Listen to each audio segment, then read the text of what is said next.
Opie and Anthony. Radio Shock Jocks. Opie and Anthony. Radio has to be nice. Why? Why does radio, out of any other medium, have to be nice?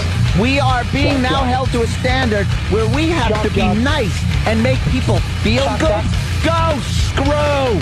Radio bad boys, Opie and Anthony. Controversial radio personalities, Opie and Anthony. Infamous DJs, Opie and Anthony. Talk show radio hosts, Opie and Anthony. Opie and Anthony. Opie and Anthony. Radio shock jocks, Opie and Anthony. Opie and Anthony. Shock jocks, Opie and Anthony. Shock jocks, Opie and Anthony. Opie and Anthony. Shock jocks, Opie and Anthony. Opie and Anthony. All right, we get it. Where are you driving? To kick somebody out of the house? No, Rick, I'm driving to a television program where Okay, good for you. I work here in Hollywood. Opie and Anthony. John, where do you work? I work on Long Island. I can't really tell you that. Oh, what radio station? Sorry, no. Exactly! Opie and Anthony. I like boobies because I wasn't breastfed as a child. Aww. That's why Opie keeps E-Rock around. For a good suckling. It's time for people to understand these are words. If you don't like them, turn the dial. But enough of this palaver. Let's get the show on the road. Look who's back. Little Jimmy Norton. Back from La La Land. Welcome, Jimmy. This is the Opie and Anthony Show. Yes. 877-212-0-A. Getting ready for another day of broadcasting.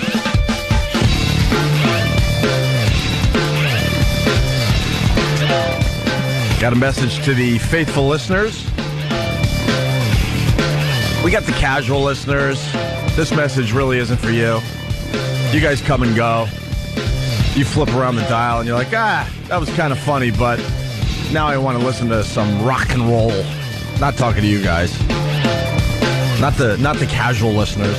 The faithful listeners. We want to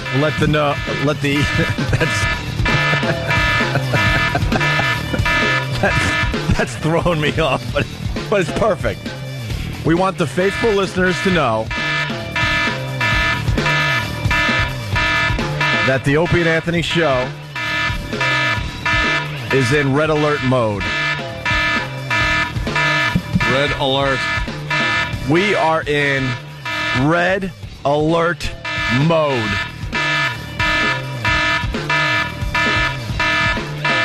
Like I said, this isn't for the casual listener. This is for the faithful listeners. What does that mean, red alert mode, to the faithful listeners, Anthony? They should be in standby, right? Yeah. Yes, stand by. Get ready to quit your jobs because we're going to need you.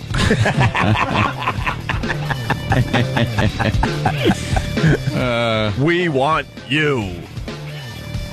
That's all we can say right now, but the Opie and Anthony Show is in red alert mode. Yeah. Red alert mode. That's simple enough. Besides that, how are you, Anthony? Good. Yeah? Yeah. Doing very well. Yeah? Yeah. And Jimmy was out there in L.A. doing the Gong Show with David Tell. You were, what, a guest judge? Yeah, with Ron White and JB Smoove. You guys know JB? Smooth? I know the name. Black dude, he's on current. Well, I assume. With Smooth. Oh, yeah, I don't know why I say he's a black dude. Like, the Irish kid? It was funny, man. Yeah, it was fun. Ron White's a funny dude, too. You know Ron? Yeah, yes. He's never done our show, but very funny guy. Yeah, part of that blue-collar comedy thing, right? Yeah, he was drinking scotch, and he wanted to smoke a cigar. And until they have a permit for him to smoke on really? stage. Really? Yeah, and you need a permit as a performer. Hold on. What are you eating? I had cereal. I didn't expect you to ask me so soon. I got nervous. Well, we're excited. You're back. And so Ron, they wanted to smoke a cigar because he smokes a cigar. They wouldn't let him. The fire marshal was busting everybody's balls about it. And so he was really bummed out. And then there was some kind of pogo stick who set his pogo stick on fire as part of his act. And he said, "Why did he do that? But I can't smoke." Yeah, right. He's really unhappy. It's amazing what babies they are. I mean, I don't like cigarette smoke. This is a cigar. Mm-hmm. He's a performer. He's in the context of performance. Leave him alone. Yeah, that is the truth. They're getting crazy with that whole smoking thing. Just stinks. I don't even think you're allowed to smoke outside anymore. And I'm not No. a big fan of the cigarette, There's but a lot of places outside you can't smoke. but leave these guys alone, please. Let them Condos? smoke outside. You buy new condos a lot of times now. You can't. Right. Because in the contract, there's no smoking in the condo. Mm-hmm. Yes, that's Fire hazard. supposed to be your own place. And What I find funny is they don't let you smoke outside, but cars are just flying by. Yeah. I think what they're giving off is a little worse than a cigarette. yeah. In the long run. But anyway. Let's say hi to Brian in Virginia. People are trying to figure out what red alert The mode speculation is means. happening. How are you, Brian? Phenomenal. Welcome back. Me. Mm.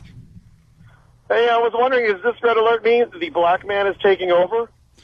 What? The black man is taking over. What the hell does that mean? My God, sir. No. Taking over. All we can say is we're in red alert mode.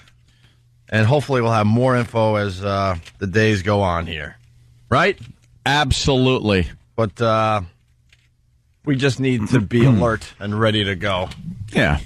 We need to look out for our own interests. Oh, my God. I wish I could say more because it's a doozy.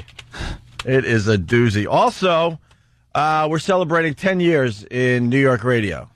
10 years ago, I guess. Today, huh? Well, we thought the listeners know more than we do because we thought it was they do. the 10-year anniversary was tomorrow.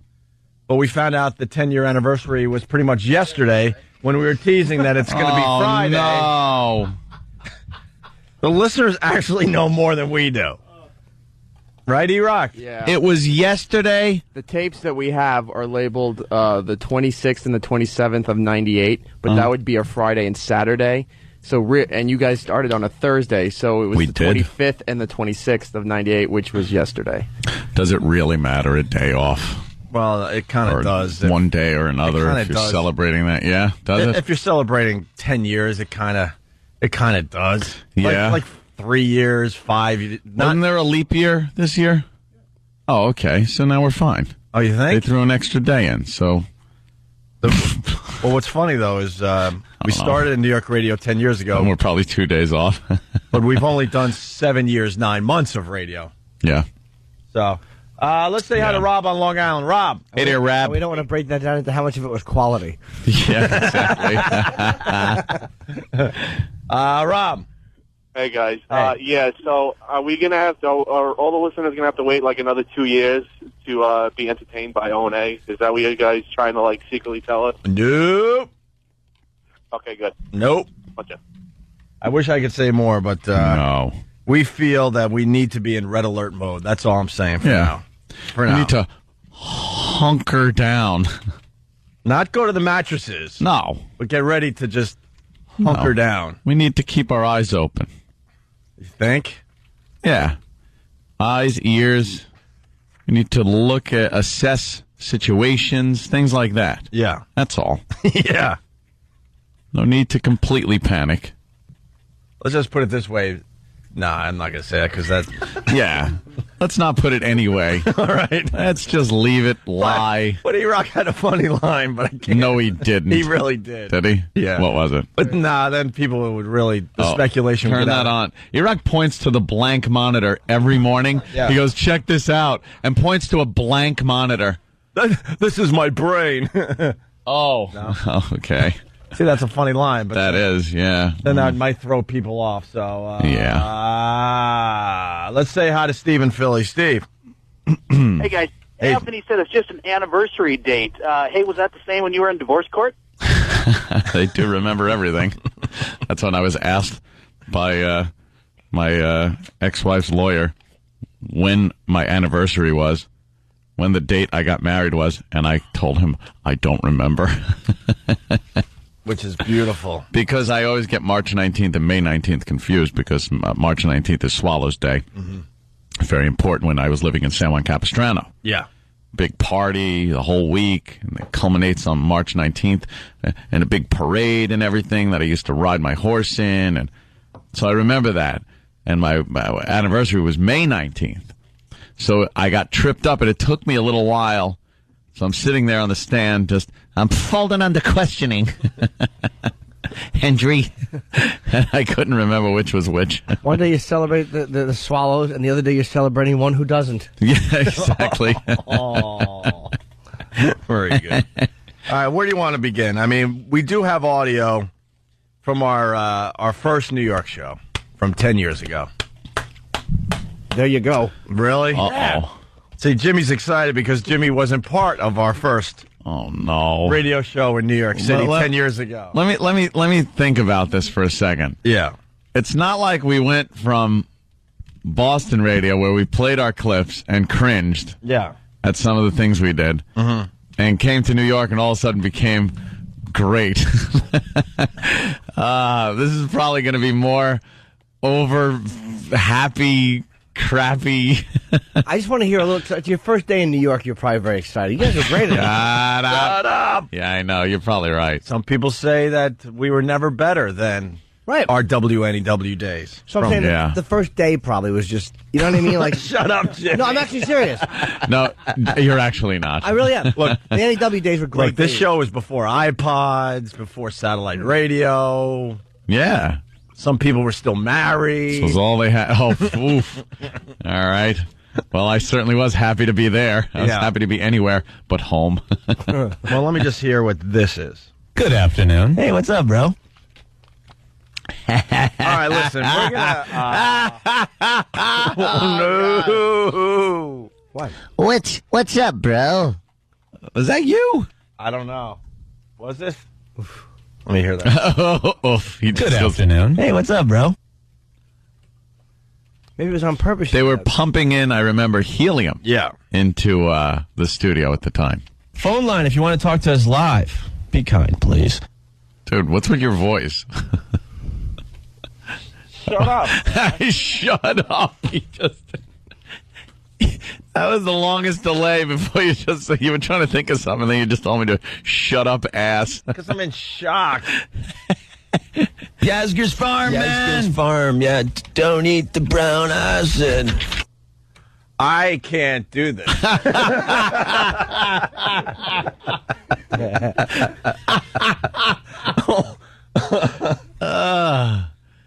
What happened? I thought we ruled.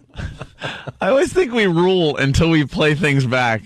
Then I realized we sucked. Well, we do play a lot of stuff from the NEW days, and no one could really tell the difference. But wow, this was pretty much our first day in New York radio, New York City radio, 10 years ago, yesterday.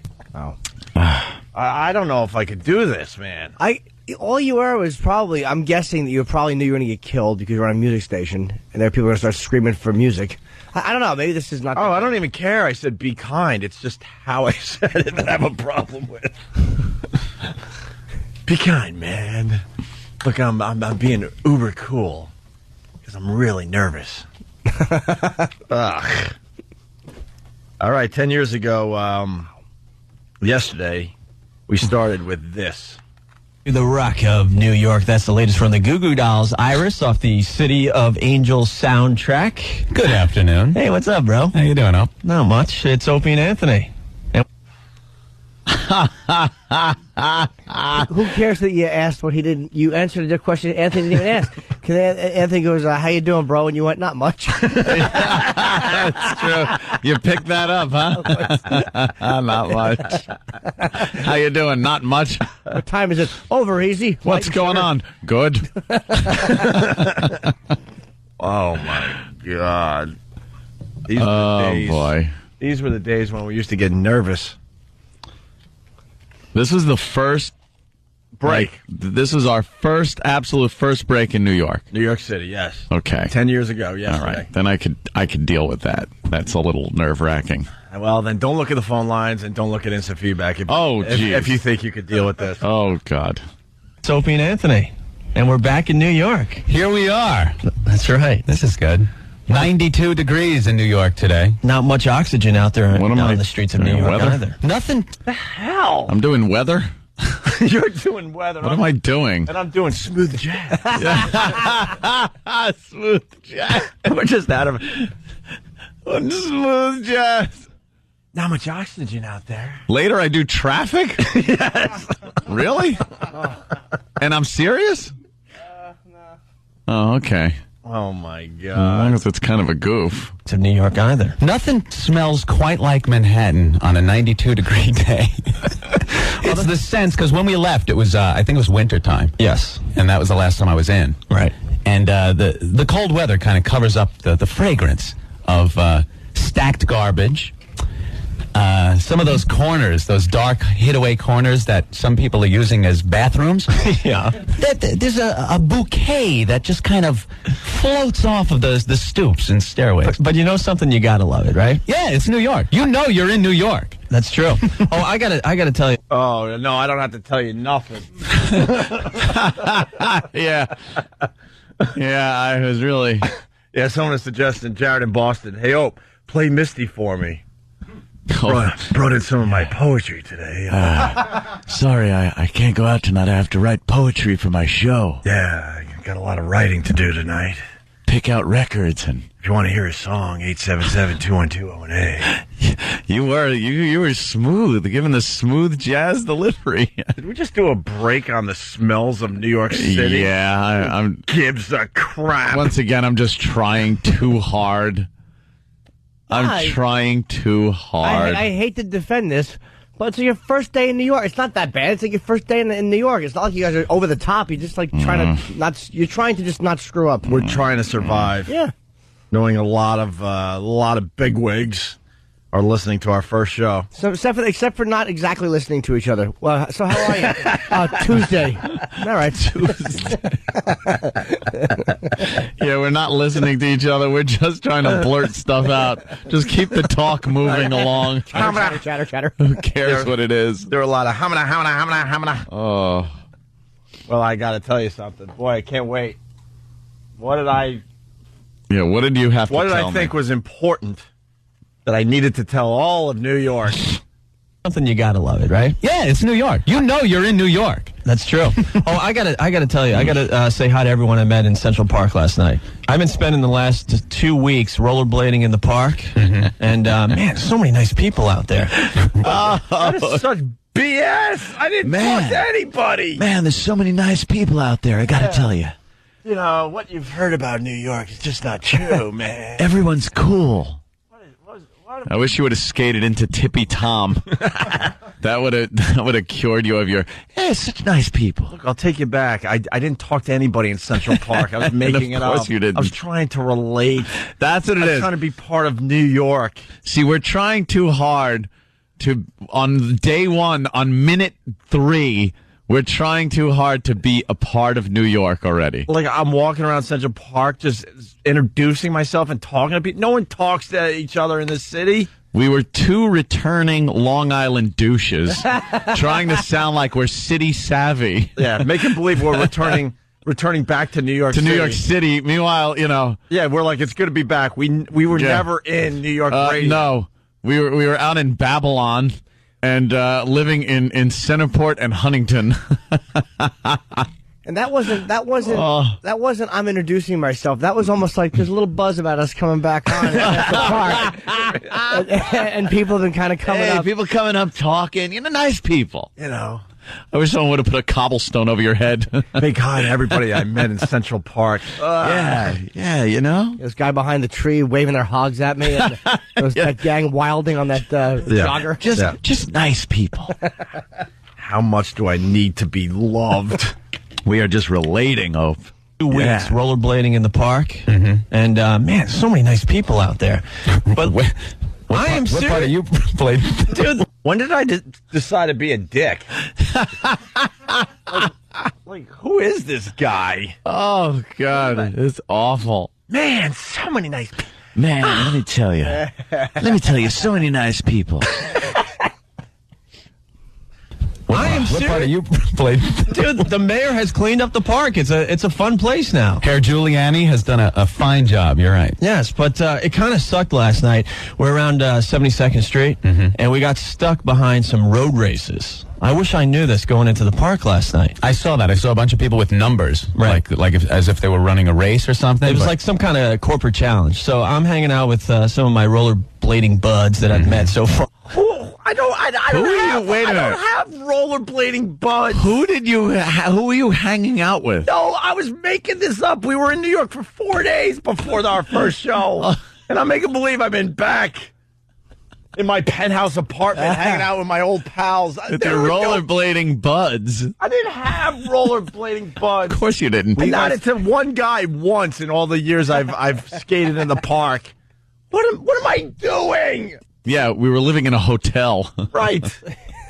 We make it sound like we're hanging out in New York for weeks or a month before our first show. I'm telling you. Ope was making rollerblading buds. Yeah, I got to tell you. The voice is what's killing me. It's not even like the old AAF, hey, how you doing voice. Yeah. You tamed it down a bit. Yeah, well. You were being like, cool. Well, it was the legendary WNEW, so, you had to. Yeah. You had to have that delivery, I guess. And we knew everybody was watching or listening, and I like the rollerblading buds because it makes you sound like that gang from the Warriors. A bunch of guys in Yankee uniforms with bats right into the park hitting people. All right, let's get back to this. It was like some kind of corporate challenge. So I'm hanging out with some of my rollerblading buds that I've met so far, right? And this race goes by, and I'm like, this sucks. How long is this going to take before we can start skating again, And and then I look closer, and I'm like, wait, there's no women racing. It's all guys. And like, this really sucks. So that race goes to look at. Yeah. Right, that race goes by, and then I start skating again. And 5 minutes later, yeah, baby, free fun in New York City. All of a sudden, it's another race, but it's all women. Oh, that's good. Okay. There's nothing better than watching women run. Really? Nothing better? Why? Because their boobies bounce up and down, you hack? By the way, I just want to get this in. Scattered thunderstorms today, high at 84. Currently, it's partly cloudy and 73.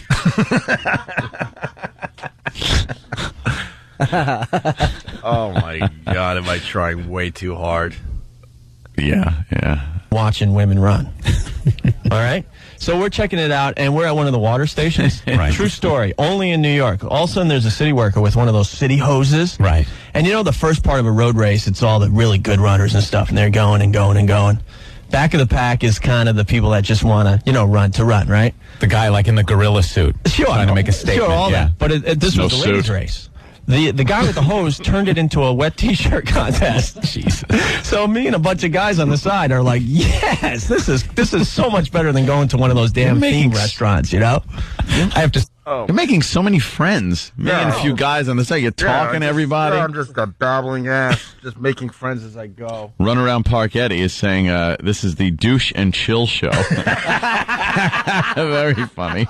If you're just tuning in, we're listening to our first show in New York City 10 years ago, yesterday. Damn theme restaurants, I have to start getting a little more athletic. Yeah, well, me and Ant have been in hotels for the last 2 weeks. I leave my hotel, and Ant doesn't. Sit in front of the computer, yeah. Right. I'll get out more. You got him. Yeah. There's so much going on in the streets of New York. Yeah. All right, well, we're here. We're warming up. If you want to get a hold of us, the fax number is WNEW. Phone line, if you want to talk to us live. Be kind, please. 212-WNEW, where rock lives. That's the problem. It was hard to understand the phone number. Yeah, it was backwards. Backwards. Why do we, block out the number? Who gives a crap? I don't think they exist over there anymore. Call us up at... Wow. How many songs did you guys have to play when you did that? How much? Hopefully 12. Hopefully 12 an hour. Wow. Stinkeroo. 2 weeks. You even said we were in New York for 2 weeks. Before our first show, that just is not true. And we were trying so hard to be part of New York's... the ambiance of New York. Well, just him making all these friends. I'm in the park, me and my rollerblading buds. There's chicks running by with water on their breasts. It's lunacy, folks. You're talking to the other guys about it? Just relating to the guy. Hey, Ope's nudging a guy with his elbow. Hey, look at this. And he's like, yeah, what are you doing for dinner tonight? We'll go out. Nice bazongas, I'll say. I'm sweating. Oh, my God. Yes, E-Rock. You had something? Yeah, you guys signed on a little after 3:10. It's because you had songs to play from the top of the hour before you actually we on. came out of some music, man. All right, we got a few more clips from our first show in New York City 10 years ago. Yesterday. 10 years ago yesterday. And we're going to do some new stuff today, obviously. 877-212-O&A. It's Opie and Anthony. You're checking out the Opie and Anthony Show. 877-212-O&A. We've learned a lot in the last 10 years, that's for sure. Oof. We also want to let the faithful listeners know, not the casual listeners, we know you're out there. You catch a couple minutes here, a couple minutes there, but you don't really want to dedicate yourself to this radio show. I understand that. It's just how it works in the radio world. But you're out there listening from time to time. But for the faithful listeners, we are in red alert mode. And that's all we could say right now. Red alert mode. Yeah. Put the shields up. Hopefully we'll have more on that like later today or tomorrow. This is Al Sharpton? Al Sharpton says Anderson Cooper is going to hell for being gay? Pretty much, in a roundabout. Like, he tried to just brush it off like a whatever kind of comment, but that's what he meant. When did he say it? It was last night. Wow. I mean, there should be, if he's going to get all up on Imus's case about what he had said, this is it probably 10 times worse, if not even more. Was he in front of a predominantly black crowd? Usually that's when No, this was on his show. Oh, okay. Yeah, this was on his radio show? No, on Cooper's show. Oh, on Cooper. Yeah. On Cooper's last show. night, yeah. All right, hold on. Cooper? Jesus. They were discussing the Ralph Nader comments. They had a panel of two black commentators and one white commentator talking about the Nader thing and what he said about Obama. How Obama's talking white? Yeah. Mm-hmm.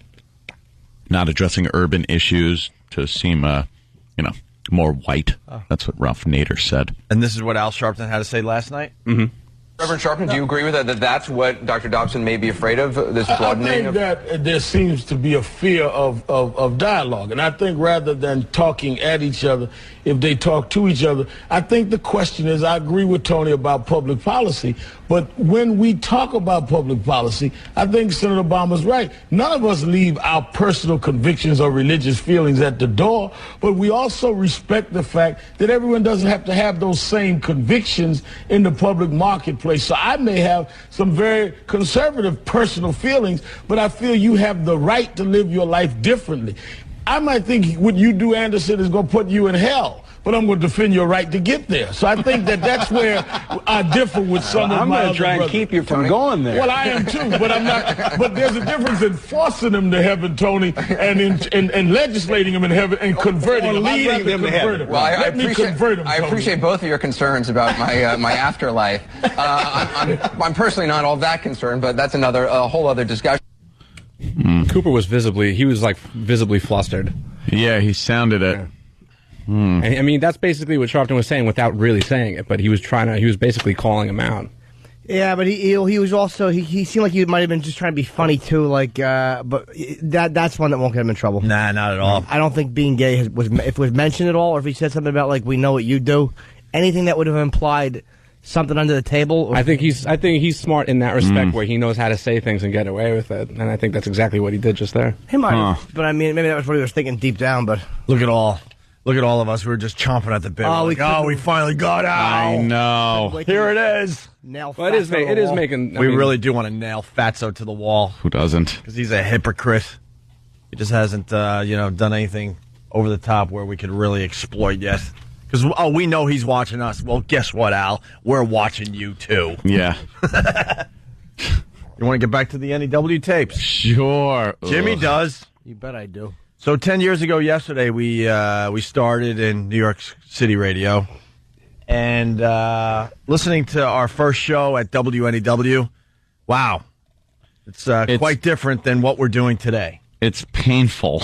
And a lot of people out there think we were never better than our WNEW days. Well, of course, weren't we? I think we needed like the first 3 to 6 months to kind of warm up.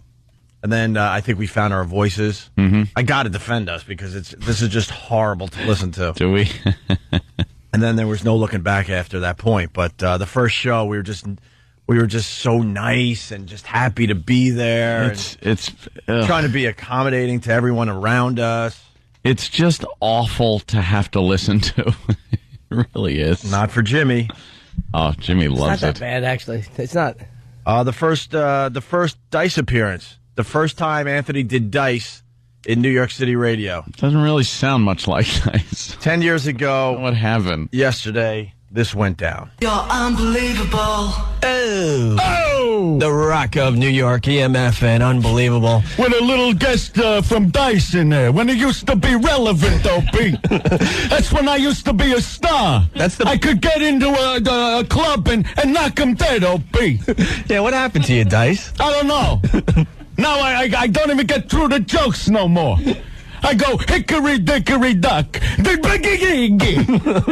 know, last time I saw Dice, that's what he did. He doesn't even do his act anymore. No, he doesn't. He just kind of starts it off and figures everyone knows it, so why bother? So I'm online with this chick at the bank, and I... Wait a minute, wasn't there more to that, Dice? Yeah, exactly. I'm smoking a cigarette. This chick comes up to me, and I say... What? Yeah. What, Dice? It's really not that bad. No, it's fine. We said about 20 minutes ago that there's a break in here where Anthony's doing traffic. Yeah. We'll get to that a little later this morning, but Kevin has something to say about that. Kevin in Connecticut, what's up? Hi, guys. Hey, man. Welcome back, Jimmy. Thank you. Anthony, you've come full circle, my friend. You started off doing the traffic, and now you're dating a hot girl in New York doing the traffic. Oh, look at that. See, you always how it comes around. You always had a thing for traffic, Anthony. Yeah, something about that traffic just got me, I guess. Yeah. Blood. All right, thank you, Kevin. And what's kind of interesting about Anthony doing Dice, that became a regular thing. Club Soda Kenny heard that. Yep. And told the real Dice that there's someone in New York doing a very good impression of Dice.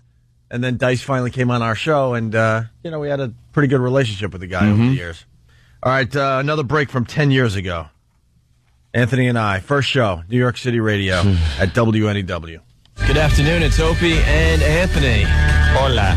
Getting lots and lots of phone calls from all our old pals. This is kind of neat. It's like a homecoming, huh? It certainly is. No one was calling us. Lots and lots of phone calls. Absolutely no one was calling us. We were trying to make believe that we used to do New York City radio, got kicked out, and now we're back. No one cared. We were just two new douches on the radio. Douches. Acting like we were returning heroes. Oh, I don't... The people that knew we were moving back to the New York area were our family and friends. Yeah. And we were getting those phone calls at our houses or in our hotel rooms. Yeah, that's it. But no one was calling the radio station saying, welcome back. No. We were never there. Homecoming, huh? It certainly is. And faxes. Also, yeah, speaking of faxes, I want to say hi to Vince Scelsa. Yeah, he faxed in a welcome. He faxed us a welcome to NEW, best wishes. That is so cool. It's not cool. He hated us. Vince Scelsa and the rest of them hated us. Could not stand us. And we hated them back. The only one we didn't hate was Scott Muni. Yeah. Who was a class act right to the end. But the rest of these guys, they hated us. They used to hang faxes in the studio saying, from listeners that just did not like us, didn't want us on WNEW. So these guys, instead of reading the faxes and maybe throwing them away, they actually, and this is a true story, Stunt Brain, they would hang them around the studio. So when we came in, we would have to see these faxes hanging there. They were a bunch of douches. Douches. Wishes. That is so cool.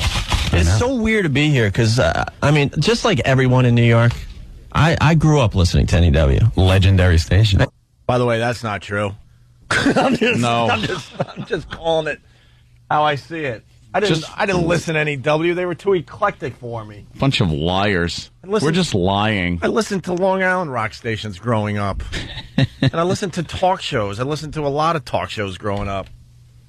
It's not true. This is not true. You're making it look like you were just with your chin propped up in your hands staring at the radio, and now your local boy made good. Yeah. Local boy made good. I listened to PLJ growing up. When they were like a rock station back then. I grew up listening to NEW. Legendary station. And just to be walking around in these hallways the last 2 weeks and hanging out with Scott Muni and Carol Miller, it's just been surreal. Scott's got some cool stories he just doesn't tell on the air. No. And I'm not going to take the liberty of, telling these stories. Why wouldn't I? Yeah, why would you? Why would I do that? Why would I add something interesting to the show? I love the tease with no payoff. Wow, we're hearing unbelievable stories in these hallways, but great. But you know what? We can't say them on the air. Oh, you ought to hear them. That would be crazy. Well, you just, you put it well, like a dyed-in-the-wool New Yorker. You were like, I don't want to take the liberty of saying that. You didn't want to take liberties. Why take liberties? Now someone tells us a story in the hall. We can't wait to get on. We'll push people out of the way to turn the mics on.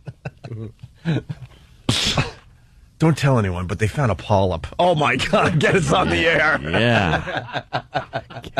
Guess whose job is going to be open soon? Right. We wouldn't even hesitate. Back then, we're hearing all sorts of crazy stuff, but it's not our place, guys, to tell these stories.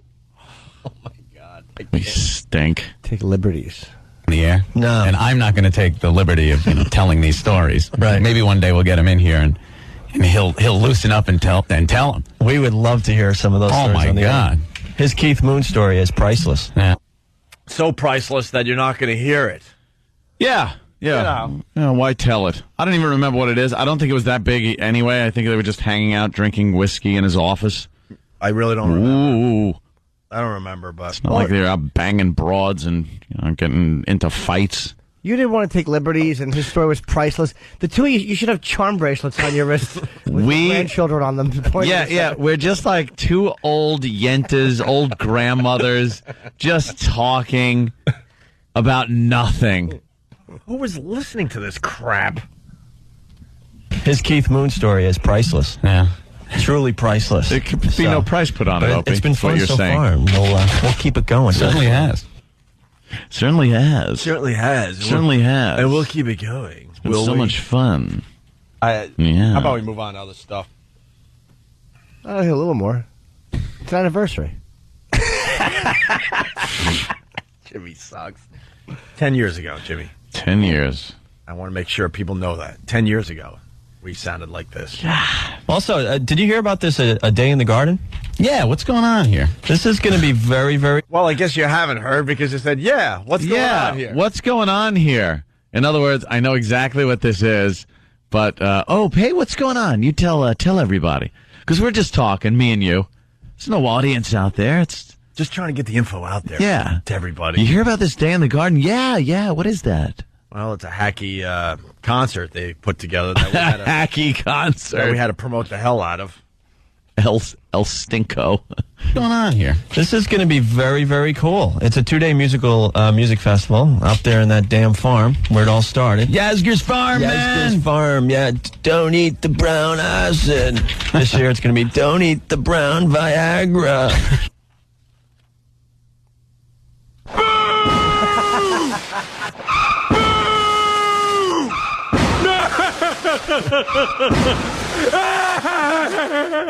Did you see that jerk? Good Lord. And a man in my position can't afford to be made to look ridiculous. Okay, terrific. That's terrific. That's terrific. We're cakes for nothing. My new favorite thing to pile on. Yeah, the sound effect pile on. Yeah, let me tell you, people. Don't take that brown Viagra. Hey, I sold it, though. You certainly did. I was very confident. You don't eat the brown Viagra. Times have changed, But 2 days outdoors, and Friday, August 14th, fine lineup. Don Henley, Stevie Nicks, Ziggy Marley, and 10 Years After. And then on Saturday... What is fine about that lineup? That's a fine lineup, I got to hear that fine lineup again. Oh, that is a fine lineup. Wait, let me... 2 days outdoors, and Friday, August 14th, fine lineup. Don Henley, Stevie Nicks, Ziggy Marley, and 10 Years After. Oof. 10 Years After had one hit. 10 years Ziggy Marley never really made it. No. Stevie Nicks is Stevie now, Nicks. even 10 years ago, was old and fat. Oh, God, this is a fine lineup. Well, Don Henley, don't forget. This is rocking. Don Henley. Oof. Wow. It's a fine lineup. Wow. There's only 4 bands you mentioned over 2 days. Yeah.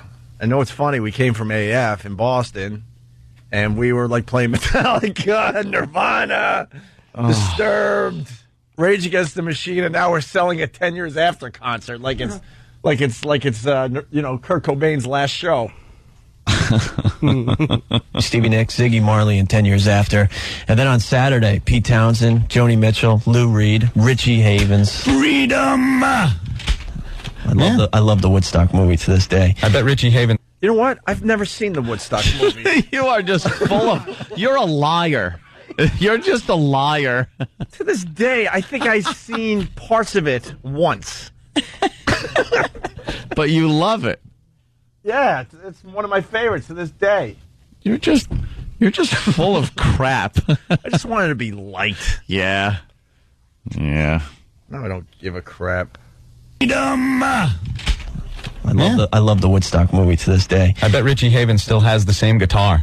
The one with the hole in it from the Woodstock movie. Right. I said right because I don't even know what you're talking about. I'll be honest. Yeah, right. And if let's go for if he does have it, now what? Well, yeah, really. Who cares? Why do you care about his dumb guitar with a hole in it? Oh, I don't know. Who's enjoying that driving? Oh, yeah, I bet he does have the same guitar. Funny, I was thinking that. You're a liar! You're a liar! Yeah, I'll just play that clip every time I'm lying. Goddamn liar! That's what I play now. Still has the same guitar. The one with the hole in it from the Woodstock movie. Goddamn liar! He puts his Viagra in there. But tickets are going to go on sale this- I had to go with the Viagra because, it worked so well the first time. That's New York. You do callbacks. Shut up, Jimmy. Jimmy is the worst. He's just this pandering ass. Viagra in there. But tickets are going to go on sale this Saturday morning at 10 a.m. And right here on the radio, we're going to... I'm laughing. Oh, I know. The chuckling that's going on. They're going to go on sale this Saturday morning at 10 a.m. And right here on the radio, we're going to be giving away tickets to the festival all weekend long. Are we? Tomorrow, right? Very good. Very good. Oh, man. Wow. Is this... You're a liar! This is painful. I want to, get out of my chair, walk over to E-Rock, and punch him in the face. Because E-Rock writes Opie's intro to Dire Straits' song here. Oh, no. And then he has to write in parentheses, just an odd intro. What does that mean, E-Rock? Let's say, what would you do if we could hop in the time machine and go back to this exact moment when this was happening? Well, Back to the Future action? Yeah. We hop in the DeLorean. Yeah. Take off 88 miles an hour. Yeah. We go back 10 years ago, and we walk into the studio and see that version of Opie and Anthony sitting there. What do we do? Well, we'd have to stop at the hardware store and get a couple of sledgehammers. Just come up behind them. Oh, yeah. Because if they see us, there's a problem. You could cause some kind of a time vortex. I would grab my old self and just shake them and go, what are you doing? Stop lying. What are you doing? I'd smack myself and go, stop laughing at everything. Right. Everything isn't that funny. I would have said, what are you doing? You didn't want this job. You and Anthony wanted to work at K-Rock. They effed you at the last moment, so you had to take this stupid job. At this so that doesn't awful mean you have to station. make believe you like this crap. Yeah. It's not a fine lineup. We had the weirdest situation. We had K-Rock here in New York and NEW both wanting us. We believe to this day that Howard had something to do with us not getting afternoons at K-Rock at the last moment. Whatever. Yeah. Water under the bridge. So then we had to go to NEW because we wanted to work in New York City. Yeah. And boy, did that station need Viagra. All right, let's hear the, according to E-Rock, the odd intro. Odd intro. 1027 WNEW, where rock lives. Here's Dire Straits, The Walk of Life. Yeah. Yeah. Rock wasn't living at that place. Dire Straits? Yeah. Selling a Dire Straits song? All right. I don't think anyone wants to hear any more of this. From 10 years ago. So I think a bit more when we come back. Just for the anniversary. It's a celebration. It is a real celebration. Yeah, look at all the balloons. I'm getting some pal talkers saying, "Oh my God, Opie sounds like E-Rock when E-Rock does his radio guy thing." We had a good thing going up there in Worcester, Massachusetts, and then we kind of threw all that out the window on the way home or something, and then we decided to be like nice guys. We already started being dicks. Yeah, what happened? We were just scared. We were real like asses in Massachusetts At the end of our run, yeah, certainly. I mean, we were pretty vicious. Mm-hmm. We'd gotten into battles with just about every jock up there. Yeah, destroyed them. Yeah, we were nasty. We were getting in trouble all the time for a lot of sexual content and things like that. And then we sit down in the seats in New York and come off like Jimmy said, two grandmas. We should be knitting. This is awful. I guess we just had to kind of wait it out because we didn't know what the landscape was whatsoever. Ugh. All right, Tim made this. Oh, happy anniversary, happy anniversary, happy anniversary, happy anniversary. It's Opie and Anthony's 10th anniversary celebration. You gotta love it, right? Yeah, it's New York. You know you're in New York.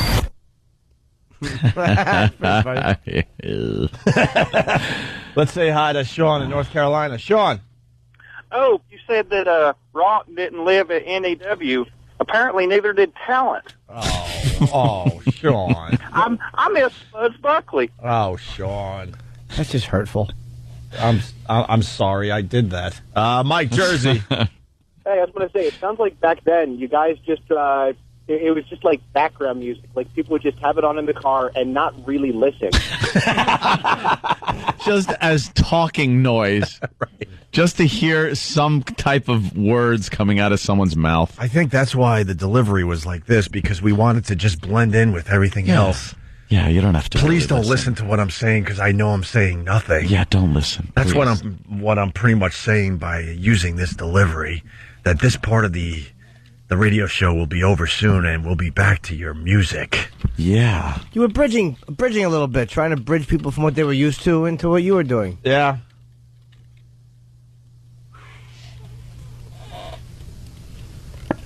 Let's go to John in Connecticut. John? Hey, I just tuned in. I just got up. Sorry, but is this the new show we're attacking? These guys are terrible. I didn't get the number though. Let me call in. Punching out. All right. All right. We'll have more audio from our first show in New York City. What 10 a years treat. ago yesterday. Total treat. Before we go to break, can I say I was watching CW11 and Ben Bailey, our buddy, was just on. He's blowing up. Dude, Ben Bailey is getting famous. He's like Emmy nominated for that Cash Cab. I don't like it because I never get them right. He won. Really? Wait, he didn't win an Emmy? Yeah. He won an Emmy for... Cash Cab won. Yeah. Oh, I thought he lost Best Host or something, right? Like Yeah, but the show won. Oh, okay. Wow, I didn't know that. No, what's weird about Cash Cab is it's been on a while now. A couple years, yeah. And all of a sudden, everyone is discovering this show. And Alex the Trebek, show has a major buzz now. I heard Alex Trebek told him he should have won. Like, Ben is getting really famous. Yeah, absolutely. And I hated the show. I get none of the questions right. I like easy ones. I feel like I like Wheel of Fortune. A C. Maybe there's a T. It's, Vanna's proper name. But, yeah, man, Ben is doing great. Stephen S. from Bayshore, he's on fire today. He writes, "Hey, Ope, at what point did you guys decide it would be a good idea to talk more? Because remember we were explaining that yesterday, that we needed to talk more because the music wasn't getting the job done. So as you listen to this crap, Anthony and I decided not only we need to talk more, we need to be dropping music because we're just doing a really good job here." I think we were listening to the PD a lot. I think he actually told us, look, talk about New York. Yeah, you don't have to be so, open yourself up a little more. You don't have to be so shocking and things. I really think we took his advice. Yuck. Well, you're just trying to kind of connect a little bit. Like Yeah, I think we listened for like a week, and then we turned into the douches that we are today. All right, we got to take a break. 877-212-018. We'll have more audio from our first show 10 years ago. And let's not forget, for the faithful listeners, this show is definitely in red alert mode. And that's all we could say right now. We'll have more details, hopefully, in the next day or two. The Opie and Anthony traveling virus is back. And this year, we're allowing you, the listener, to help us pick which comedians are on the bill. Just go to virusvote.com. That's virusvote.com and pick which 3 comedians you would most like to see on the bill. And out of those results, we'll pick which ones are at the show.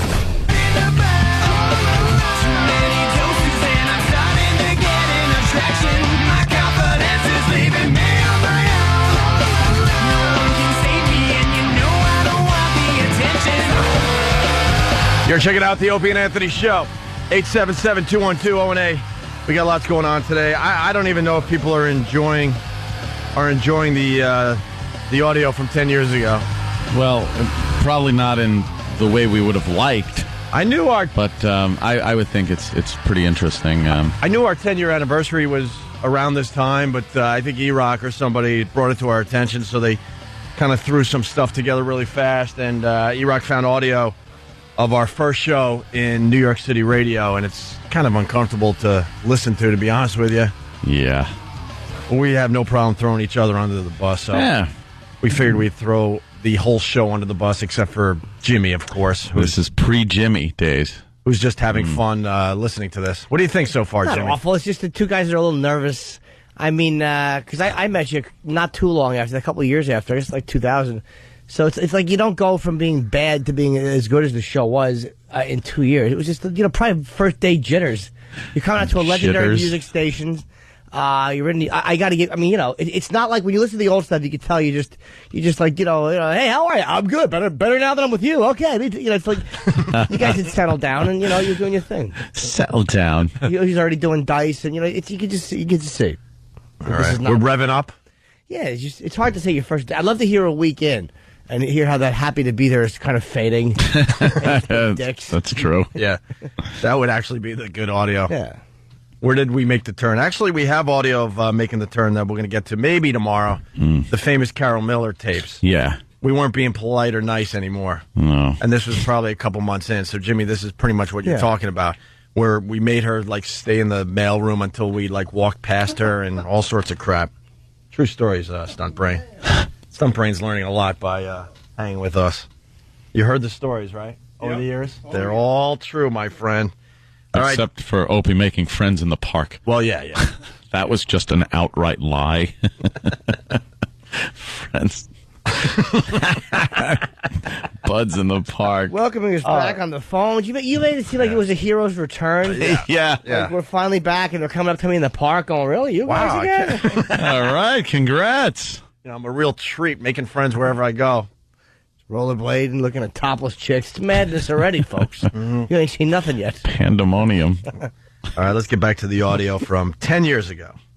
1027 WNEW, where rock lives, bad company, and can't get enough of your love. Awful playlist. I hate NEW's playlist. Bad company. I never enjoyed it. Suppose you didn't say Bad Co. Bad Co. Little Bad Co. It's Bad Co from Bad Co off of Bad Co. Your love. And unfortunately, I ran out of tokens anyway, so. Oh, my God. Okay, wait a minute. All right, Opie's getting up and he's leaving. He's leaving his post. I know what this is about. Wait a minute. E-Rock's just sitting there laughing. Yeah. He loves this stuff. So you can't get enough of your love because I'm at a peep show. And, and I ran out of quarters. It's all theater of the mind, Opie. You really painted a picture there. So the loving is now gone. Right. Oh. No more loving for me. Company and can't get enough of your love. And unfortunately, I ran out of tokens anyway, so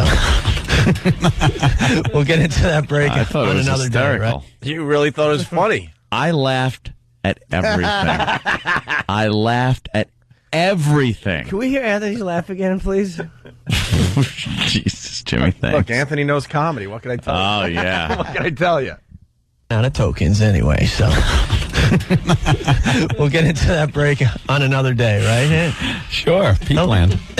Peakland rules. It's like Disney here in New York. Is it? Is it really like Disney? Just like it, Ope. Just like Disney. Just like it. Good call, though. They own 42nd Street now. This is painful. And another story we're going to get to another day because, we don't want to give everybody the good stuff on day one. I am a chuckling ass.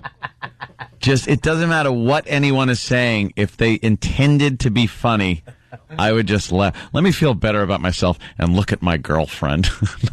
Aww! That makes us feel better about ourselves, too. Yeah.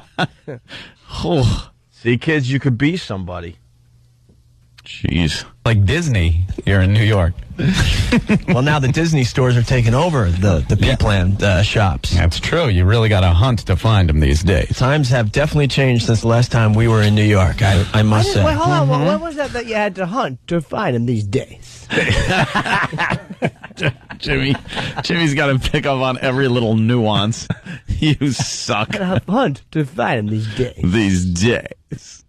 And then I have to say times have changed since we were last in New York City.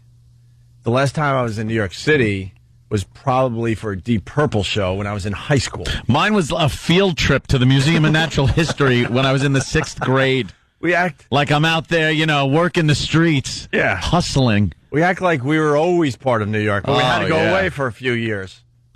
Going to the city for me was going to Huntington Village. That was the city. Times have changed since we were last in New York City. Let me tell you, times have changed. I could come in without a permission slip. I don't even think I ever spent a night in New York City before we got the job at NEW. What am I talking about? We stink. We would go on the Long Island Railroad to see a show at Madison Square Garden, and then we'd go home. What am I talking about? I wasn't part of this city. Yeah, do you ever stay in? No. No, get on that couldn't train. Afford it. Get back to White Trashville. All right, let's move on with this one. It's Opie and Anthony, new guys at NEW. What do you got there? I see a familiar name at the bottom of that phone. Got a fax from Dave Herman. Dave Herman sued us! What am I doing? He hated us too! From day one, all of these classic jocks hated us. And the only reason they were faxing and calling and stuff, because they knew, they can't possibly be on the radio a week or two from now, so we should be polite and be nice to them. We'll be nice because they're so bad, they're just going to get the boot. True story, Dave Herman sued us. Yeah. For millions of dollars. He hated our guts. They started hanging up faxes. I said, you did? Yeah, that people... They were awful to us. Yeah. They hated us. From day one. What were we trying to schmooze them for? Because... we were nice. We're the new guy. No, because anyone who was listening to NEW back then loved these jocks. For what reason, I really couldn't tell you. And then we realized we had to just purge those people. Right. But we had to kind of fit in with these guys, so we figured if they're talking nice about us, we should let everyone out there know. Look, they like us, so maybe you should like us too. Yeah, you please like us. It was all psychological. Please like us. But Herman hated us. He sued us. It's Opie and Anthony, new guys at NEW. What do you got there? I see a familiar name at the bottom of that phone. Got a fax from Dave Herman. Wait a minute. O&A, you guys sound... What? Here's how it works. Here's how it worked at NEW. Opie and Anthony sat across from each other. They look at each other, and there was a couple of feet of space. So how was Opie holding a paper? And you going, hey, what is that? There's a familiar name at the bottom. How would you... I don't understand. First of all, how would you, A, see any of it? But B, how would you only see Dave Herman at the very bottom when he's facing it away from you? How did that happen? It's called theater of the mind. I don't know, Jimmy. I'm trying to think now and figure out how I saw that name. We were just bestest pals back then. Oh, yeah. Now we just hate each other. We're doing this for a paycheck. All right, I said it. But about how I said it. Jeez. What happened? Hey, what have you got there, Ope? Now, CW from Scranton writes, hey, what have you got there, Ope? Oh, I've got a telegram from Gerald Ford. By the way, Travis points out something good, apparently. Yeah. Did Anthony say peep shows are taking over and then agrees with Opie and says you can't find them anymore? Oh, did I? Why wouldn't I just agree? Agree. Be likable. Agree. Laugh. Laugh, agree, laugh. As I'm sitting there, please like me. Hey, what's that little thing there jotted down in the corner that I can't see, but yet I know it's a familiar name? Why don't Familiar name on there, Opie. What is that? Yeah. Sitting across from each other and papers away from you. You picked up on that. And you asked about that. You didn't say, hey, what's the Dave Herman thing about? You went, what is that? What is that? Hey, it looks like a familiar name on there. I'm setting it up for something big. Yeah. Yeah, why don't you tell everybody what that is? What is it, a subpoena? Oh, God, what phonies. What phony crocks of crap we were. Look, I could say this much. Dave Herman did hate us, and he had a guy. I could say this much. He had a guy that was pretty much wire tapping us. I was taping our conversations. I swear, yes. And this guy acted like he was our pal, and he was secretly taping Anthony and I in the studio when we weren't on the air. Off mic.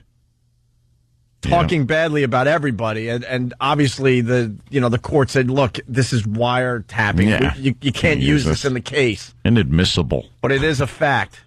Somebody was taping us when we weren't on the air. This was the real environment we were in. Agree. Laugh. It's Opie and Anthony, new guys at NEW. What do you got there? I see a familiar name at the bottom of that fax. Got a fax from Dave Herman. O&A, you guys sound great. Welcome to the team. Very cool. Thanks, Dave. And, wow. And Vince Scelsa, he sent in a fax to welcome us. Carol Miller popped her head in. Mm-hmm. Tony Pigg's roaming the hallways, and he's given us his best so far. Scott's talking about his ball cancer. Enough about your dumb ball cancer. That's what he talked about. I like giving us I survived ball cancer. Giving us his best so far. Listen to the way you said so far. So far. Giving us his best so far. Listen to the way you said that. And you know how radio works? These guys were complimenting us and stuff because they knew, look, they ain't going to last. Yeah. We feel sorry for them. Little did they know. Exactly. You would destroy the empire they had built their whole lives. Yes. Agree, laugh. Laugh, agree, laugh. Laugh. Time to agree. Please like me. Agree, laugh. Oh. And he's given us his best so far. Scotto's been in his office listening. He waited till we were on the air to check out what we were doing. Uh-huh. And it's cool because if you ever saw Scott's office, oh my God, it is like a rock and roll museum in there. We can make a lot of money. Just put the velvet ropes up in front of his office, and we could charge admission. Let people go in there, and you could tell them about what the pictures are. Yeah. Here's where I was pretty intoxicated with Keith Moon. That's what he told us today. I thought I wasn't going to tell the story. Oh my God, that's what he told us today. Laugh, agree. Scotto was in his office listening to this. I'm surprised it didn't end like Brooks in Shawshank. And him just swinging from an I-beam. I can't take this. They've destroyed my station. Look how excited I am because Anthony told a story that Scott Muni actually told us. He told us today. He knows. That's how it used to be. I mean, how many people have a picture with Keith Moon? Not many. A lot, probably. Out of all the people in the Who, what do you think? How many people have a picture with Keith Moon? Hundreds of thousands, perhaps. Yeah, but that was still cool to me. Well, that's the picture right there. Yeah. Yeah. Put that up on onaradio.com today. It's very cool, but he's acting I mean, with it a is a Honus cool Wagner picture. card. Honus Wagner card. God Almighty! How many people have circled the moon while Aldrin and we get it? It's a lot. It's just. I was very happy. Agree. And let it be known, not a bad word to say about Scott Muni. The guy was a class act. I never met It him. was the other guys. Ugh. Is that Keith Moon holding the microphone? Yeah. Yep. Not many, you know. Out of all the people, because I grew up listening to NEW, of all the people You're a liar! I was nervous to meet around here. I mean, Carol Miller was cool, and Dave Herman, and Tony Pigg, and the rest. Scott Muni. Yeah. It was just like, hi, Scott, how are you? Legend, man. Yeah, don't worry, we won't blow up this place on you. But you did. We won't. We absolutely did. You did. We blew the place up on everybody. Exactly. Well, don't worry, we won't blow this place up on you. Don't worry, you've been playing rock and roll for 40 years. You're leaving it in good hands. That's going to come to an end. A mere 4 years later. What are they doing now? Fresh? Yeah, we didn't blow it up, huh? Your name should have been the Molotov and Cocktail Show. Wow, if that wasn't telling, huh? Don't worry, we won't blow up this place. And then we exactly what we did. Just blow it up. Hi, Scott, how are you? Legend, man. Yeah, don't worry, we won't blow up this place on you. You know? I know, it's scary. Because he goes, I'm going to be listening to your first show today.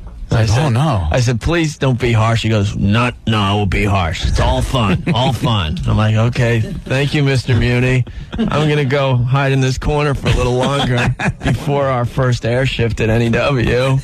Laugh, agree. Laugh. How much fun was it? Please like me. Please like me. One flag of fun. Wilczek! Yeah. Not too intimidating around here, huh? No, not at all. Hey, the management of NEW wants us to do traffic. So, Anthony, the traffic report for all the fine folks on the highways and byways. All right, the traffic is pretty much in the same spots it's been for the past couple of years. You were in traffic yesterday, you're in traffic today, same places. So basically, traffic stinks once again today? Yes. Okay. Yeah, see, that was us being edgy. That was our first edgy break ever. This was us, like, going against management, because they really want us to do traffic, so we're like, watch what we do with this one. Watch what we do. Oh, God. Time for one more before a break. Crazy you guys lasted past this first whirlwind day.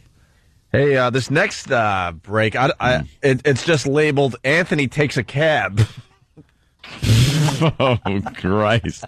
What? Is this another look at me, I'm a New Yorker kind of break? Fantastic. Anthony takes a cab. Anthony buys a wiener on the roadside. Wow. I'm just being a New Yorker. Anthony takes a horse and carriage ride. Yeah, look at that's me. What New Yorkers do. Anthony's going to take in a ball game. Yeah. Anthony goes to Broadway. Oh, this is terrible. Because they wanted us to sound like New Yorkers. Yeah. All right, let's listen to... And then this turned into eventually me hailing a cab in Nazi regalia to see if I could get a cab before a black guy. Yeah. See? That video does very well, by the way. Yeah, it does. It's up on YouTube. Maybe we can link it. onaradio.com. Anthony Takes a Cab. This is 10 years ago. If you're just tuning in, we found out it's our 10-year anniversary being in New York City radio, even though we've only done about 7 years and 9 months of actual radio. But we started 10 years ago yesterday and today. Speaking of traffic, yeah, did I beat you to the studio today? You did. It's, big story in the news is all the cars that are coming into Manhattan these days. Yeah. It's just huge amounts of cars. You can't These drive. days? Especially. What is... I can't get through a minute of this audio. I can't get through it without commenting, what am I talking about? It was headline news. A lot of cars today, folks. Read all about it. Let me let people in on a little secret. A lot of cars in New York City. These days. I remember a few months back, nothing. It was apple carts that people were pushing down the streets. Don Corleone was getting some fruit. What? Big news there, OB. Let me tell you. lot of cars these days. I don't What? I don't think I've ever been more uncomfortable. A dick. These days. Yeah. It's just huge amounts of cars. You can't drive, especially in the middle of the day. It's crazy. Well, a lot of people want to get to know us and stuff, and let me tell you one thing. Do they? Do they really? Do they really want to get to know us? Oh, do they really want to get to know us? A lot of people. Jimmy, what do you got on that? I'm saying people really want to get to know us. People really want to get to know us. Why don't you tell the fine folks out there a little bit about Opie and Anthony? Well, they probably want to know, like, who are these two tools wasting my time? I have to know who they are. What do they have to know? This is so bad. We're just lying. Not a lot of people. You're a liar. This is some of the most dishonest radio I've ever heard because it's not us. Yeah. We're not acting or talking like us. Yeah. We're just telling lies about what we've done to try to sound more New York. We're acting like we showed up and it was like the Beatles. Like we had to kind of run into the building to start our radio show. Of course. And they're pounding on the windows. People just wanted to meet us and see us. Phones and listen. are ringing. They just need to just need to soak up everything Opie and Anthony. Our phones were like this. Our phones weren't even ringing. No, and the ones that were, it was an occasional call that said, "Shut up and play the music." Yeah. Why don't you guys just shut up and play the music? But we're telling everyone, everyone needs to know everything about us. Were Remember we the doing fax live calls at that point, or were we still recording calls and playing them? We were recording calls. Were we? Because we were, if we took them live, it was just, you guys suck. Yeah. Get off the air. And then we'd hear the fax machine start, revving up, and we would both just stare at it. Oh, here comes a compliment. I know I it. wonder what this is. I know someone's going to be saying something really nice through their fax. Well, it's a deli menu. It's so weird. It's to get crazy. Fax, by the way. To hear you guys saying fax so much. Yeah. No one faxes and stuff. It's amazing, No. like in the last 10 years, how much things have changed. This was really at the end of the whole fax run. People ask you today, like, do you have a fax? No. Fax? What? My house? No. Well, Why would I? Sometimes you got to fax contracts back and Yeah, forth. you always It's the only do. reason I have one. I don't. Mm-hmm. You're probably should right to have have one. You should have one just for that. I know Bob's always yelling at us for not having, or not us, you, and Opie. Whatever. I don't have a 4-foot bill. Foot bill. 4-foot bill? I don't have one of those either. I don't even know what it is. I like to play foot bill. Foot bill. Fax. What is that? I don't even know how much money I make. I really don't. I have no clue. I ask Anthony every once in a while, and he tells me. I'm like, oh, okay. Not as much as a couple of months ago, apparently. Oh, hey! Hey!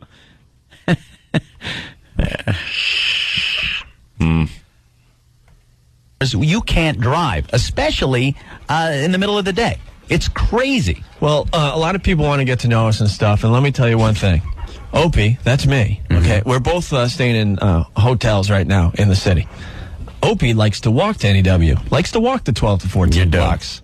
Anthony, the lazy one, doesn't like to walk to the I'm not NEW studios. lazy. I'm just doing things right up to the minute, so I want to jump into a cab and get here. I'm online. I'm doing things. So Opie gets to see all the fine sights of New York City, and Anthony, I don't know, he's in a smelly cab. So, but if Anthony's wouldn't he also be seeing? I could see. Seeing what There are windows in a cab, Opie. Trunk? like a hostage? Right. And what's with my whole, I'm doing things, I'm online. It's that voice I put on. I'm trying to convince everyone I'm a true New Yorker. You're walking your rollerblade and you're making buds. I'm taking it all in. Yeah, you're soaking it in, man. I'm walking the streets. Yeah. Oh, where was a homeless guy to just cave your head in? You should have had your hat removed at some point. It's in New York City, and Anthony, I don't know, he's in a smelly cab. And yeah, I got to listen to this. Hi, this is Joan Rivers. Buckle up for safety. Great. Hi, this is Judd Hirsch. I know a little something about taxi cabs. Like, all right, enough. I heard that 8 billion times. Oh, this one. Oh, it's the Catwoman. Buckle up for safety. Oh, God, can you get some more celebrities? Please. Enough. I've only heard those three. But about 2 blocks from the station, I actually passed your cab. Yeah, I looked out the window. It's like, Opie. Can I tell you something? That didn't happen. That didn't happen. More lies. Anthony did not pass me in a cab as I was walking. You know what the odds of that would be? 2 to 1. You're a liar. See, I needed to say that to make our point that cars move really slow in Manhattan. Yeah. I actually passed your cab. Yeah, I looked out the window. It's like, Opie. Right. Wait a minute. We left at the same time. Same time. Yeah. It took me, I think, 10 minutes to get a cab. Uh-huh. And then I told him where we were going. He turns the corner. Dead stop traffic. Oh, there goes Opie walking by. Bye. It was a free ride for me. It cost. Were you even staying in the city at a hotel? I don't even think you were. No, I wasn't. I was in Huntington. Yeah, because I had already gotten a house for rent. We're just lying to be liked. Opie was staying in a hotel. I wasn't. I was staying. I had already rented a house, so I was driving in. So I was driving in every day. Right. Bye. It was a free ride for me. It cost you $10. Mm-hmm. All right. How are the rest of the faxes? Good. Yeah, right. Oh, except for this one. Oh, good, and this one. And this one. While we're warming up. At least we kind of acknowledged the fact that we were getting bashed on the fax machine. We're warming up a little bit. Wow. I don't know. Maybe we'll play a few more after the break. There is one that says summer songs, fudgy wudgy bars. You didn't bring back the fudgy wudgy bar from E-Rock. Oh, it's me talking about fudgy wudgy bars? Also, we discussed the weather for 2 minutes and 37 seconds. Get out of here. Oh, stinkeroo. New movie's coming out, and I have a cute story about getting a speeding ticket. We'll be nostalgic. Anything you want to say, E-Rock? What's on the way here? No, it speaks for itself. All right, it's Opie and Anthony, 877-212-0-A, some audio from 10 years ago. Go.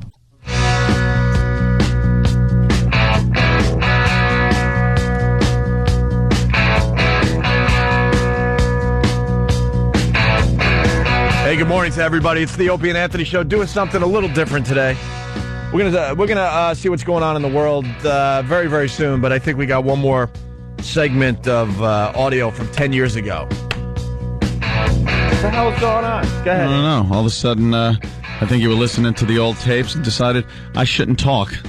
Oh, and I should? Turn my mic off. Oh, and I should? Laugh, agree. Agree, laugh, agree. You're nice. Please like me, please like me, please like nice. me. You're a nice guy. What's wrong with that? Hate being nice. Laugh, agree, laugh, agree. Laugh, agree. Nice.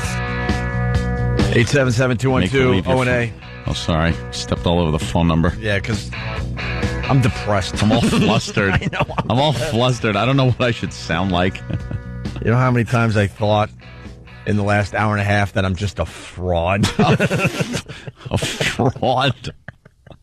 That's a good word for it. What am I doing? Ugh. All right, we go back in time. 10 years ago, we did our first show for New York City because everyone was just clamoring for us. Oh, yeah. They were writing and going, where are those Opie and Anthony guys? We need them here in New York City. Yep. Oh, now they're here. Thank God. Thank God.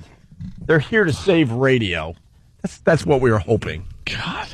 The next break, we talk about summer songs, I guess, and fudgy wudgy bars. This is us 10 years ago, today and yesterday or something.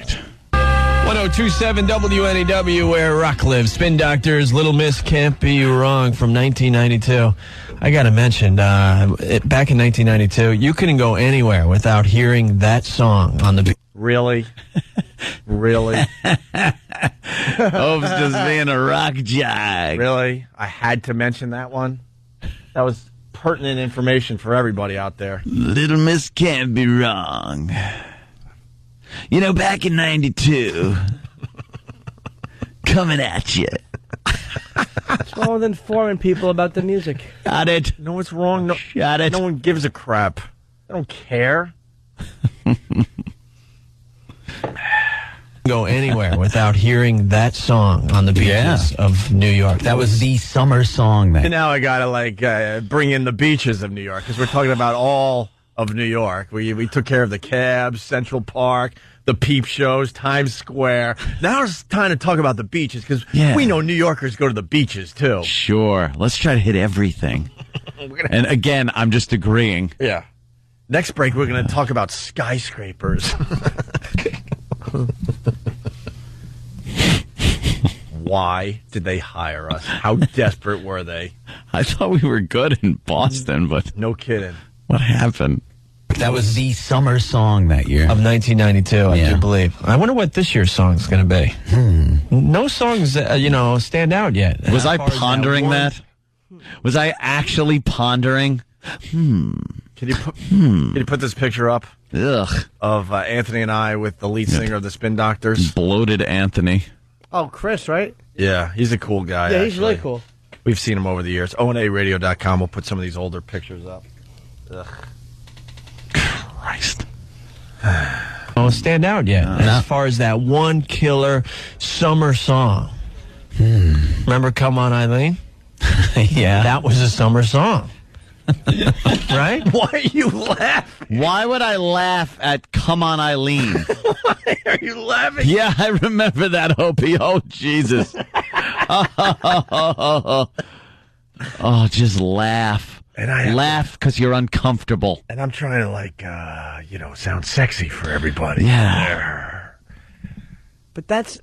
Don't want to be too harsh with the delivery, What is it, Jim? Why don't you tell us what it is, Jim? I'm only saying, I've been listening. My ears have been working for 39 years. Yeah. And I've heard a lot of conversation. And I want to congratulate you two on the most inane conversation I've ever heard. That's a summer song. I remember. Yeah. Talking about where rock lives. Does it live here and it doesn't live anywhere else? No. What does that say for every other radio station that's playing rock? What does that mean, where rock lives? We are just audio diarrhea. That's what this is. Just creating water cooler talk. Oh, did you hear their break on summer songs? Oh, you got to listen to these two. That's these guys. You can't turn them off. I was sitting in my car in front of work. I had to be in. You should have heard their Spin Doctor break. It's one for the ages. I got to tell you. I couldn't get out of my car. I was late for work. I had to know how is this going to end. Hopefully with a firing. And just when you thought they couldn't get crazier, they mentioned "Come On, Eileen."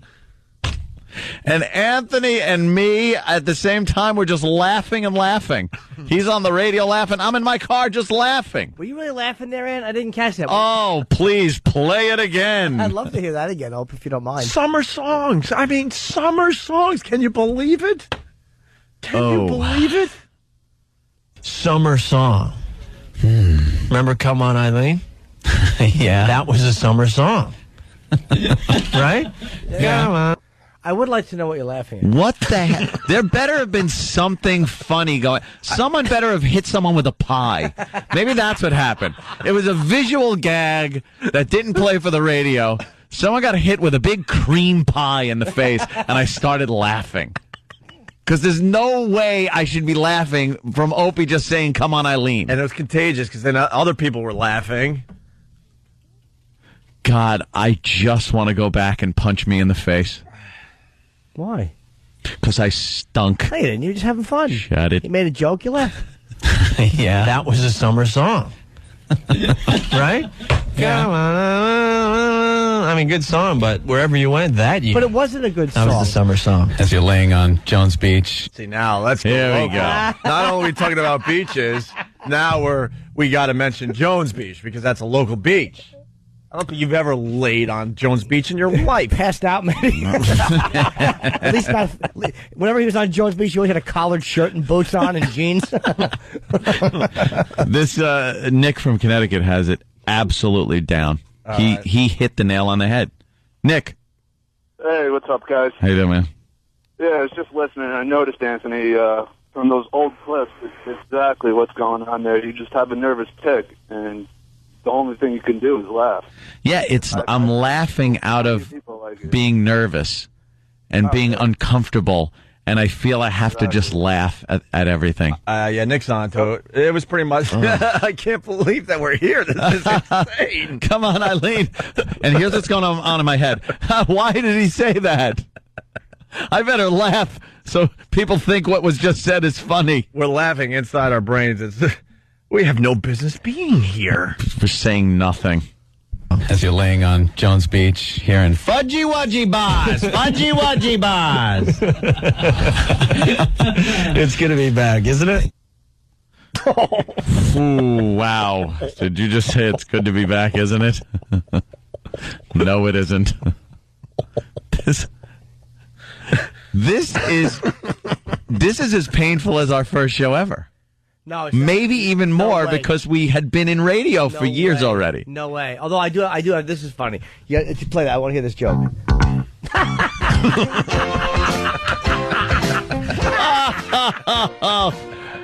Listen to what song is on. It just makes you laugh. Hysterical. It just makes you Come laugh. on. Oh, is that funny? Oh, wow, you gotta be kidding me. God.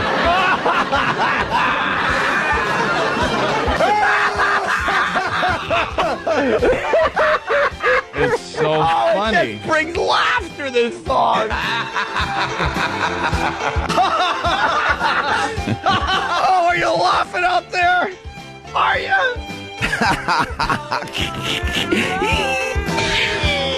Well, you know, as Opie did say, it is a good song. I know. That was the worst. Like, it was almost, you couldn't believe that even that. It was like your mouth opened and things just came out of it. People are complaining they're getting douchey wooshy chills.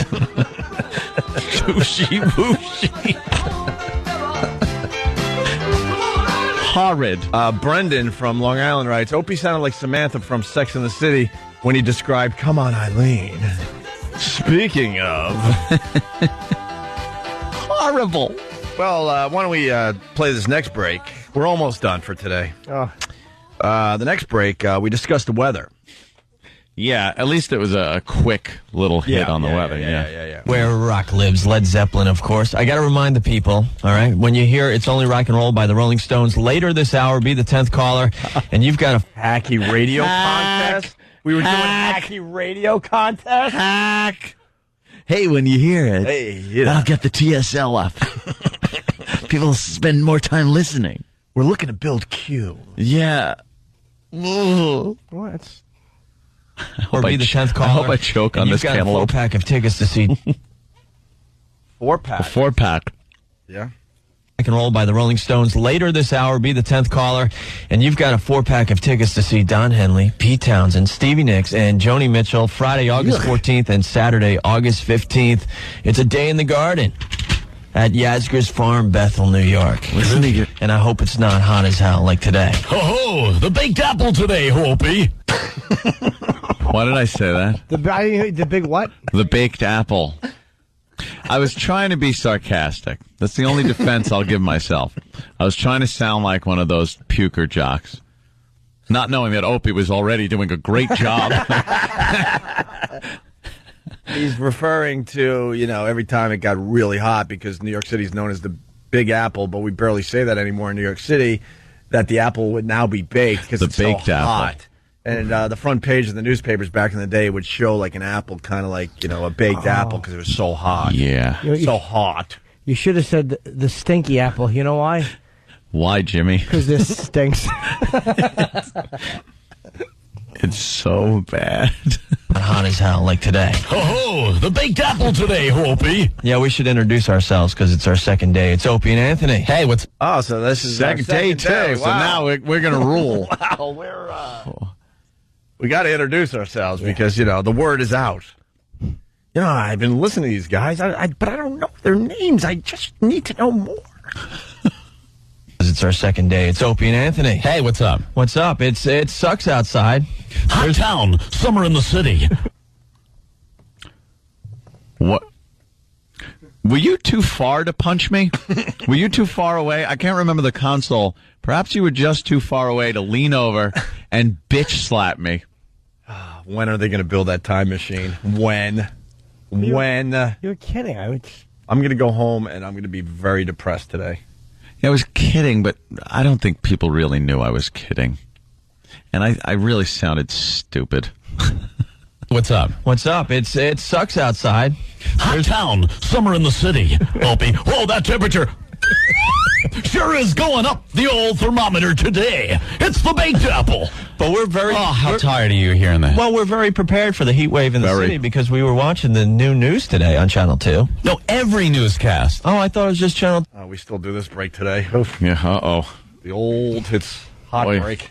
You drill that into the goddamn ground. This could be I almost embarrassing. dropped the F-bomb. This could be embarrassing because I think we did this break still.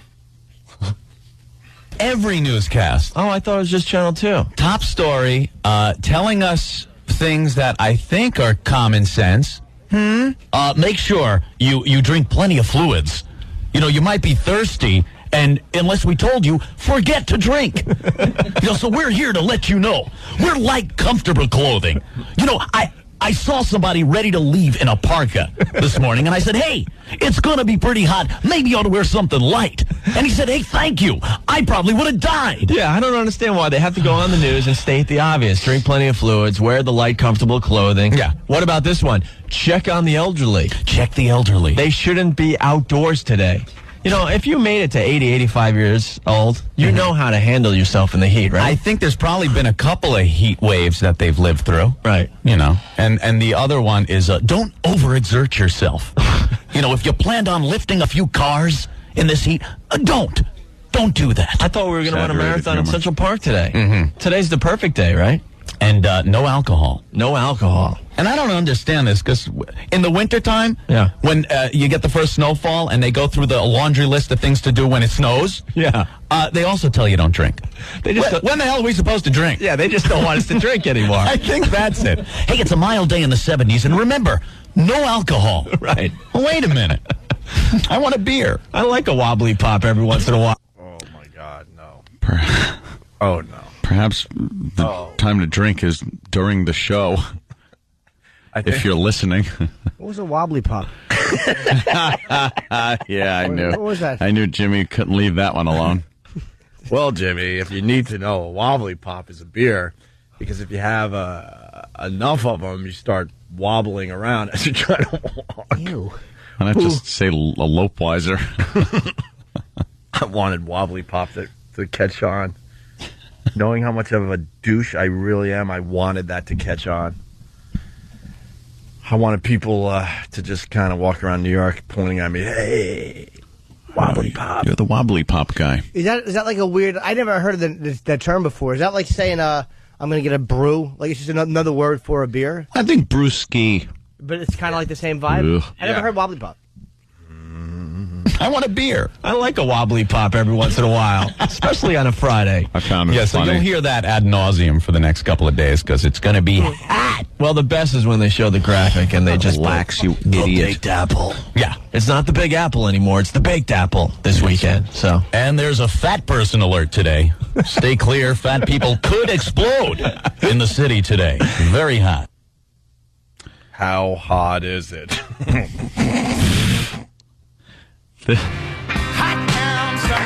That's right, Opie. Oof, I can't even look at you. I'm embarrassed. Who thought this crap was going to work? What's wrong with everybody? All right, we're almost done. When did we turn the corner? When they Question is, when will you? when they wheeled in that first case of Budweiser. Yeah, maybe that had something to do with it. It's not that bad. I would love to really trash it, but it's like, This was before the big It's not meeting. that good either, though. This was before the big meeting that me and Ope had when we decided we were not going to listen to management. Remember that? But you got to also understand, we just got fired. We just blew up our careers, so we had to kind of listen to everybody around us, and then we started realizing, oh my God, we're gonna be out of New York radio within months if we continue like doing this horse, you know what, horrid radio. So then we're like, we have nothing to lose, so why don't we use our real voices again, like we were doing up there in Worcester. Here's us talking about new movies coming out. All right, a couple new movies out. What do you got? Out of Sight, George Clooney and Jennifer Lopez. I love Jennifer Lopez. I don't. No, you don't. I don't like Jennifer Lopez. Once I again, never liked Jennifer Lopez. You're lying. Because that was the thing to say. I always thought her ass was fucking huge. Hey, wait a minute. Easy with the language there. Sorry, you're lying again. Yes, yeah. Her ass was way too big. I hated Jennifer Lopez, but I liked the delivery. I love Jennifer Lopez. Couple new movies out. What do you got? Out of Sight, George Clooney and Jennifer Lopez. I love Jennifer Lopez. I want to stalk her. She was in town. I tried to find her, but no luck. Mm-hmm. I have a problem with Dr. Dolittle, though. Yeah, so do I. Eddie Murphy's new movie. Depending on what paper you read today, it's not looking good at all. He's really taking that Robin Williams tack, where he's just grabbing up these lame movies. Right. Like that. Right. I don't know. Chris Rock as the hamster? Yeah, I'm going to go see it just to see Chris Rock as the hamster. We got to get him on our show again. I hear he studied... Do we have to get him? Do we, you douche? Do we? Oh, we got to get him. This is awful. Here's something. I don't think we ever had Chris Rock on the show. No. I think the first time he did our show was when he sat there. Got to get him on again. A few months ago. Yeah, because... Yeah. Because, we're friends. He doesn't know we're back in New York yet. He probably couldn't get through on the facts because all the NEW legends were faxing their congrats. We gotta get it back on the show, Jimmy. Chris Rock, here it is, Sean the producer saying, Chris Rock is the hamster. Wow, that's my requirement for seeing a movie. You were so excited. This is awful. Holy God. See Chris Rock as the hamster. We got to get him on our show again. I hear he studied for that by hanging out with Richard Gere. No, I didn't do a Richard Gere hamster joke. 10 years ago.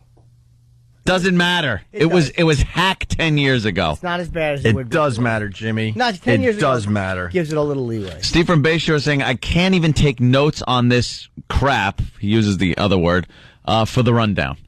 He says he can't even take notes on this. Mm-hmm. It's that awful. I went back to the studio yesterday and took some pictures of where we used to sit. I think they're up on onaradio.com. Oh, really? Yeah. Got to get him on our show again. I hear he studied for that by hanging out with Richard Gere. Is that true? I don't know. I read that somewhere. Thanks for the laugh, Hope. Yeah, well. Needed something. Yeah, well. It needed something. You punch it up for me. Yeah, I was trying to. We sure could have used this.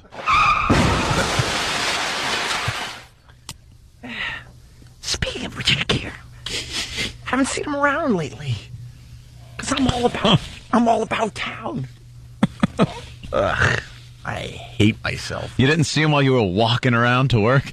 No. And I was in the cab? This is the last one for today. We can't do any more. Thank you. And then maybe tomorrow we'll show you where things did change. Yeah. We have to do this tomorrow because we don't want to leave them at this point. We need some vindication. We got the Carol Miller tapes where we just slammed everybody. Everybody. We finally had it with everyone. That was definitely the turning point.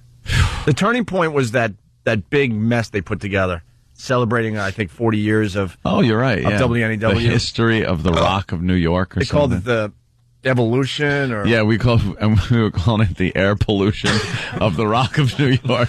It was the evolution of the Rock of New York. And it was so effed up because all the other jocks were playing it, straight. Yeah. Like, they were really into it, and Anthony and I were like, this is horse crap. Yeah, because they were changing the format. Right. And we couldn't understand why they were celebrating this format that they're throwing away. Right. Like, it's such a great thing, then why are you throwing it away? Right, and then the jocks just really got pissed because we weren't taking it seriously. Really started hating us. And, I'll give her some credit. Carol Miller was the only one brave enough to say it to our face. The rest were doing it behind the scenes in, offices and stuff. Mm-hmm. Here's the last one for today. Faxes are spilling out like crazy. So far, we're finding they're not like crazy. Well, no. You say that when are you saying you were lying? Yes. Wow, that never happened back then. When you hear, like, faxes are spilling out like crazy, that means the fax machine probably isn't even on. There's no paper in it. Right. Faxes are spilling out like crazy. So far, we're finding out that the cops like us. I like that. We like that a lot. I'm a supporter of the police. We're all supporters of the police here at NEW. My first PBA card, I think.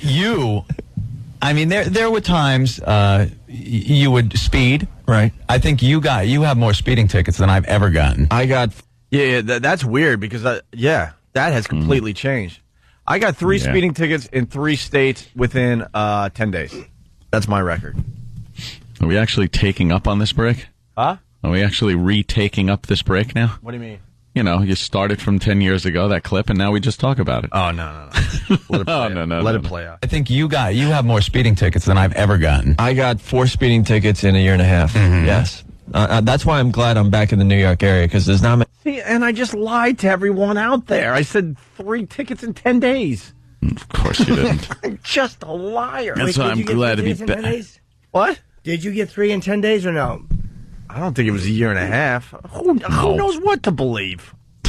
Are you lying now, or are you... I don't know. I don't even know, Jimmy. Opie's just a compulsive liar. I don't know. Who am I? But it's not always a lie about that. It's such an unimportant thing to lie about. No. I just went on live and said, no, I got 3 speeding tickets in 10 days. And then we played the tape from 10 years ago, and I said 3 speeding tickets in a year and a half. Like, that is like, whoa, he's out of control. Yeah. How is that out of control? That's pretty average. But the way you just said it may seem like you got the record. Like, I know the record stands as such, because I have 3 in 10 days. You even had the states. Well, it's funny because the time zone breakdown. And now you're like, I don't know if that's true. Yes. That's why I'm glad I'm back in the New York area, because there's not many places you could speed anymore. That's true. So I'm going to be safe for a while. Not in downtown. Right. But if you want to send a fax to the pile, 212-9... To the pile. To the big pile. Giant pile. So many faxes, I can't even see Anthony anymore. And he meant if you want to send a fax to the pile of crap that's talking, meaning the show. Ugh. Wow. 10 years ago, our first show in New York City. Oh, God damn.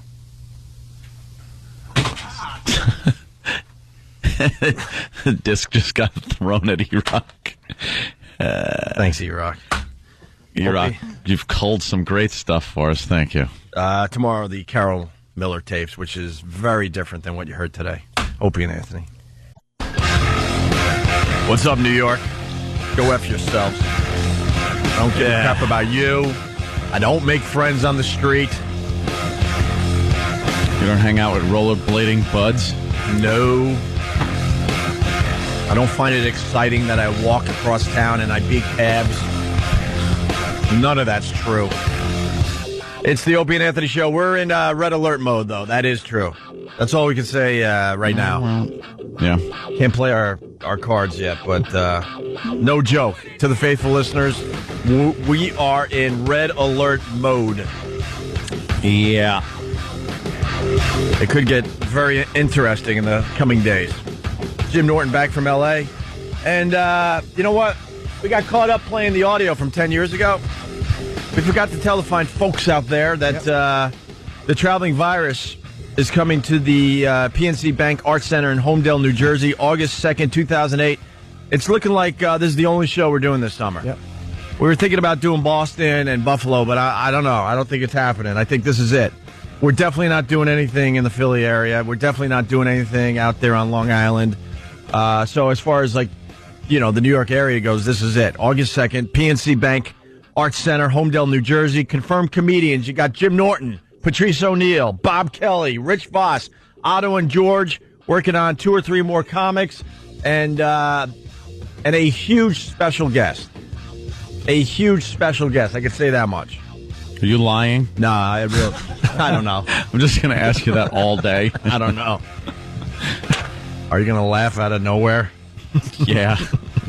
Oh, God, Opie. Shut up with the laughing. Here's the headline for today. Tomorrow morning, 9 a.m., $10 lawn tickets go on sale for the Traveling Virus Comedy Show, August 2nd at the PNC Bank Arts Center. $10 lawn tickets starting tomorrow at 9 a.m. through what? Ticketmaster? First 1,000 lawn seats are $10, and when the 1,000 goes, that's it. That's it? That's it. First come, first serve. Laughing. And we got billboards going up on the New Jersey Turnpike early next week. Hope they're better than last year's with that big mess that you couldn't read. There's 50 faces on it and too many names. And it's like, what are you doing? Who made this complicated mess? I don't understand billboards in general because Jimmy just nailed it. There's so many billboards. I don't have time to read all this. I'm going 70 miles an hour right now. It takes a very catchy billboard. Yeah. For you to read it. Calling you. Huh? Jesus. It's the loudest thing ever. It's me from the past telling me to kill myself. Yeah, I'll turn this off. I'm sorry. No, I'm just wondering who is calling you while you're on the air. No, it's just emails and text messages and pings. Pings. All right. What the hell is that? Bing. Oh. Highlights and more info, visit myspace.com/virus tour. But the headline, $10 lawn tickets tomorrow through Ticketmaster for the August 2nd PNC Bank Arts Center show in Homedale, New Jersey. Okay? All right. We'll have more on that tomorrow. And we'll announce the other comedians when they officially sign. We got some biggies still to be announced. What else is going on in the world today?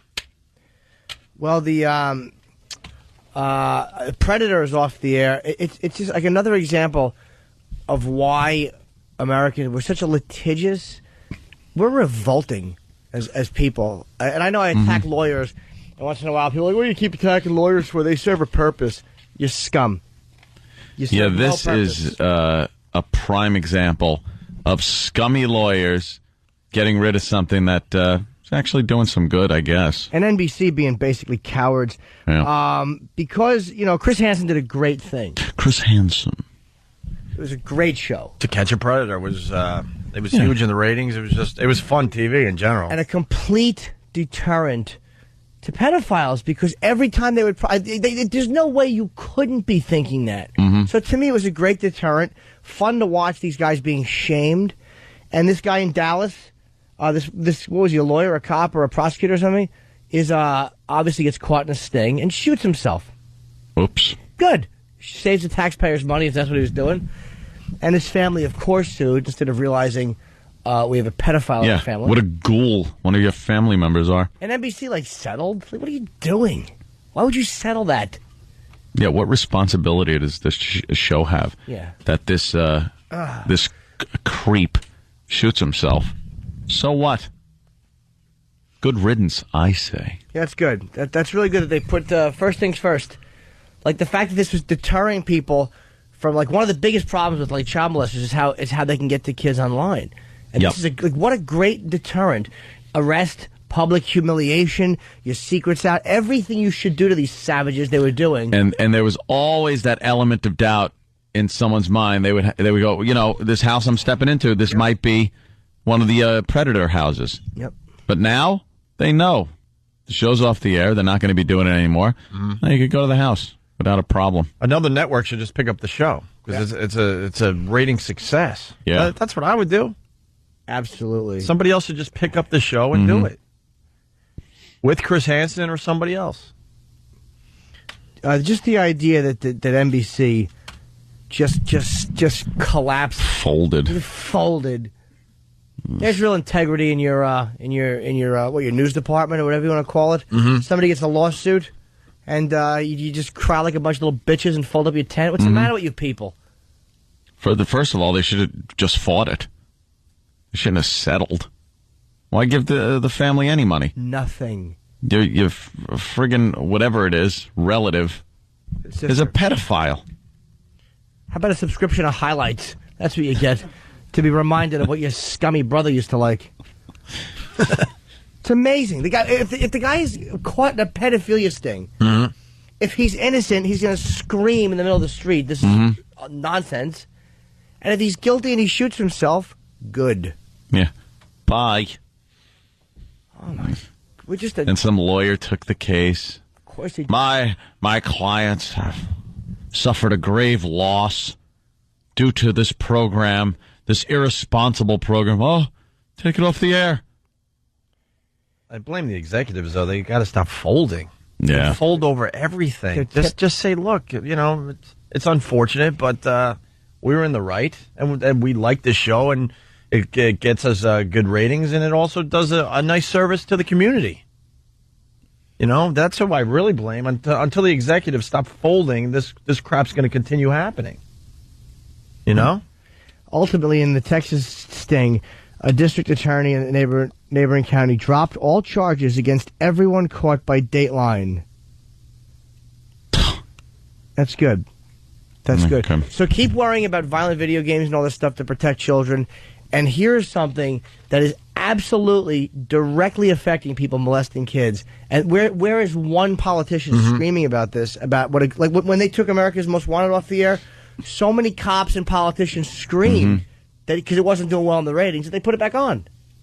Apparently, many states that had the predator households in them have dropped the charges against these guys. You see some of the summaries at the end, but it's been a rolling wave of prosecutors just flopping. Entrapment? And pulling all the charges against these guys. And then yesterday's Supreme Court ruling, which said that child rapists cannot be executed, was another ripple through the system. Even with that, though, you're going to think twice before you try to find something online because you see this is going on. Yeah. It's such a deterrent, no matter what ends up happening with these cases. We need to rethink the entrapment catch-22 in the law. I mean, entrapment, how can you be entrapped into going to have sex with like a 13 or 12-year-old? You can't be unless that's what you're going to do. Unless that's what you're doing. Yeah, that's your motive. If you show up at a house to have sex with a kid, how are you entrapped? Yeah. I don't get it. God, we're a bunch of dummies. We're dummies. Absolutely. And then that ruling where no death penalty for child rapists. Why? I mean, why? That one just... That one seems to me to be that one threw me. Great reason to kill somebody. Who sleeps the night after voting against that? Child rapists. I understand there's problems with people being found guilty and they're innocent and all that crap, but child rapists? Yeah, they say the punishment is a little too extreme for the crime. Really? Really? The guy had sex and sodomized his 8-year-old stepdaughter. That was the case. And they sentenced him to death. Apparently the Supreme Court said, no, it's a little too extreme. Really? Why don't you ask the 8-year-old? How productive in society is this guy going to be? What kind of danger? You think that's something that's cured? You think that guy could go through therapy and be out and amongst children?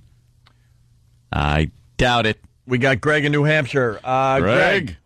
Hey, what's going on, boys? Hey. I got to disagree with you. This pedophiles have always been around, and yes, the computer does make it easier for them to get in contact with kids, but don't you think the parents really need to be keeping a more diligent eye on their kids these days?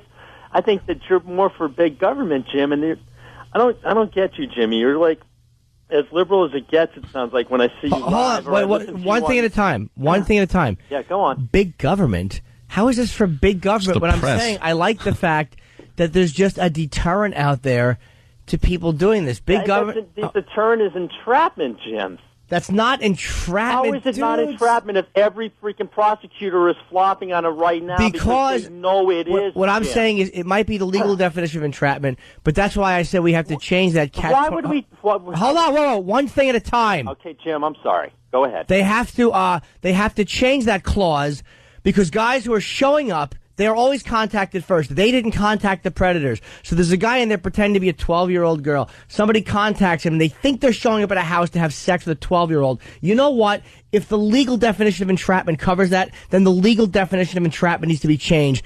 Because if that's what you think the Constitution's about? Protecting guys that show up to rape kids or have sex with kids and bring booze to have sex with a child? I think you're attacking it from the wrong end. Really? What's the right end? Stupid constitutional worshiper? Jim, listen to me for a second, please, sir. I believe that if you had the parents become more diligent on this and there was parental controls and they talked to their kids about what was going on, rhetoric. You're attacking it from the wrong end, Jim. Why don't you do both? Why do you do both? Okay, but Jim, why don't you propose that we do both? I just did. I said change what is interpreted as entrapment. Jim, you're too much about government and trying to get them involved in our lives at a point when they're way too involved in our Jim, lives. you're being glib. It's I'm funny. not being glib. No, he said me. Seriously. But And to I think that I'm understand for glib big in government, dude, to think that I'm for big government Okay, look, because you I guys want to are see always right, Jimmy. I know pedophiles. you're always right. You're so well informed, but I'm telling you, Jim. I am well informed. You are one of these. You Jimmy, think that I'm for more big Jimmy, government it's because on- I want pedophiles to not be able to use an entrapment clause to get out, you ass? Jim, You think that means Jim, I want the I'm government knocking on my front door? I'm the Shut ass. up. Jim, how am I the ass because the parents aren't doing their job? Stop with the whole parents issue. Jim, This is not Jim, about the parents. you know They this contact them half okay, the time pretending Jimmy, they're children, you dope. Let me ask you something, Jim. Do you think there's a difference between the way that we were parented? I'm 43 years old. I'm a little bit Yes, older. and here's the difference. I'll tell you. Yeah, let me finish. Yes, I'll answer. There is a difference. And also, growing up, we didn't have computers, which allowed pedophiles access to us while we were sitting in our own houses. That always would teach us.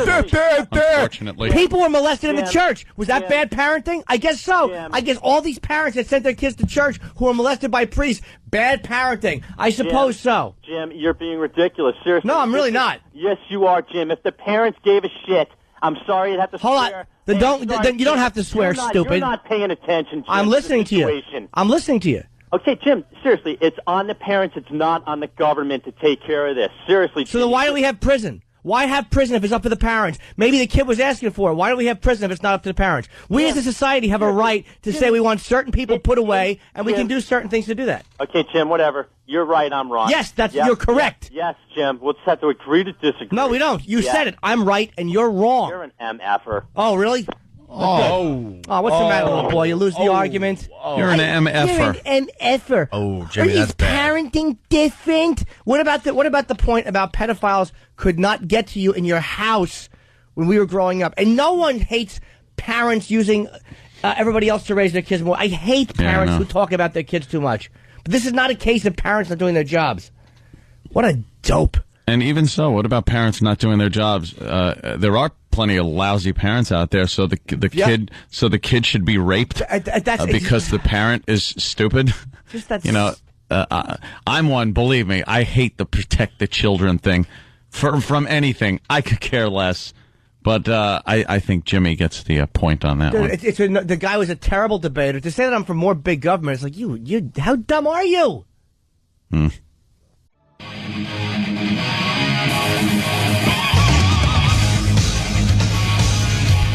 Welcome back to Norton and Friends. Today my guests are Greg and Tony, a couple local guys just making their way back into the New York area. I met him while we were out. He was rollerblading through the park. We were listening to some girls. He was driving the cab laughing. That's right, Jim. And Traveling Virus, August 2nd at PNC.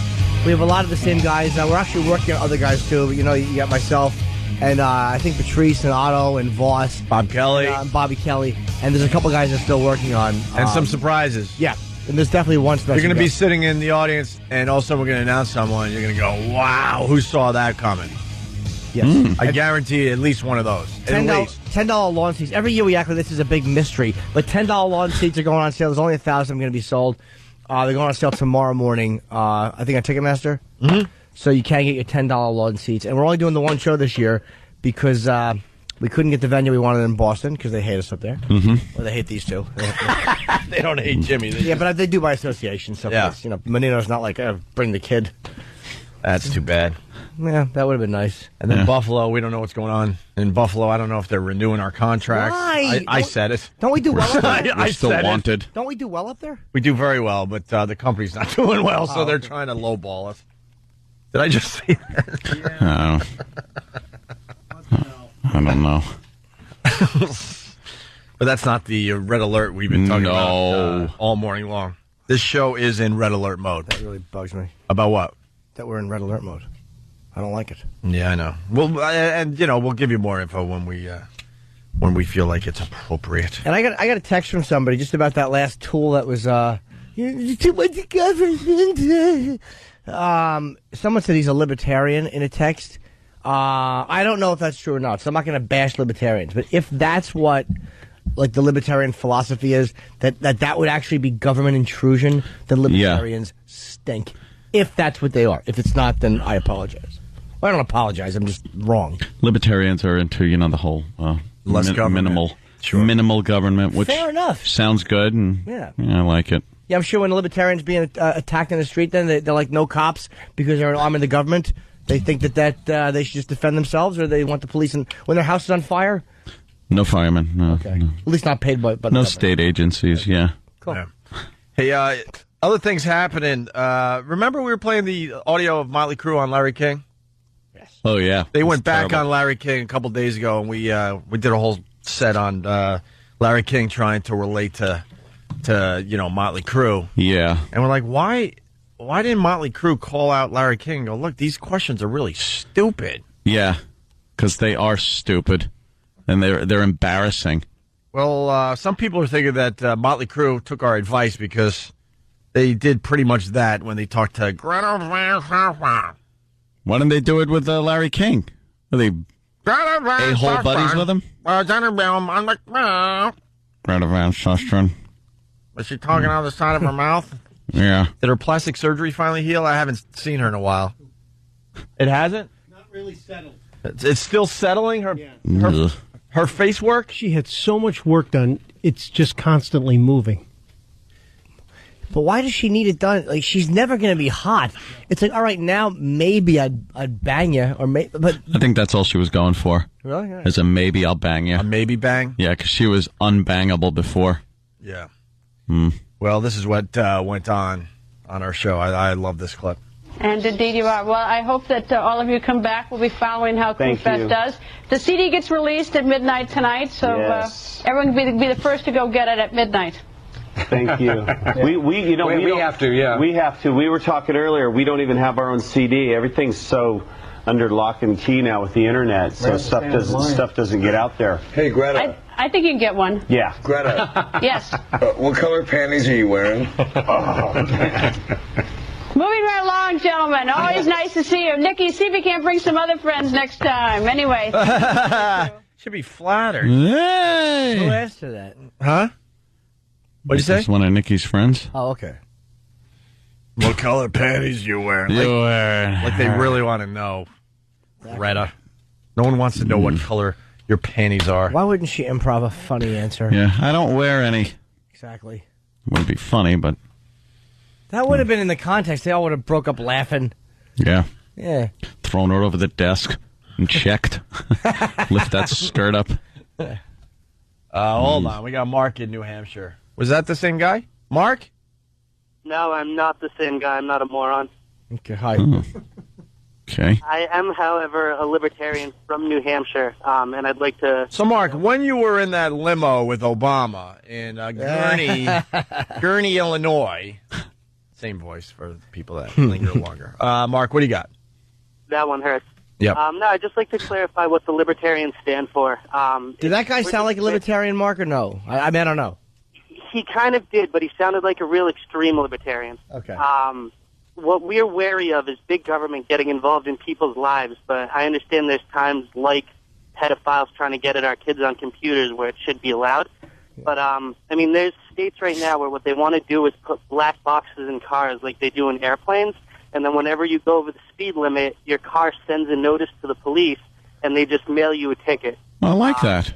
Oh, wait, no. Yeah, I so, hate that. I mean, it's you would, but it's things like that that we're wary of, and we just look at things like the government monitoring computers and things like that as a step in that direction and where it's going to end. As much as I believe me, I hate the idea of that black box going in the car. But just to play devil's advocate, if it's something being used to enforce a law, that is, like, if you don't break a law, there will never be a notice sent. And again, I don't want it, believe me. But I'm saying where is that an intrusion when it is simply enforcing a law that's in place? Well, that's the question, and I can't answer it. But the question is, where do you draw that line on how far the government is allowed to interfere in our lives to do things like that?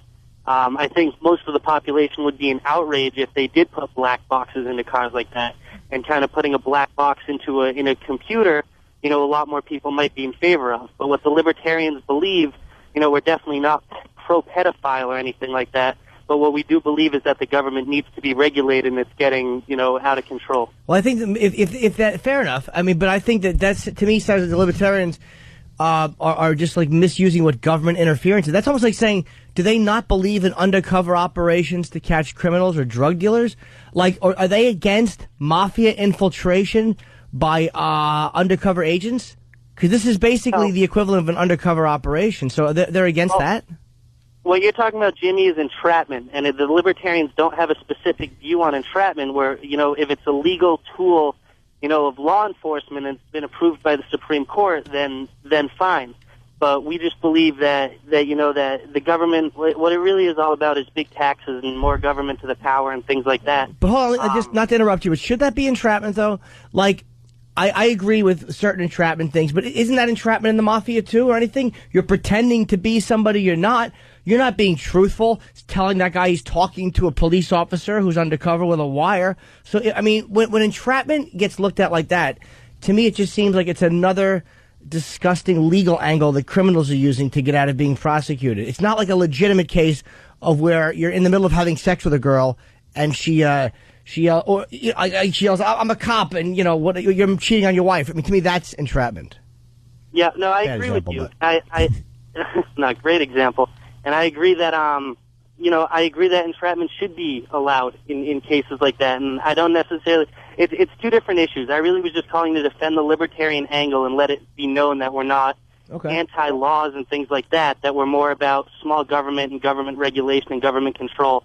I just didn't want that guy going on the air and telling all your listeners that, the Libertarian Party is not about enforcing laws, because that's not what we're about. And I know he would go, but it's about good parent. But it's like we were talking before, this is not I hate when parents expect the rest of us to do their jobs. But that's a case where it's like Ann said, you are kind of punishing kids in a way. It's silly. And to me, it's a very, it's a fair thing to say we would like the government to be able to use the tax money we pay to catch guys that are trying to have sex with children. Yeah, I agree with you. And what you said was great when we had to do, both things, stop it at home and stop it, with the law. And why should the kid get punished and get raped because the parent's not doing the job? That was a great point. I don't know how we can argue with that. Yeah, I mean, if the government's in every aspect of our lives trying to catch every time you cheat on your taxes or every time you play your music to, I mean, go over the speed limit. Yes, that's government intrusion. Yeah, there's no common sense being used anymore. It's got to be some just legal mumbo jumbo, if I may use the word, that has to stick to this strict line. Yeah. There's no gray area where common sense has to come into it. When that guy told me I'm for more big government, it's like, then you obviously don't, what are you, nuts? Yeah. More big government. I want gay people to be able to get married, do what they want. I want people out of their lives. No, I don't want to get married in that situation. Oh, okay. But I'm saying I don't want big government. I don't want people controlling what other people do. All right, Mark. Thank you for calling, all right? Bye. Someone is saying that Anthony is a libertarian. Adam in Boston, listening on BCN. Adam? Hey, boys. Love you guys. Love the show. Thank you, sir. Thank you. Real quick, I think Mark's just kind of overcomplicated, like pure libertarianism and like not the extreme like moron that's called first, but like I'd say Ant's the libertarian. Like small government, don't pay too much in taxes, like protect people and their stuff. But gun ownership is cool. Like drug use is cool as long as you're not breaking into people's houses and taking their money to buy drugs. Like that's the heart of libertarianism. Strong police force, strong military, but not all the social programs and crap that gets paid for with our taxes. That's about it. It's fine. Yeah. Who would? But for someone to not use common sense and like as we're having that point to actually think that using people to catch computer predators who are at times themselves acting like kids and to go, what about parenting? It's like what you are is you're a dummy just engaging in rhetoric and you're not using common sense. You're just saying that because you think you're supposed to say that because you're stupid. Exactly. You're 100. I agree with you 100% on that, Jimmy. So. Thank you. All right, let's go. And then he cursed. I'm sorry, I have to curse. Yeah, let's go to Mike in New York. Mike. Hey, Jimmy. Yes, sir. Yeah, how you doing? Listen, they're talking about the definition of entrapment. In New York State penal law, they say that entrapment is when you force somebody to do something that they normally wouldn't do. Okay. Now, here the pedophile is planning this, so he's doing it anyway. So it's not entrapment by sending an undercover in. And I don't know why he said, why are those prosecutors all dropping the cases? I really don't know. I don't know if Dateline did something wrong. I don't care. And the legal angle about it, is not even that big a deal when compared to the public humiliation. Yeah. Because most of these guys won't do a hard jail time anyway. Mm-hmm. So yeah, all right. Well, so the legal definition of entrapment, they were not entrapping them. Let's say hi to Dave. Dave, you're on the Opie and Anthony show. Oh, yes, hello. Hey, Dave. Oh, yeah, I like to make comments. First of all, on the entrapment law.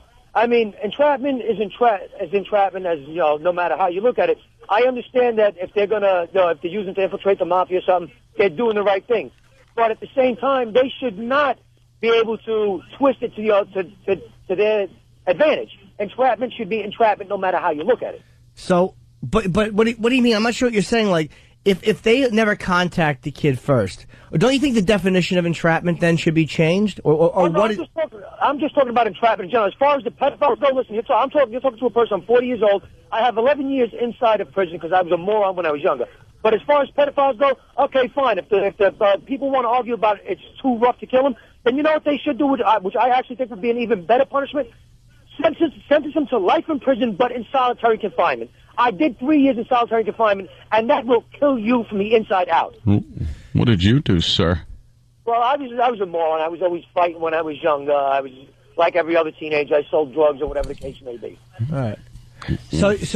But entrapment is, again, I'm more willing to listen to a drug charge entrapment from somebody who's selling drugs. Because that's to me less of a heinous thing than going to like a kid's house to have sex with them and bring booze. Granted, I agree with that, but then again, like I said, it's like the meaning of the word entrapment has one meaning. It shouldn't have a certain meaning for certain situations and another meaning for different situations. Well, don't forget though, legally things have different meanings because you have murder 1, murder 2. You know what I mean? Just because somebody winds up dead doesn't mean that it was an automatic homicide. And you know, there's different things bend a little. All right, let's go to Rick really fast. We're running out of show. Rick, you're the last caller today from Ohio. Good morning to Cleveland, by the way. What's up, Rick? Good morning. I just want to explain to Jimmy the reason these guys are getting off and calling entrapment is because the 12-year-old girl doesn't exist. If you do an undercover sting with the mafia, they're actually seeing laws be broken. Okay. So basically they're saying because they're contacting someone who never was a 12-year-old girl. Yeah, that's not true either. Because drugs, you can buy fake drugs and think that you're buying real drugs and they still get you. And you're not supposed to be carrying on a conversation like that on the internet. Doesn't even matter that you're visiting the house. They could bust you without even going to the house. Thank you.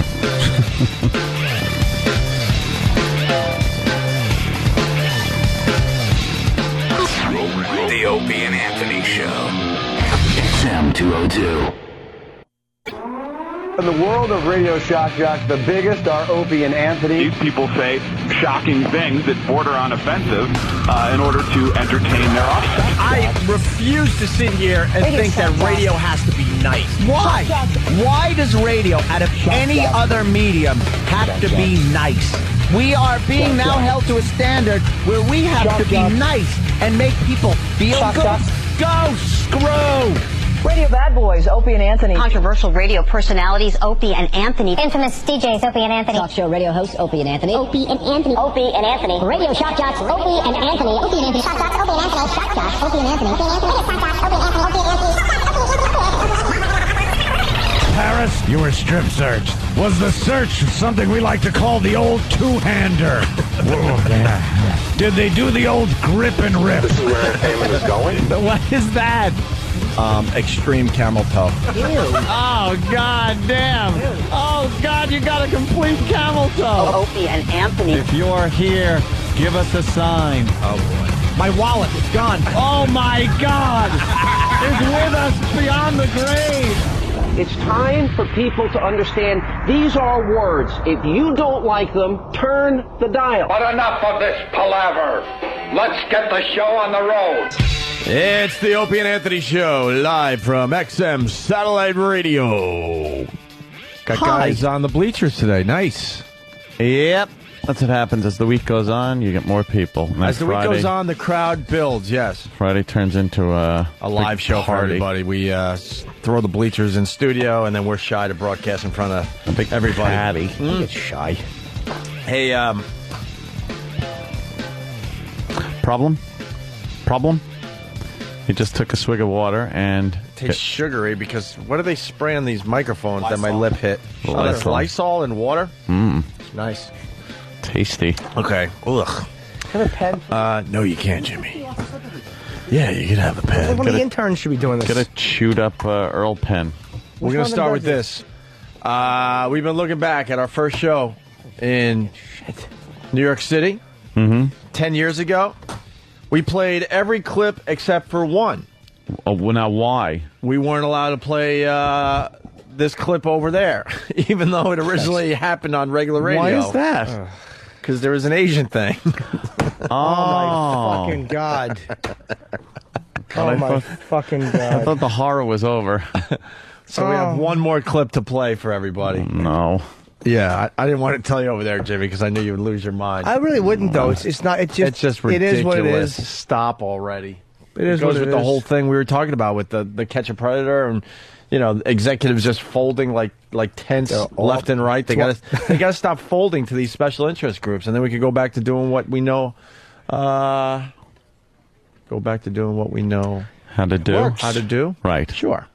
It'll never change, though, because they're just cowards. That's why they're on the outside doing what they do. Yep. Well, the XMers get a bonus track. Bonus track. 10 years ago, Anthony and I did our first show in New York City. Played just about all these clips earlier. We have one more to play. Anthony doing his President Clinton impression. He's on the phone, making believe he's calling from China. What?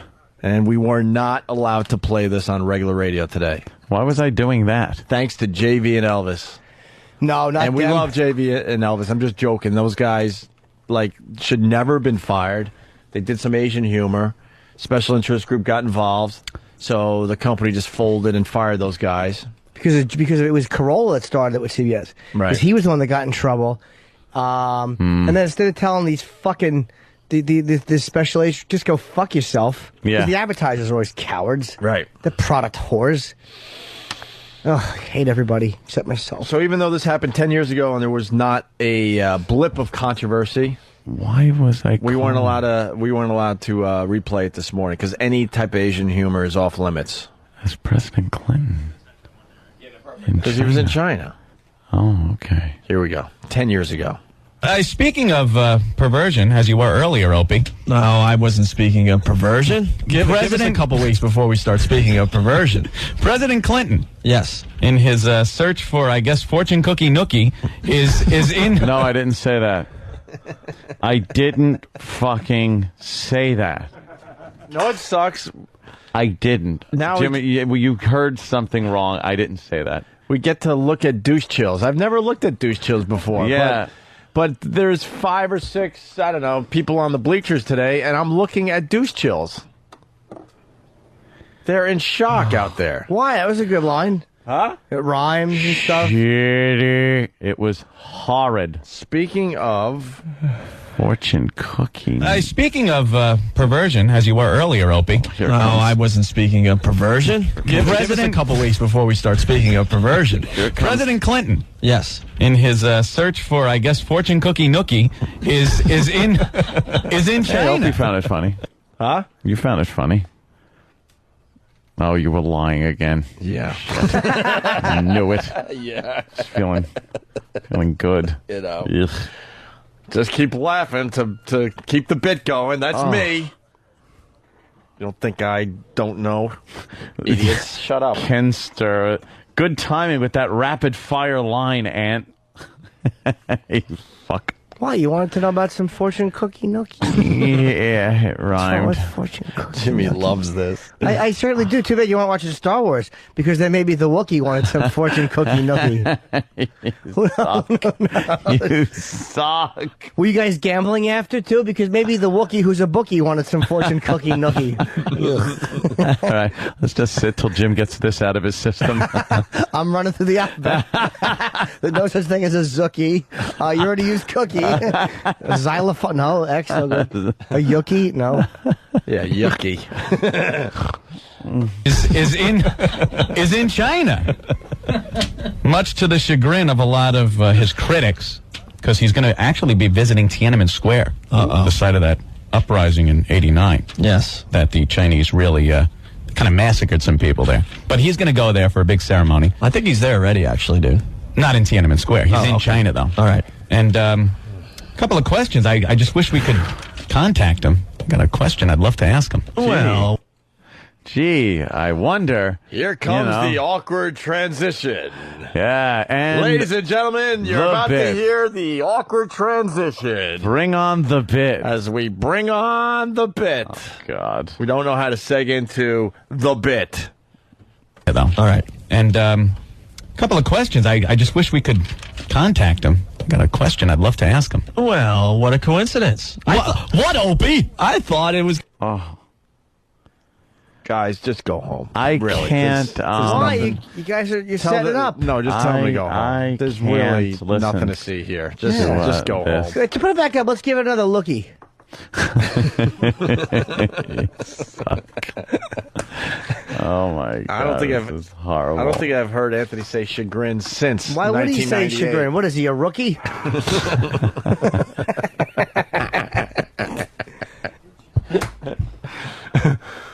Fucking gum under this thing. It's all gooky. Fortune cookie, nookie. Nah, it's kind of cute. What was I thinking? I don't know. And I'd love to ask him. Well, what a coincidence. What, Opie? I thought it was going to take 6 to 8 months before we had some high-profile celebrities on our show. Why am I trying to sell this like we're actually going to talk to Clinton? Scott from Hot Pog. Oh, looky. Bill Clinton was also playing hooky. Oh, hooky. God damn it. Hooky, yeah. Well, what a coincidence, Anthony. Before we had some high-profile celebrities on our show. Don't tell me you've actually got the president on the phone. I sure do, Anthony. Hey, President Clinton. Hello, Opie. Hello, Anthony. What's going on? You're in China, I hear. I'm here in China spreading goodwill. Now, I got a problem with this. What's the problem? There's not a lot of people in China that speak English, so how are you communicating with the people? Well, I'm going to have a Chinese interpreter that I take with me. His name is Dong. Wait a minute. No, his name isn't... Hold on, I like that, though. Jimmy. It's a funny... Jimmy.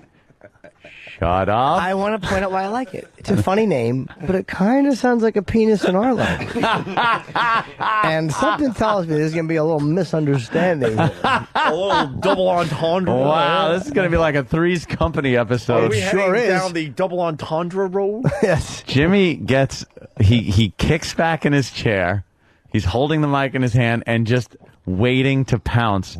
Right now, I'm a little wounded gazelle at the water hole, and Jimmy is a tiger. This is going to be the Three's Company episode when it was 8 rolls and he grabbed his chest and did the old nose to the floor behind the fucking sofa. Let's say hi to Mike on Long Island. Hello, Mike. Mike. How you doing? News today, Chewbacca got signed to a new team, and he's got a gambling problem, and he loves aging hookers. And the news read that the Wookiee rookie hid from his bookie while searching for fortune cookie nookie. Yeah. Punch out. Yeah, I could see that happen. Oh, this is nice. Yeah. Some support from my sister Dawn. Oh, that's good, because I turned off my phone. She writes, I'm shutting you off now. Ew, this is worse than hearing you talk about your sex life.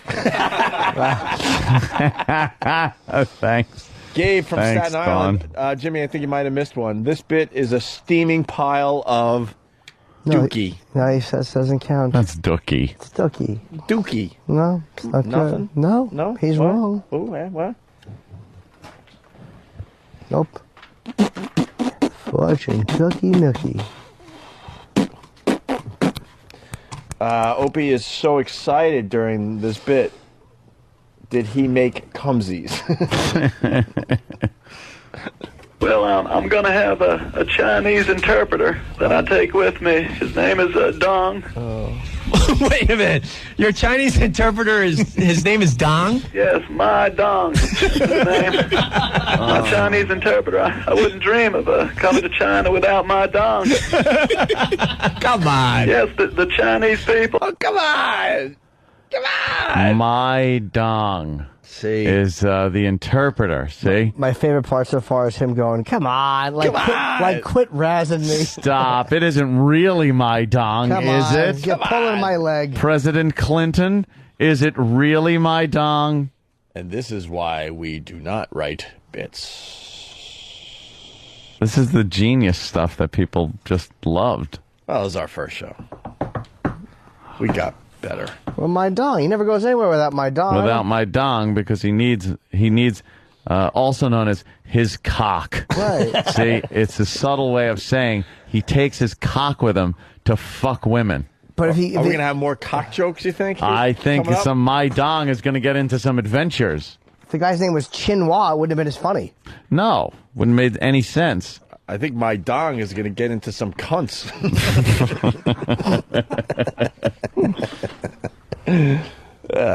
My dong. Come on. Yes, the Chinese people will know what I'm about through my dong. Now, President Clinton, will this interpreter be helping you with any policy makings over there in China? No, he's strictly an interpreter. As soon as my dong starts thinking for me, that's when I get in trouble. I see, okay. Some people say that there's a better choice of interpreters out there, but I got to tell you, I stand behind my dong. They couldn't play this on regular radio today? No. This innocent bit?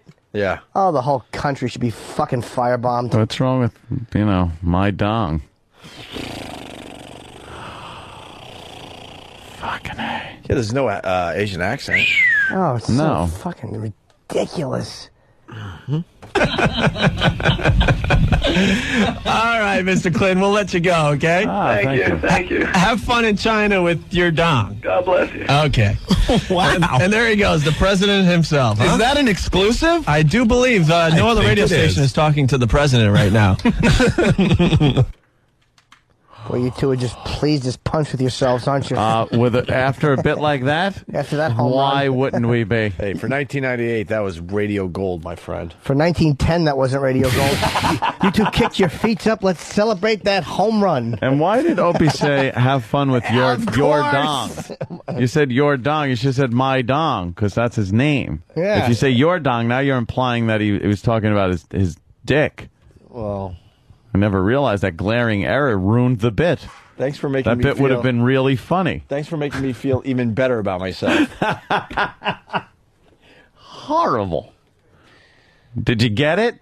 Did anyone get it? Or did we need some more fucking cock jokes put in there? We needed a ta-da! Kyle S. from Indiana writes, I've never been more embarrassed in my life. Yeah. 10 years ago, O&A never went anywhere without me douche chills. Scott M. Hop Hog. Look at this. Jill N. is writing, lose my number. Let's say hi to Greg, West Virginia. Greg? Hey, Greg. Was it day one or two that you realized you had to team up with old Martin and Lewis? All right. See, it's not so easy, is it? Let's say hi to Stryker. Stryker. Hey, Anthony, I suspect after that bit, you'll be suffering from a lack of nookie from your pookie wookie. Good. Glad you tried. You stumbled a bit, didn't you? Look at all you people. It's so easy. It's so easy to do, isn't it? Let's say hi to John, North Carolina. Hey, guys. Hey, maybe you should just leave the show today and play hooky. Well, you know. If that wasn't used 3 times already, it might have gotten a chuckle. Yeah, boy, this radio thing. Oh, it's just a snap, isn't it, callers? Yeah, we're seconds away from fighting back. It was just awful. We allowed ourselves to be thrown under the bus today. You do understand that. Of course. All right. We're going to... I have a big announcement. No, you don't. That Louis C.K. is doing Unmasked. Yeah, Friday. Oh, yeah. You guys know? Yeah, he called yesterday. June 27th. You can get tickets live at xmradio.com, but you have to put Louis C.K. in the subject line. Yeah. And he'll be on tomorrow morning with Method Man. Yeah, Method Man from The Wire. I'm very happy. Cheese, right? Yeah, Cheese. He was a Lucky Louie fan, too, so he'll probably be happy to Louis be in. I hope he's cool. Oh, yeah, he was great. I've talked to him. He's fucking. That the really man's cool? He's really cool. Awesome. Yeah, he's I'm not looking forward to that. All right, we're going to move on to other things. We got breaking news today. Unbelievable. Breaking news about construction workers. This is just going to set the country in a tizzy. Ablaze? Is it, Opie? Yes. It has been a horrible year for construction accidents in the city. Tonight, a CBS 2 hidden camera investigation exposes construction workers having a liquid lunch, then heading back to work, putting everyone around. Fucking douchebags. That's news. The fucking news. Construction workers drink. Douchebags. And that's news? We had obviously a very tragic thing happen here in New York. One of those cranes fell. 2 people died? Or 1 person died? I think it was just the operator. Just the operator died, but it was just completely tragic. The construction workers are on the scene crying their eyes out. So what does the news do? Let's catch them drinking at lunch. Drink. Go fuck yourselves. You know how many buildings they're building in this city? Bunch of drunks are And building there's them. rarely an accident? That's news? Fuck you. I used to drink all the time on the job. Yeah. You go out for lunch. You go to the titty bar, grab a couple of beers, come back, a little buzz on, grab some power tools. Basically, they're spinning this like, say, if they're not drinking at lunch, then there wouldn't be, crane accidents. Dude, fuck you. Fucking news. Workers having a liquid lunch, then heading back to work, putting everyone around them at risk. Go fuck yourselves. Go fuck yourself. Everyone at risk? Everyone. You can't even count how many cranes are currently in New York building shit. Amazing. It's unbelievable. They fall down. Occasionally shit happens. Everyone around them at risk. It's like any happy hour at this New York City watering hole, except it's noon, and these construction workers still have to go back to work, building a sky-high condo complex on the Upper West Side. They're not in the right state of mind. Only God knows what can possibly happen. I am certainly distressed to hear that they're drinking. Yeah, Who the fuck didn't know construction workers drank? Listen, I could see if they were fucking heart surgeons. Yeah. They've been drinking forever. How Right. else do you get a guy to walk 600 feet in the air with fucking rivets? Right.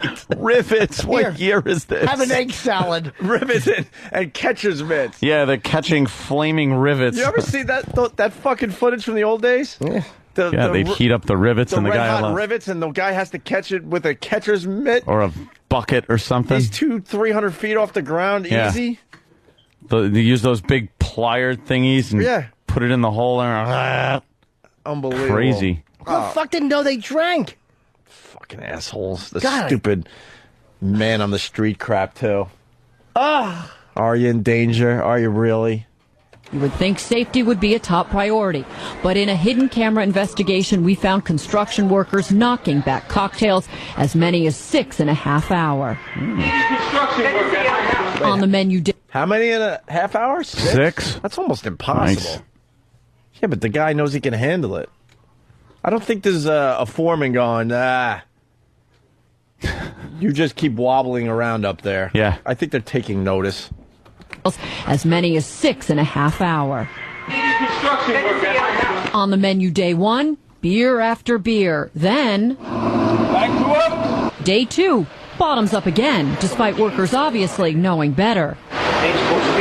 Day 3, 4, and 5, the party continues. And when the boss calls, listen to what this worker tells him over a beer. I just come here and have my sandwich and a Coke. This is not the first time we've exposed this dangerous behavior. In February of 2007, we found construction crews on lunch break from Midtown's Bank of America building, hitting the bars too. Judgment is one of the first things that tends to go when you are drinking.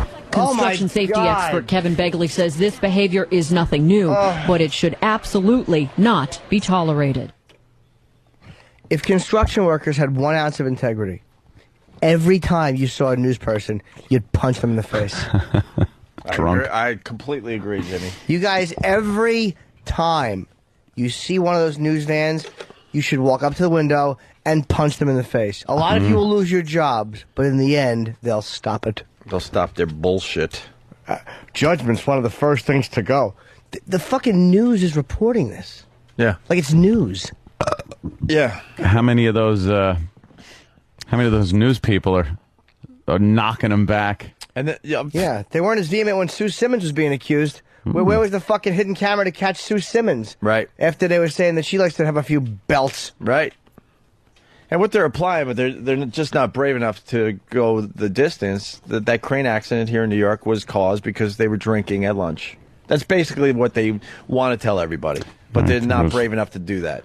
Bad weld job or something. Right. Had nothing to do with someone maybe having a few pops at fucking lunch. A few wobbly pops? Cannot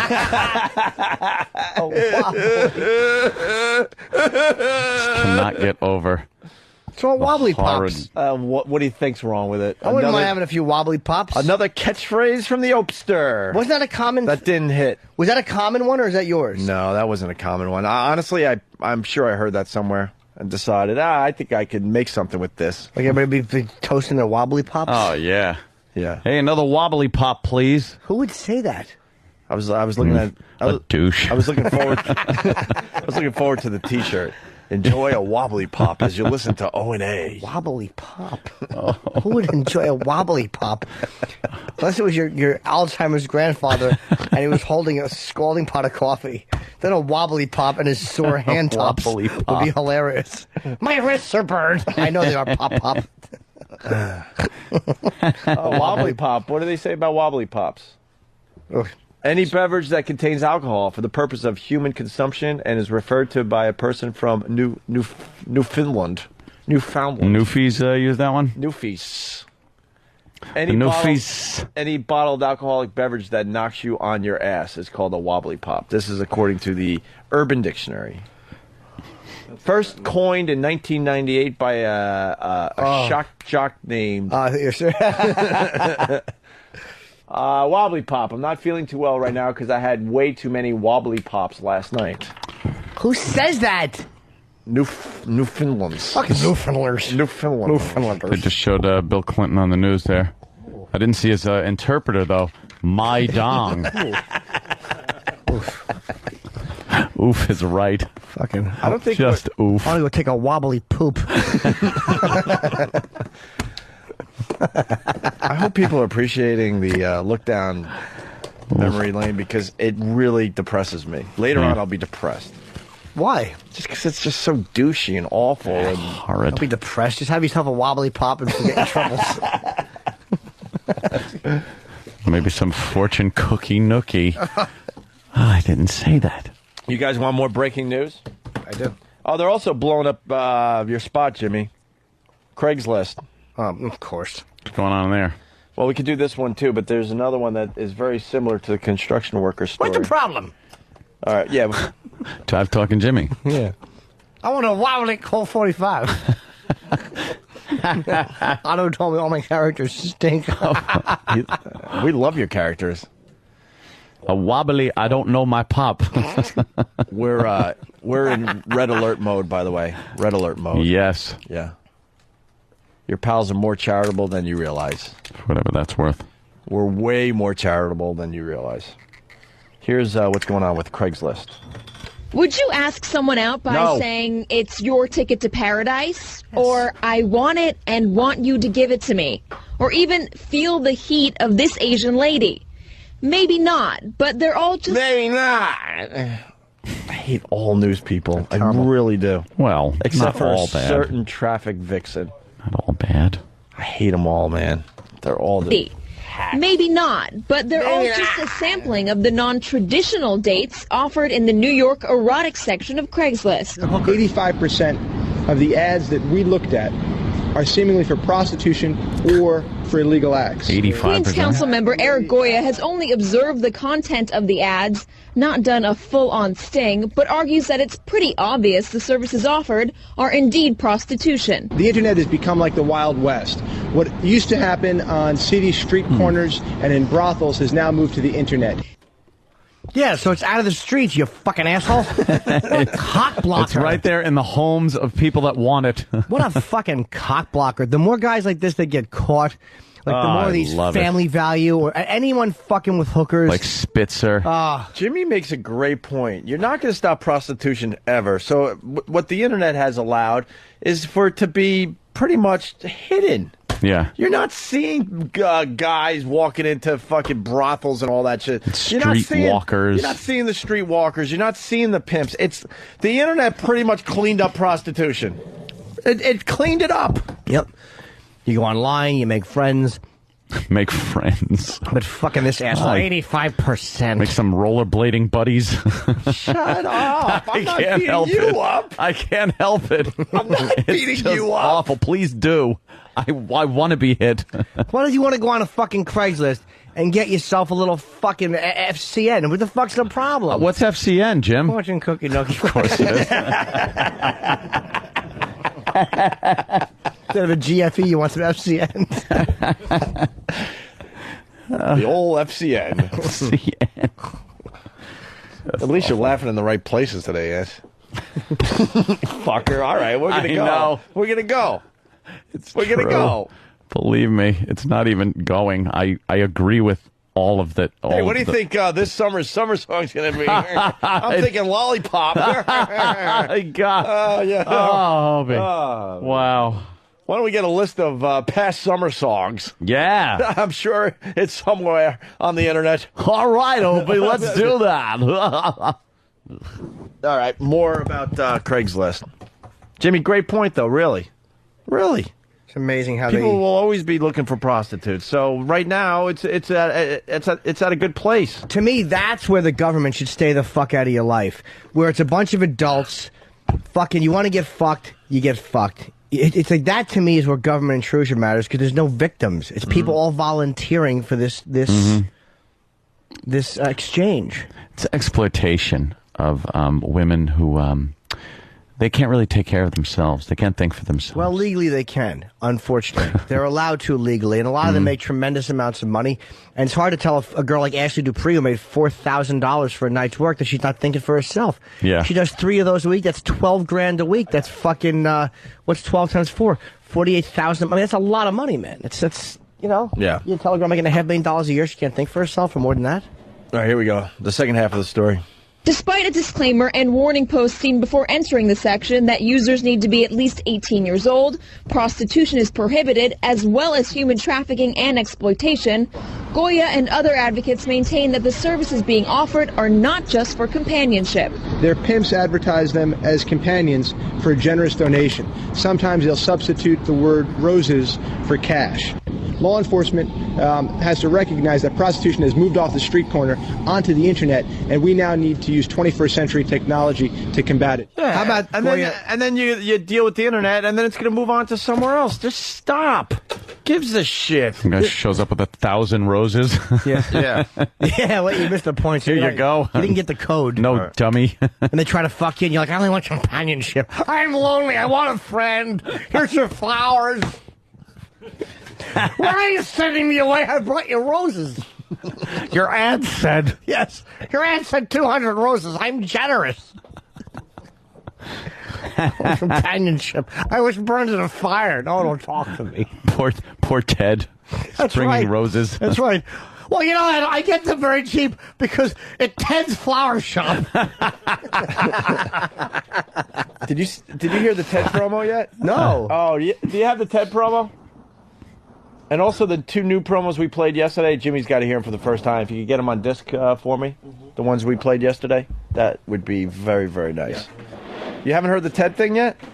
I didn't realize how many times you use Ted as the character. I swear to God, as the name of your characters. I finally caught on late in the game. This goes way back, Jimmy. I don't have to tell you, but they put together the whole TED thing. Who is that? It's Professor Ted from Ted Burns, Teddy Rash, Ted Port Newark, Ted's Match Emporium, Ted's Inflatable Rat Factory, Ted's Egg Emporium. You're listening to The Ted Show. Ted's an ass. You used it a lot. They forgot Ted the light bulb The light salesman. bulb. Yeah, I know. That was the big one right there. It's all right. But Actually, not the light bulb salesman. He just made filaments. Of course he did. Ted's a filament salesman. And each one cost a lot of money. I don't remember that, yeah. I think it was $7 for filament. So now the media's going after Craigslist. They might as well. Go have fun. What's this guy's last Whatever. name? Is Goya? What a douchebag. This fucking faggot assemblyman. Jimmy was out in L.A., but this came in yesterday. The Cream Pie Jones thing. Cream Pie Jones getting a little action, allegedly. Oh. The boys put this together. Ladies and gentlemen, Cream Pie Jones. Cream Pie Jones. What do you want me to do? They wanted me to make cumsies. Cumsies. Cream pie. She's squeezing his hiney. Cream pie. I'm touching his penis. Cream pie. He has a full erection. Cream pie. Oh my God. Cream pie. Look at my titty. Cream pie. I'm such a whore. Cream pie. He's jerking off on her tit. Cream pie. Oh my God. Oh shit. I think he made the cumsies. He made Cumsies. the cumsies. He made Cumsies. He made Cumsies. the cumsies. Cream pie. Cream pie. Like the cream pie chant in that. Yeah. My favorite part. And then finally, Anthony is the star of the latest promo. Remember when we were talking about cum eating, Jimmy? Yes. Don't remember. O&A Independent Features presents Anthony, Portrait of a Cold Cum Eater. Dear Diary, last night I ate cold cum. I never thought I liked cum. The story of one man's secret desire to consume the semen of other men. Warm cum can be lapped up. Cold cum must be chewed and bitten off of the hand. Nung, nung, nung. Cold semen, that is. I so enjoy cold cum. Eaten from the manly, calloused hand of a janitor at my school. Anthony, Portrait of a Cold Cum Eater. Coming to theaters this fall. Why does everything have to come to theaters? I know. That's Steve. stupid having comic timing. He would have said cold coming to theaters. Right. Why would he, though? Why do you have to end it with coming to theaters this fall? Really? Do you know what, by the way, not to belabor an old subject, but one of the worst parts about eating cold cum out of a man's hand Yeah. would be if he was affectionate, and as you buried your lips in his fucking hand, if his loose fingers were caressing your cheek while you cum gobbled. Why, Jimmy? Why? And what kind of sound would you make as you were gobbling it up?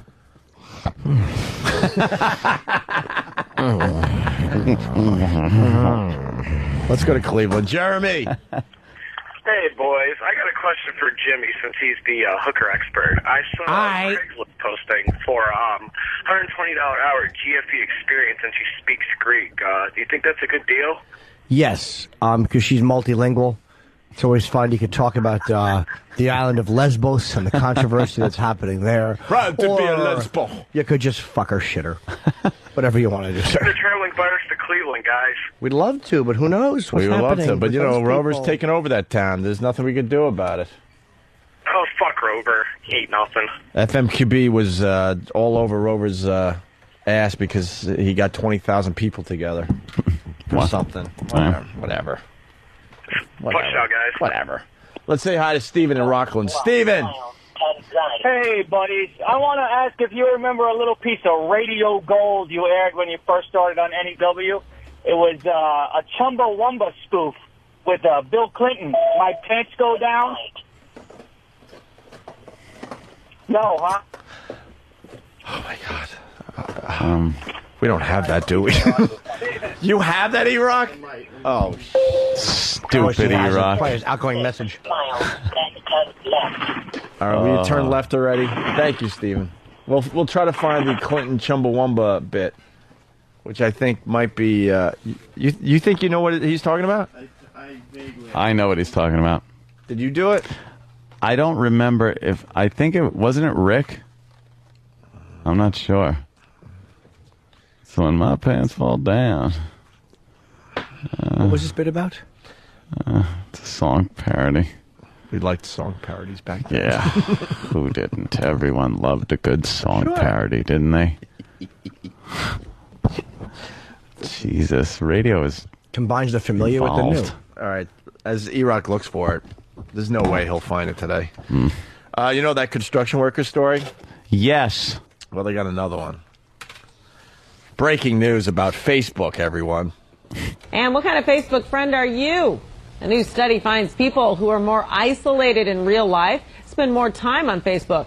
Facebook users who reported feeling anxiety and fear in their face-to-face relationships spent more time communicating online. Oh, But really? the study also found that those who are more introverted actually have fewer Facebook friends. Things that make you go, No, that's not one of them. No. No, not at all. That's a things that make- complete waste of time. Yeah, the news of is. course. That was things that make you ugh. So if you have a lot of friends on Facebook, that means you don't have a lot of friends in real life. Yeah. Yeah. If Really? you don't like going out and meeting real people, Right. you tend to make more friends online. Mm. Things that make you go, of course. That's obvious, dummy. All right, we're going to take our first break here at XM Satellite Radio. What do we got coming up? Oh, yes. Oh, yeah. After the break. And I want to hear like some excitement out there when I say this, guys. Please help us out. After the break on this fine show called Opie and Anthony, Wiener Barbecue. All right. The Opie and Anthony program. Or that stupid XM stinger they do.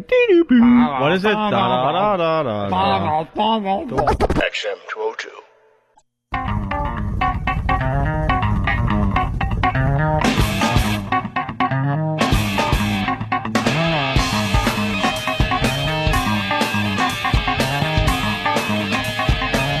Are you guys ready for Wiener Barbecue?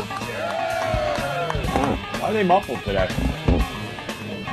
All right, look up at the screen. Their screen's on out there? Yeah, I put it on right now. Jimmy, have you seen Wiener Barbecue yet? I haven't, Opie. What is it? Sounds delish.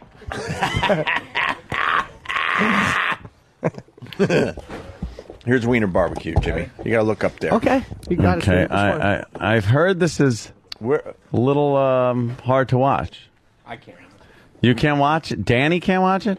You know, there's certain things I can't watch. There's and this is it. phenomenon that goes on after the show that I didn't know about until yesterday. Our own Steve C.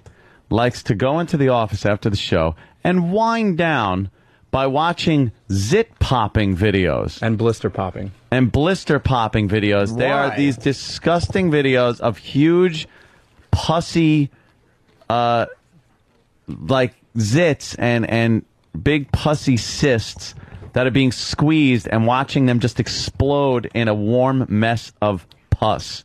Why would you want to watch that? I don't know. I couldn't watch it. But Steve just basks in it.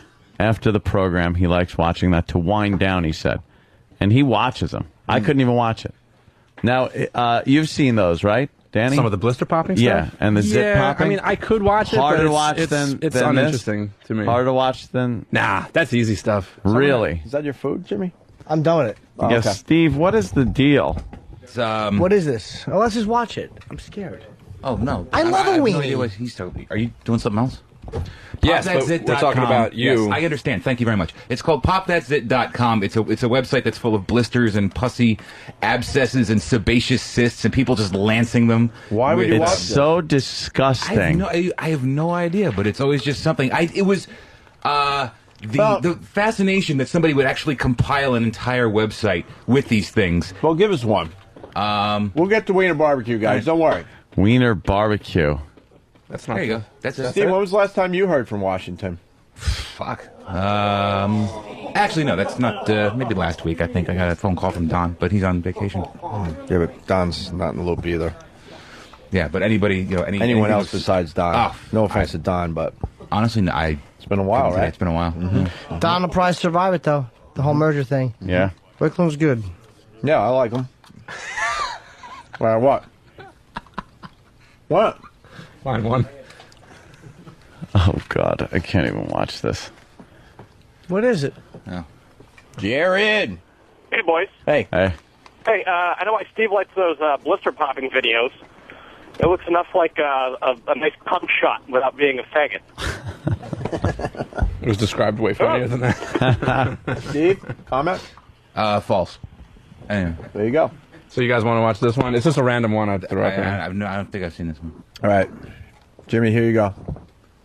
Zip popping videos. It's the new phenomenon in the back office. I can't watch. The most disgusting back pimple ever. I doubt it. Look how big it is. Where is it on the back? Squeezing on his back. There it goes. There it goes. Ooh. Wow. A caterpillar's coming out. Would you eat that? Jesus, I can't watch. Ooh, it squirted out on his finger. Just a zit. Oh my God! It's like a white caterpillar. Dan, that bothers you? Removed from his back. That's nasty. You imagine sucking that off and just it would fucking probably smite the stuff. Why do you guys watch? I don't get why you would watch this. Because they're on everybody. Everybody's got these. I don't had to do that since I was 15 years old. I have 6 of them on my cockhead. Is that bad? All right. Why is this video 5 minutes long? Because it's a big zit. You got to work it out. Yeah. That's a lot of pus. Women love popping zits. They love it. Yeah. Every girl I've ever dated, like I don't have that many, but they love just digging their fucking rotten. Because it's a way to hurt you. I don't think that's it. I think God, I looked. Fuck.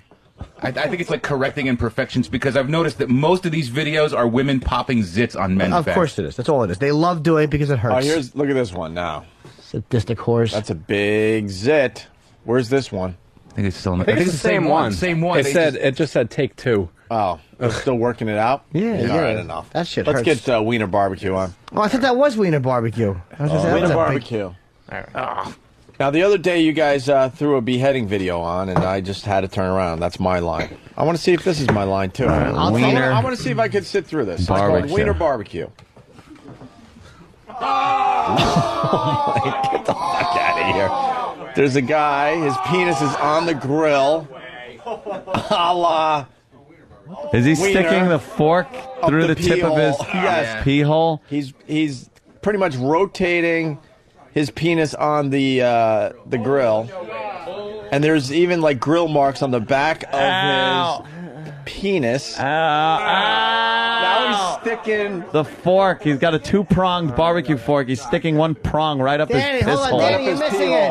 I can't. He's just rolling the penis around the hot barbecue. Oh, this looks like it hurts. Is this fake? It's got to be. I don't care what it is, but I can't watch. It's terrible to watch. It could just be smoke coming through, and he could be one of those guys that can just take something in his piss hole. Like a lot of guys can take shit in their piss. Let's see if there's any. Was that it? It's probably fake. I would say. What's the explanation for this? Bad childhood. Explanation. Somebody wanted a snack? No, I don't know. I mean, I really have no idea. I would have to say that's fake. It could be. It might not be. I mean, I can't watch that other one, the BME Pain Olympics video that you guys have seen before. I can't watch that. Any kind of penis torture stuff. You don't see this guy's ball bag. You see kind of like some, penis. What is it called? Penis fat there. Yeah, a little bit of pubis. Pubis, right? Thank you. Pubis is such an awful word, isn't it? You don't see pubic hair. He had a fatty pubis. Oh, fatty pubis! What a great name that is. Fatty Pubis is on the phone, and he needs his money. Fatty Pubis. Hello, Fatty Pubis. This is Fatty Pubis, and I'd like my money, please. Ken Pubis. Greetings. Of course not. Fatty Pubis. What's the link? That's right. If people would like to check this out, it's wienerbbq.com. Okay. I before E there. wienerbbq.com. All right. There you go. Check it out for yourself. I think it's fake. This is Ken Pubis. You know my brother, Fatty. Hey, greetings from Pat Duffy's Radio Camp starring Cream Pie Jones. Greetings from Pat Duffy's Radio Camp. Here's another Happy Campers postcard home. Dear Mom and Dad, camp is totally awesome. I'm having a great time here with Opie, Anthony, Jim, and the rest of the gang. They even have a special nickname for me. Ladies and gentlemen, I give you Cream Pie Jones. We're learning a lot of things about life and love. I've even met a girl named Bree. Oh, fuck. I didn't know your cock was going to be this big. The entire staff is very encouraging. One night, I even snuck into her bunk. Mom and Dad, proud to say that night, I became a man.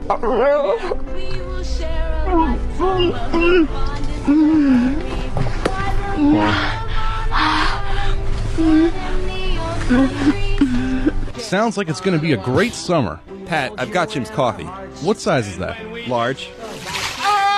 How many times do I have to tell you goddamn kids he wants medium? Jim is a fancy man that only deserves the best. Now get it right or fucking die! Do that to me! Oh, that hurts so much! Good acting. Yeah, it was very believable acting, but I liked the message. Cream pie. Wow, you could act, man. I guess that was the Friday that I was leaving. I left early. Yeah. And Cream Pie actually was able to. I watched it. I was right there. Can I tell you how sexy she was? How many times have you jerked off to that? 2 or 3 times. She's fucking Brie Olson rules. Yeah. She's fucking the bee's knees, if I might. That was Brie Olson? I think so, right? Yeah. Oh, I thought it was going to be what's her name again? No. Brie Olson's hiney. It's so sniffable.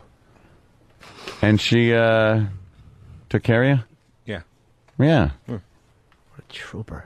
It was awesome. Her, not you. She's the trooper. Yeah. I know. Wow, Cream Pie. How long did it take?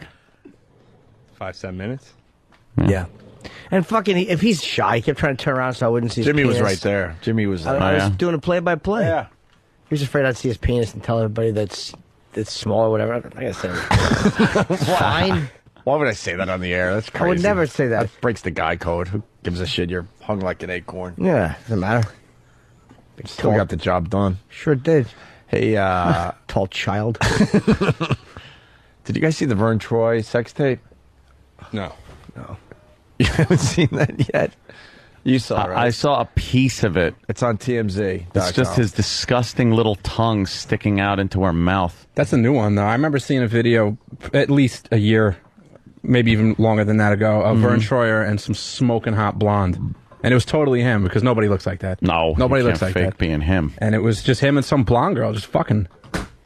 I have no idea where. I can't find it now. Does him fucking look? It's hysterical. It's got to be hysterical. Is that video still around? Bent It's got to legs. be. I went looking for it this morning, but the only results I could find was obviously this new one, because now it just hit yesterday. So Yeah, they got like 10, 15 seconds on TMZ. He's kissing a girl, and she's like totally not into it whatsoever. Can you see that?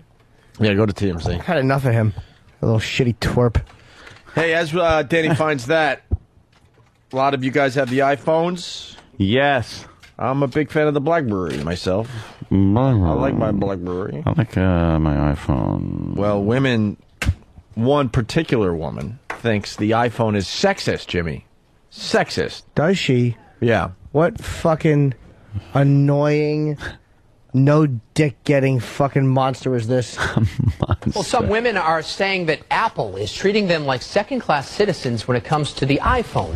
Apparently, women who have long nails have trouble typing on it, which is why they're giving these sexist claims. It's because the virtual keyboard responds to the electrical They charge. have to worry about fucking people with Shut the fuck up. How about men with long nails? Or how about you cut your fucking nails, twat? Why would I say that? He gets so upset with himself so quickly. It was just needless. Pointless.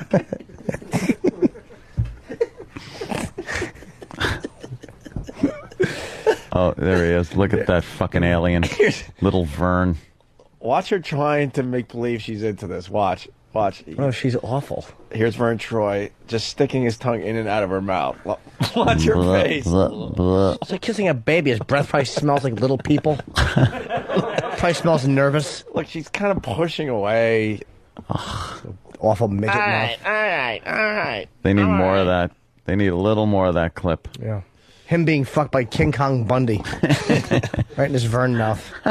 So you don't like women with their nails, Jimmy? I don't mind nails, but fucking get rid of them. It's like I'm sick. I like a good ruby red whore nail wrapped around my dick. I really do. Yeah. But don't complain because you can't type on the iPhone. Yeah. I'm not a big fan of the Long Island fake nails. Oh, no, they're awful. But I don't mind a little nail. If it's like the real nail, though, the fucking fake nails. Yeah. Ugh. How about this? You cut your nails. Fucking asshole. It's not like you need balls to work it. Cut your nails, you fucking secretary.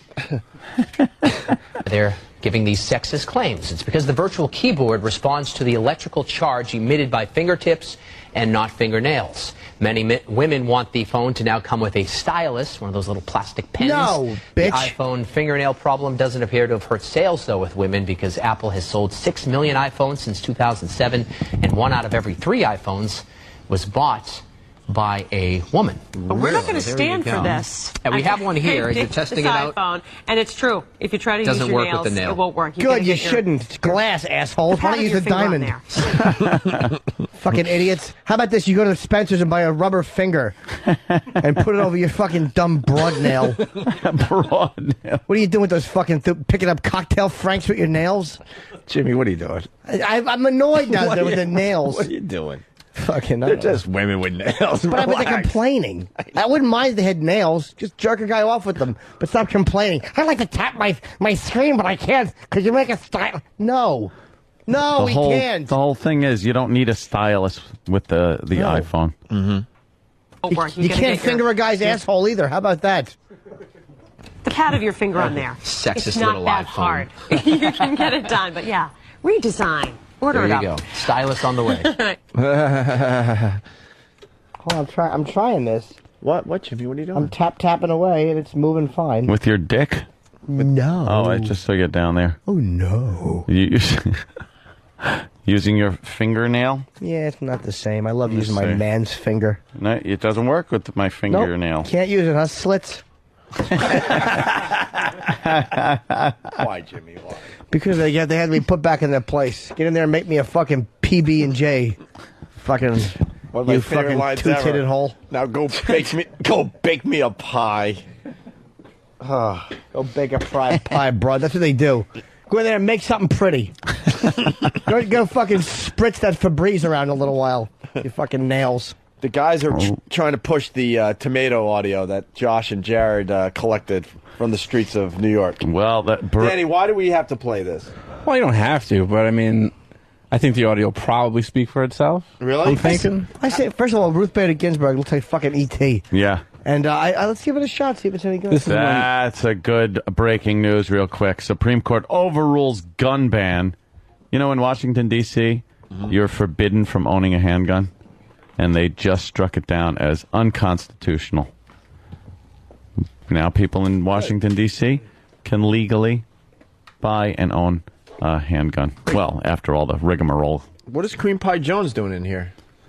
Cream Pie helped. Cream Pie. I helped a little. What's your real name? Jared. Oh, so you're Jared of Josh and Jared. Yes. Correct. Oh, now we have to do this. So you guys went out and collected tomato Yeah, Josh came up with a series of questions, and I kind of just went out there and kind of coached him a little bit. But most of it's all him. How'd you coach him? Well, you know, kind of like the style of questioning, you know, come up with follow-ups. But Sam, how did Cream Pie Jones coach Josh? Well, we sent Cream Pie out because he's been gaining intern MVP of the day the past like 3-4 times in a row.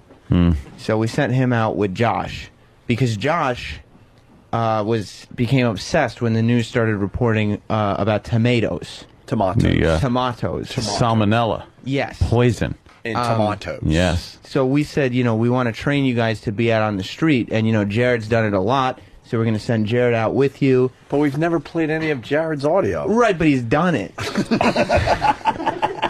So, like, he knows how to use the recorder. So we knew that at least it'd be audible. You figured that thing out with the red button? Yeah. All by myself. Wow. Good boy. And, I mean, we figured with Josh's questions and with Jared's technical expertise. This is a magical team. Exactly. I have copies of the raw questions. Josh had a full page of questions about tomatoes. How many questions did Josh come up with Unfortunately, about tomatoes? They're not numbered, but I would guesstimate 25 to 30 questions about tomatoes? Tomato questions? Jimmy, Yes. could you take a look at some of those questions? Sure. Any of them catch Sure. your eye? Can I have a copy too, please? There's some laugh getters in here. Yeah, like what, Jimmy? The first one's a good one. Are you worried about your kids? I like number 2. Can we at least hear? Do you actually ask these? Yeah. Oh, cool. I will tell you this. Question number 1 was far and above his favorite, right? That's the one you were kind of most proud of. I think I gave you a copy of that. Yeah, I like one. Yeah. I'm a fan of that one. You're let's a give it a fan shot. of, and you wrote this, right, Josh? Yes, sir. All right, here we go. Give it a day in court. Bob Waldman from New York, New York. Are you worried about your kids playing with Mr. Tomato Head, who killed Mr. Potato Head? No, I think that Potato Head and people like that can take care of themselves, and I'm not real heavy afraid about Mr. Tomato Head. What's the future of the BLT? I think we have a problem going here, but it will change into something else. Like just a BL. If someone threw a tomato in front of a loved one, would you jump in front of it? No, they're on their own.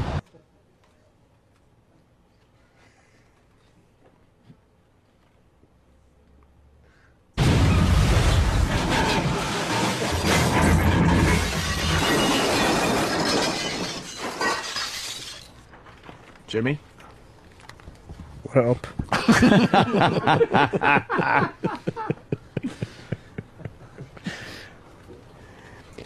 Now, one of the main problems is this was I don't about. think Josh sees a problem, young Sam. No, the only problem. Who are you to say that? No, not in the audio. Right. Don't get me wrong. He why do you have a tear in your eye? It's allergies. He went about a week. Allergic to tomatoes, are you? Don't get me started. About a week and a half ago, he went out to get this audio. Yeah. Since then, and Danny can attest to this because he probably loves him the best, the tomato jokes have not stopped. No, and I remember the day that this was being written, all these questions, I was trying to slap together, me and Travis trying to slap together some Big A news, and I just couldn't deal with the incessant tomato talk in the back office that I actually had to get up and I had to do my work elsewhere because I just couldn't fucking take it anymore. So what is it with you and the tomatoes, Josh? Story. I don't know. Just with all the stuff going on in the world and everyone seems to be obsessed with tomatoes, it kind of fascinates me, I guess. So, all right. So, of these questions, what was the goal with these? Where's the joke? Like, yeah, were these basically serious, or were you being funny? Trying to, well, not be serious. I guess trying to ask funny questions. Be funny. All right. All right, let's try the next one. Josh and Cream Pie Jones asking a lot of questions about tomatoes. Is green ketchup better because it isn't red like tomatoes? No, listen, I'm going to give you a little bit of advice. You fellows should be eating a lot of processed tomatoes, and when you hit 80 and 90, you'll have no problems with your... Has anyone ever told you you look like Daddy Warbucks? Daddy Warbucks. The answer to that question is not. No one's ever told you you look like Daddy Warbucks. Well, you do. Thank you, sir. Jimmy. Yeah? Anthony. Yeah. Yeah, it's What are they still in the studio? it's How do you feel about the Kool-Aid guy changing his look so he doesn't look like a tomato? Oh no, really? What are you talking about, Jimmy? About the tomatoes. Well, what about will you ever wear red clothing again? Why wouldn't you? Well, the whole thing was that red comes from tomatoes. That was the whole... that was asking people. When Mike Myers came in, Mike Myers had Twizzlers, run in for him because that's what he likes. And Josh went on a tirade about how we shouldn't have Twizzlers because Twizzlers come from tomatoes because they're red. Well, I like question number You two. have red all over your shirt. What are you doing? You're wearing tomatoes. That's true. Enough about the tomatoes. Why are you wearing tomatoes? The Detroit jersey. Where's all this tomato philosophy? You're not practicing at home. I don't know. I mean, I guess because tomatoes are back now in the stores and stuff. I figured it was okay to... You just bought that jersey then? No. Did you throw it out last week? I didn't wear it last week, though. Why'd you keep it? It's still in your house, contaminating with their tomato-ishness. That's true. That's true. Tomato-ishness. You guys aren't being fair. Question 2 I like, actually. If there's a tornado, if there's a tomato tornado and one lands in your mouth and then you shut your mouth and accidentally swallow it, will you eat it? What's a tomato? What the fuck is a tomato tornado? What is that, Josh? What is that? I sir? don't know. I was trying to think of a tongue twister, and then I gave people a free miniature bottle of ketchup if they could say that 10 times fast. Oh, because ketchup's got tomatoes, isn't it? It does. Well, you forget. Tornadoes were recently in the news because of the weather. Yeah. So what I think Josh said he was doing was kind of trying to get the two big news stories, which was tomatoes and tornadoes. Oh, cool. And put them, I get put them that. together. Sam just can't stop laughing at him. No. I like question 3, though, really. Big news stories make sense. Did God punish us with a tornado because we damaged his tomatoes? Tomato tornado. What do you mean, Josh? I'm not sure what you mean by that one. That, I don't know if there was... I guess if there was a tornado on maybe a tomato farm, all the tomatoes went in the air, maybe. No, I got it, but I'm saying, how did we damage his tomatoes? By infecting them with salmonella. Yeah, Jimmy. So you think the tornado is retribution? I was asking people. What did you think? I didn't see a connection. You figured other people might? Possibly. You're talking about the gas prices and the tomato prices to me the other day. What were you saying? Oh, that the price of I think a barrel of tomatoes has dropped drastically. People are afraid to eat them, and the price of gas has gone up. So what's your connection? I mean, I'm sure it's funny. I didn't see one. I was just going to ask people. No, you said you think that maybe there are less people driving to get tomatoes because of the gas prices. Oh, right, because farmers have increased gas costs. That's why. Wow. Speaking of tomatoes, we should paint this bit red and drop it out of the Enola Gay. I don't want to be too harsh. Is Steve ever awake during the interviews? Where is Steve? I don't know. No, actually, Steve actually wasn't around for this interview, so I interviewed him. Will you be buying the limited edition tomato-free ketchup that was released today? Was it released? No. made that up. So you just kind of just thinking of funny, interesting things? Trying to. Tomatoes.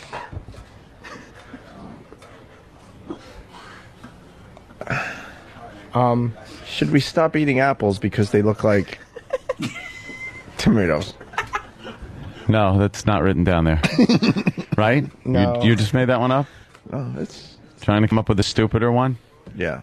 Is that it? Because, oh no, it's there.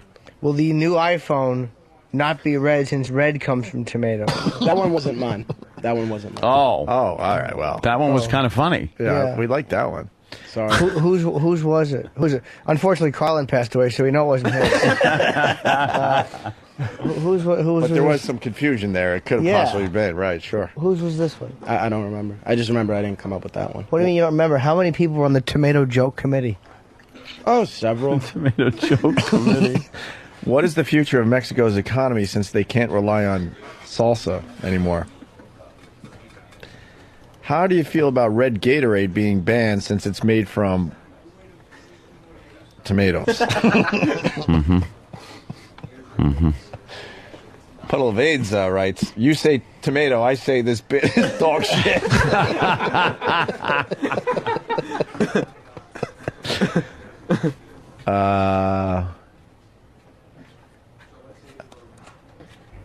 How has the tomato famine affected your life? Let's see. Let's go to more interviews. Forging ahead. Here we go. These questions in action, Jimmy. If you can say tomato tornado 10 times fast, you win a free bottle of ketchup. Tomato, tomato, tornado. 10 times fast. Tomato, tornado, tomato, tornado, tomato, tornado, tomato, tornado, tomato, tornado, tomato, tornado, tomato, tornado, tomato, tornado, tomato, tornado, tomato, tornado. Our second winner of the day. Thank you, sir. Your bottle of ketchup. These kids got gold.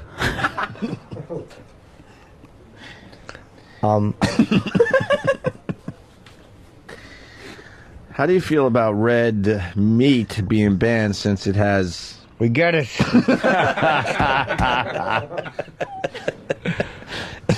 Holy shit. We're only a third of the way through the questions, Jimmy. How dare you? It's all red. Will tomatoes replace drugs as the most traded street good?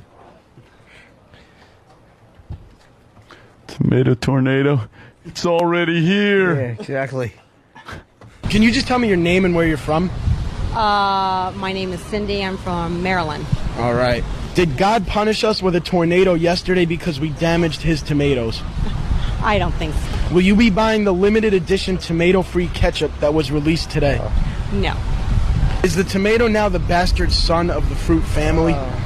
No, I don't think so. Oh, well, she's giving very nice answers. I know I wish I had some rotten ones right now to begin throwing. Will the tomato get its reputation back? Will the Bloody Mary die as we know it? Will instead of poisoning someone, will spies now use... Yeah. Oh. Tomatoes. Yeah. All right. Who's this? Hopefully the guy that's going to fire us. Since blood is red, how do you feel about replacing your blood with the newly released blue blood that doctors recommend? I don't want to look at him right now, but can someone tell him that blood is blue? Oh, I know it was. And it only gets red when it hits the air. Yeah, I know. But then why would it? What does red have to do with anything? Well, I wasn't trying to ask serious questions, though. Yeah. But I mean, why would you mention red? Your blood is red inside you too. Half of it. No, it's not. That's a myth. Half of it is. It's all blue blood. At least from my line, it is. So why, dude? Why would they care about blood being red? Yeah. Because tomatoes. I got it. I think, Jimmy, I just have a question. Do you think... don't ask me. I don't want to say it. I don't want to say it. I have nowhere to hit my hand. It's in the room here. Do you think... I don't know, Jimmy, do you think... I don't know. You think this kid likes tomatoes? You know, I don't think he likes them. I think he loves them.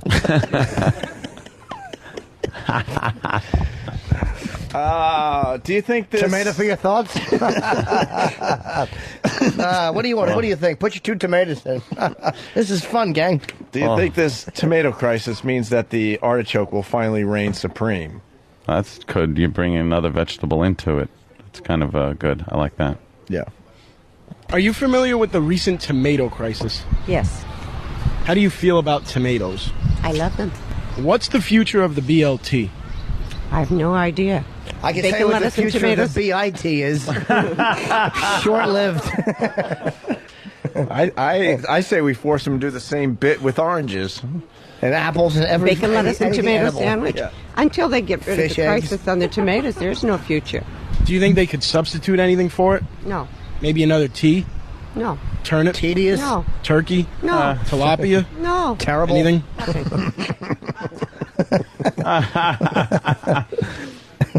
Josh, how do you feel you did? I mean, not too good, but got to start somewhere. Probably could have done better. Probably. Not too good? Not too good. The kid loves tomatoes. But he certainly does. Will you continue to use tomatoes as sex toys? My voice. You boys are out of your minds. Is this a joke? So you're No. Very you don't use a tomato as a sex toy. I'm telling you, there is no such thing. No such thing as a tomato sex toy. How would you know? Now, let me tell you, boys, you're gone over the line. I'm an You're older shock woman. jocks. We don't talk about this. It's thing. crazy. Why? Oh, she's an older woman and everything. Hold on. Yeah. Let's go back. This bit should have been a stewed tomato between a woman's legs. Can I tell you that fucking Jared's improv skills are awful, too? Oh, why? I thought it was pretty terrific. No. No? With me. I'm an older woman. We don't talk about this thing. Why? I just told you. 60's the new 50. 60's the new 50. Now, right there, were you thinking, all right, now we got gold? Oh, that was Jared that asked that. Were you? Yeah, I wanted to. Were you thinking like, all right, she's, we got a fish on the hook here? Yeah. Yeah. I wanted to continue. And then when did you realize you were completely wrong? When, right now. Ah, right now. Okay. Took a little while. Yeah. Jared, how do you think you did? Oh, horrible. Jared's shaped like a tomato. Look He at is, that. But not quite as sturdy and solid. You know what? Used lad bag has a great idea for Josh. Make this kid eat tomatoes until he pukes. We'll just talk about them more until the rest of us do. Kidding, Josh. It's a good bit. It's actually not bad. No. I think you should do a follow-up. Yes. I think just the questions need to be reworked a little bit. Right? Yeah, I think so. You think you come up with some more tomato questions? Try to. All right, Sam, make sure he comes up with more tomato questions. 100 more do. by tomorrow. All right, get 20. 20 more. For real. Jimmy was joshing. I was just joshing. I was just pulling the tomato. See Josh. True. Joshing. Yeah. Why are you doing that, Jimmy? I don't know. I just wanted to make some kind of a noise. I feel aggressive. And there he goes. Oh, me and catch it. Forgot your little liquid tomatoes, bro. Wow, and a smattering of applause from the from the live audience. Is the kid gonna cry? I don't think so. Hope not. Josh, you're gonna cry? He didn't look very happy. Get him in here. Where's this kid? Oh, God. You all right? Yeah. Oh, he goes, yeah. Yeah, no, I know. It's all called. I know. I mean, it was his first time out. I think he did Josh, pretty you all good. right? Yeah. You're learning? I know. You seem sad. Why are you sad? I mean, I was hoping that it would be received better, but I understand. What were it you wasn't. hoping for? Like what part? Like, was there something we missed? 'Cause we didn't play much of it, in fairness. Huh. No, probably not, actually. What was it? Oh, look. Ooh, little tomato. I gave away like 10 of those. Those were popular. Little ketchups? People like those. Yes, ketchup's a very popular condiment. But popular condiment. It's in demand. It's really hard to get. You know, there's a myth that popular condiment equals comedic gold. Really? Not always, no. A myth. Believe Josh. me, you should have learned that. The Dijon disaster No, we went through. but Josh there's something going on. What's wrong, Josh? What's wrong? Nah, I'm good. I'm fine. You don't sound fine. You don't sound fine. I hope he's right. I don't know. What are you hoping for? Tell us what's going on. Do you want to sit down? Yeah, sit down Sit a down. second. Sit down. Move my I'm all right. breakfast. I'm all right. I'm fine. You don't seem all right. No, You No, sit you down. really seem kind of bummed, and Yeah. you were kind of in a good mood when you first came in, and now you seem a little Be down. honest. We're always honest on the show. We try to be. Yeah. What's wrong? I don't know. I mean, I don't know. I think you do. You were like, I think you're just trying to, you want to be cool, and you're trying not to stir up waves, whatever. But you did the bit. You had some. You'd heard all these. You listened to the tape, right? Yeah. And you enjoyed it. Yeah. Okay. And what were you expecting when you came in with it? I don't know. I thought it would be received all right. Like that it would get laughs. Some. Okay. And we'd be doing lunch together and, thinking of other bits and stuff. You look like you're going to cry. You all right? I'm all right, yeah. I'm fine. Do you feel embarrassed? Kinda. It's all right, though. Sure. Happens. We all make asses out of ourselves. Why are you embarrassed? I'm confused. I don't know. I guess that was my lame attempt at trying to be funny. Like, basically, is this a validation of your greatest fear? Like, you're always afraid that you're going to put it out there and be, like, humiliated, and then people are going to go, you're not good enough. And all of a sudden you put it out there, and, people are like, I guess, yeah. Yeah. Got a song for you, Josh. Oh. It's cool, though. You guys got laughs out of it. Even though it was at me, that's okay. Is it all right, though? Yeah. You have the headphones on, Josh? You can hear the song playing for you? Come on. Turn the volume up on them for your ears. Oh, these emo faggots. They're not emo. Ross at 70-something. Josh, what's wrong, really? Not. I'm really all right. I see a tear in your eye, though. Yeah. There's no crying in radio. Are you really hurt, huh? Yeah, he's hurt. I mean, kinda, I'll be honest. All right, let's talk it out. What are you hurt about? No, I just thought it would be received better. It's all right that it wasn't, though. Like I said, I'm glad you got laughs, even though it was at me. That's fine. Oh, Jesus. But it's not fine. No one wants to be laughed at. No. Yeah, we want to, yeah. Nobody wants people laughing at them. Especially when you've worked on something. Really hard. And then it gets, mocked, laughed at. And you walked around believing for a couple weeks that it was radio gold, and then, I don't know, you come in and realize... It's a not what you steaming thought it pile was. of shit. Yeah. Yeah. You wanted to contribute a little something, get your name out there. It's fair enough, and it just didn't go as planned, and you kind of feel thrown under the bus by the other guys because you're like, those guys set me up to look stupid, basically, and like everybody's been laughing at me behind my back, that type of stuff. That's fine, though. I mean, I'm asking you. I'm I haven't heard this yet. Yeah, he's realizing that they've been laughing behind his back for the last 2 weeks. Is that what you're getting at, Josh? Kinda, I'll be honest. Yeah. Yeah. What would you ask him, Opie? I missed it. That he's finally realizing that maybe people have been laughing behind his back for the last 2 weeks. Yeah. So what does this validate for you? For real, I mean, we all have things missed. You worked hard on this. Yeah, I thought I did. Why so many tomato questions? Well, I mean, they were asking the interns to do like man on the street stuff, and I was just trying to come up with a topic that no one thought of. Might be a reason that no one thought of it, but Yeah, I mean, tomatoes are not they're not typically fodder for great comedy. Yeah, I know. They're usually used to show a comedian that he sucks. Yeah. Which makes it very strange that you would attempt to make tomatoes funny. Hence the juxtaposition of the tomato. I was just trying to think outside the box, I guess. Sure. Yeah. Outside the box of funny. Yes. There's a difference between being outside the box is good, but basically Outside the studio is better. You started with the Mr. Tomato Head one because you wanted to come in here with a bang, pretty much. Like, boom, you wanted to get right out of the gate, let people know laughs are going to be coming. And you ain't fucking around when it comes to tomatoes. Yeah. Like, you thought people would laugh because, like, Mr. Tomato Head kind of rhymes with Potato Head and he killed him. So he kind of go off on a rant about that. And they're just the crazy situations. You know. We told you, I'm sorry, go ahead. I was going to say the whole thing, like someone throwing a tomato in front of a loved one, would you step in front of it? Like, that's almost like a hand grenade thing. Right. Yeah, almost. So you were writing. Were you told, like, you were creative growing up and stuff like that? No. No? Did you always think of yourself as creative? I mean, not really. Hey? Damn, Josh. I feel sick. I mean, I didn't just sit down and start writing these. You thought of these? Tried. You did. It really sucks when you come to the realization that you're just not funny, man. Yeah. Yeah. That's got to blow.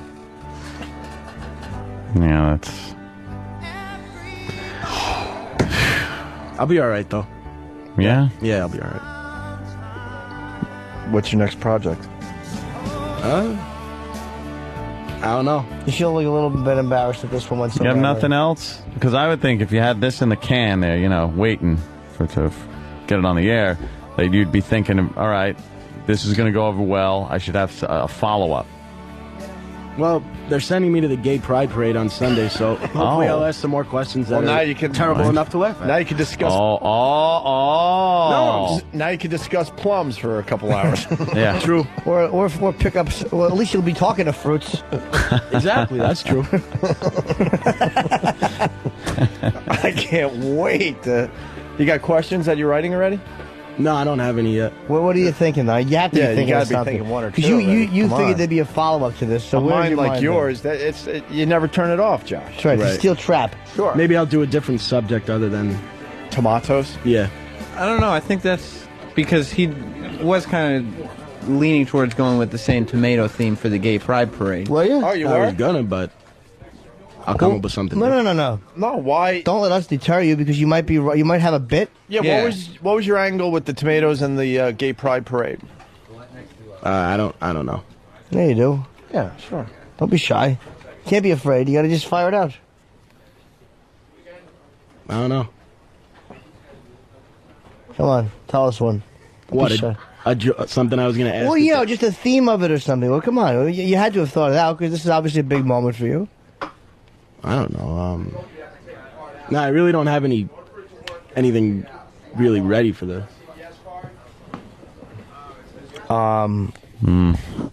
Okay. Did you know, like, were you going to show them pictures of tomatoes or? No, I figured they know what a tomato was. I don't know. They might not, though. Just Yeah. in case, you better bring one picture. My God. True. Enough about the tomatoes. I know what a lemon is. Holy shit. A lemon. All right, well. I am so fucking sick of hearing about fucking tomatoes. Yeah, me too. I think it was going to work on Sunday because you did have a couple like toss the salad references. True. And you gonna tell me that doesn't work with tomatoes? I don't know. I don't You know have what I mean? comedic mind. I disagree. Now you're doubting your sense of humor totally. Yeah, you can't doubt yourself, Josh. Oh, you need confidence in You doubt it. comedy. You Right. Yeah. Did you hear our first show today? Yeah. Yeah. Funny see? stuff. If we doubted ourselves, we wouldn't be here today. What'd you think of that first show? It was all right. It was good. That's your problem.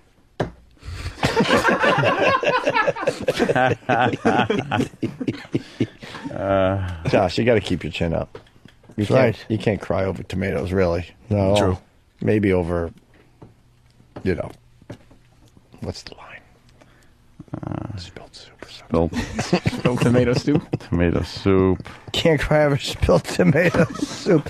Hey, you know what? That's the way the tomato bounces. True. That's true. It's the way the tomato turns. Doesn't really crumble. Do you want to just cry and get it out, over with? No, I'm all right. I'm really It all would right. certainly save the bit. You have a girlfriend? No. Why? Why no girlfriend? Can't find some hot young tomato? No, I guess not. It's a lot of surveys they've said women actually prefer a good sense of humor. Mm-hmm. It's true. First, so I'm kind of screwed there then. See, now that nice. was funny. That was very funny. See, You're doubting yourself. You're really yeah, doubting don't yourself. doubt yourself. When was the last time you got some pussy? Actually haven't yet. Yeah. How old are you? 21. And you never fucked a girl? No. All right, at least he's honest. You ever had your cock and ball service with a mouth? No. I'm trying to ask you respectfully. No. Never got a blowjob? drill a hole in a tomato. No. You ever kiss a girl? Yeah. How, just kiss her? Yeah. Or tongue kiss her? Tongue kiss. Any reason you're a virgin? Virgin? I know. That's just, I don't know. You homosexual? Because sometimes people have this moral thing. Sometimes it's religious. Sometimes it's just a personal choice. Sometimes it's saving it for marriage. What is it with you? Are you saving it? No, I don't know. Maybe, I don't know. Yeah. Have you ever sucked a girl's breast? No. Ever feel one? No. Wow, you never felt a tit? No. They feel like tomatoes. Right. Sure. Right. Good ones do. Bad ones feel like a tomato with like a fucking one of those little shake-up glass globes in it. Danny's writing down that the black socks might not help. A marbly tomato. Because you're wearing black socks with shorts. Oh, this tomato's got an Aggie in it. There might be nothing that annoys Danny more in the entire office than Josh's black socks. You do notice they're laughing still, Sam. I was going slowly. And Oh no! It's horrible. Oh, the tomato has to go. Oh, it's gotta go. Olivia Newton tomato. Oh, that's horrible. Who's this kid? Yeah, what are you just barging in on the scene here? It's Bob. Hey, Bob. Who are you? Who are you, Bob? Prince Harry Cheeks?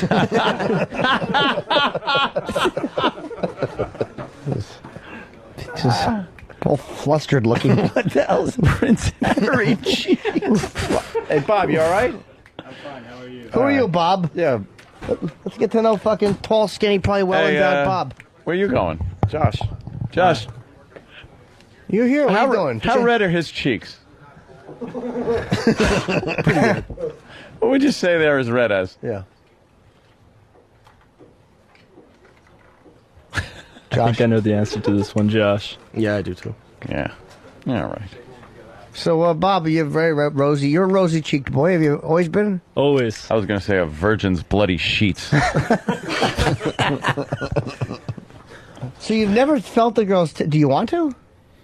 Yeah, sure. Do you whack your bag a lot? Doing what? Masturbate. I guess. You do? Well, you guess. You do it or you don't. How often? You want to like squeeze Cream Pie Jones's boobs? They're pretty close. They're pretty close to chick. Pretty close to a chick. I'm No? all right. Hold on a minute. You masturbate how often? I don't know.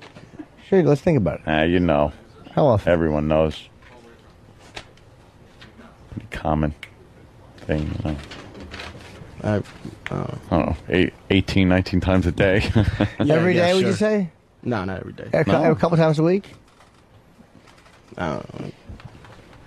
Uh-oh. How often? I guess a week. Do you dry jerk or do you use lube? No, I don't. You know what? Use lube. Just dry jerk. You just dry jerk or do you spit in your hand? No, I guess dry, I guess. Visual stimulation or mental? I guess it's visual. What do you Visual? look at? What do you use?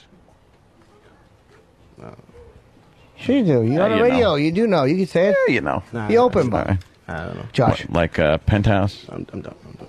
What? Uh-oh. What's Oh, the matter? shit. I'm done, man. Sorry. He's You done? Why? You tapping out? Yeah, I think so. Why, what got you? I'm done. What?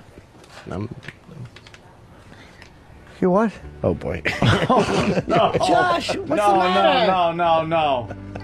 Oh, no. No. Come on now. Come on now. What Can't got be- you, Josh? What finally did it in? I don't know. Huh? What? No, what got you? Yeah, what's the What problem? got you? What's the matter? I guess it's like, I don't know, personal or whatever. Oh, isn't? Oh, the masturbation stuff? I guess.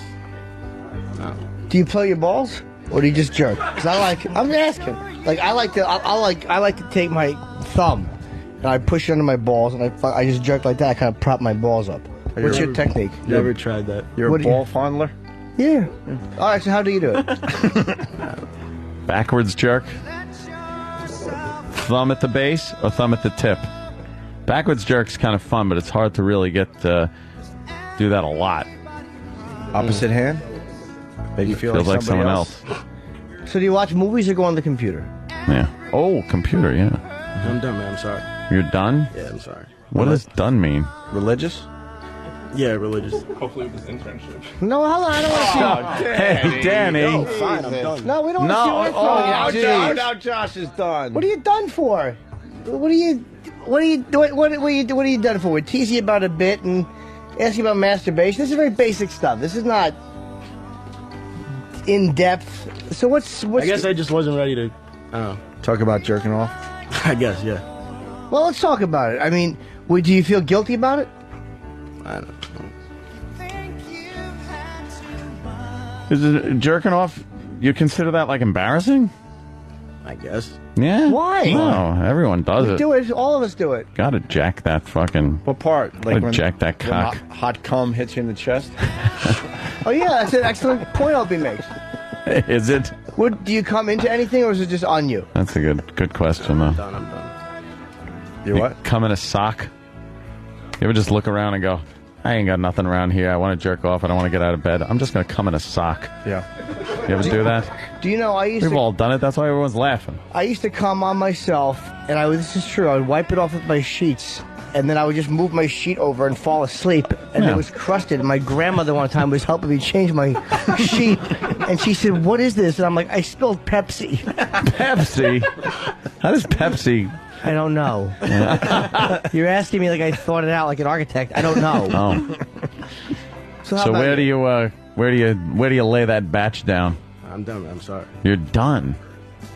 I've never heard I you're know. done. I know. I'm I done. give up. You guys got me. We don't want to get you. No, though. we don't want to get We you. don't wanna hurt you. We're We're just talking to you. Kind of getting to know you a little bit. It's not a win-lose situation. Yeah. This isn't a competition or anything. It's just this is what we do on a daily basis. We just talk to each other about this bullshit.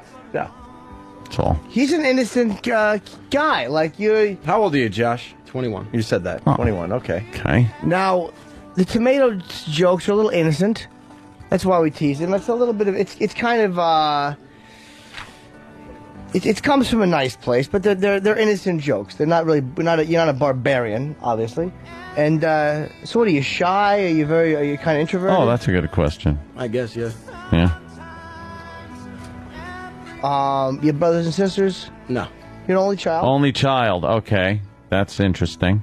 Parents are still married, right? Mm-hmm. You live with them? Healthy parents? I mean, a good marriage? Were you taught about sex? That it was healthy or that it was bad? I'm done, man. I'm done.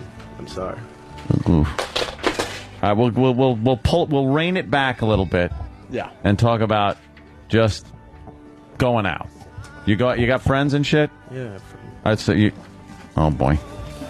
What's the matter, Josh? Yo, look, I'm a loser when it comes to girls, and tomato shit wasn't funny. There you go. We didn't say that. We're not. I'm saying that. No, we're not. willing to admit it. Oh, you gotta build that confidence up. Yeah, we're trying to knock you down a bit to make ourselves feel better. But besides that, we're also No. See, this is all I want to know. You go out with your friends. Do they get girls? Do they? I guess, yeah. Oh, okay. All right. Well, So you feel like a real there's always loser? a fat girl. Yeah. Is that what this is about? You feel like we're validating the fact that you're a loser and you're not funny? Instead of just, what you're doing is you're taking it very, very literally. Like, the bit, let's be honest, Maybe we shouldn't. But instead of taking that in stride, like we're just goofing, like we just. Yeah, I got you. But you're taking it very personally. Yeah, and you're allowing it to hurt you. We smashed your tomato bit and made tomato sauce. You know. Yeah. Right. So you want to do radio, right? Like to, yeah. But that's all right. Well, there's nothing wrong with that. So you got to expose yourself a little bit, not be afraid of. It's not going to hurt. Right. What's so bad about it? You seem like a nice dude. Would you allow us to bring a girl in here and give you a lap dance? No Sure, sex. yeah, sure. So then why don't you discuss this stuff? I jerk off a lot.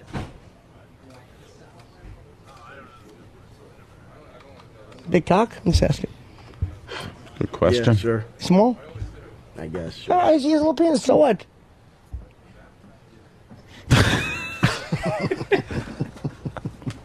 I forgot. I honest to God forgot that some people look at sex as like a personal or weird thing or shy about it. Yeah. I honestly do forget that. You're gonna be all right, Josh? Yeah, I'll be fine. You're not gonna give up, are you? No. You're not gonna leave. Don't leave your internship. Why would you do that? That's don't do silly. that. If Danny wants me to. He's just teasing you, dude. Oh, you're just No, kidding. I know. Josh, you got to get a thicker Josh is skin. very. You're right, Ope. You got to get a thicker skin, man. He's very I thin. thought I did, I guess. I thought I did. Like you should start by just talking about your masturbation habits. Yeah, you gotta like you keep saying I'm done, I'm out, but we're asking you something that we all admit to. It's not like we're asking you to do something that's brutal. You know, I'm just wondering if you say you do it a couple times a week.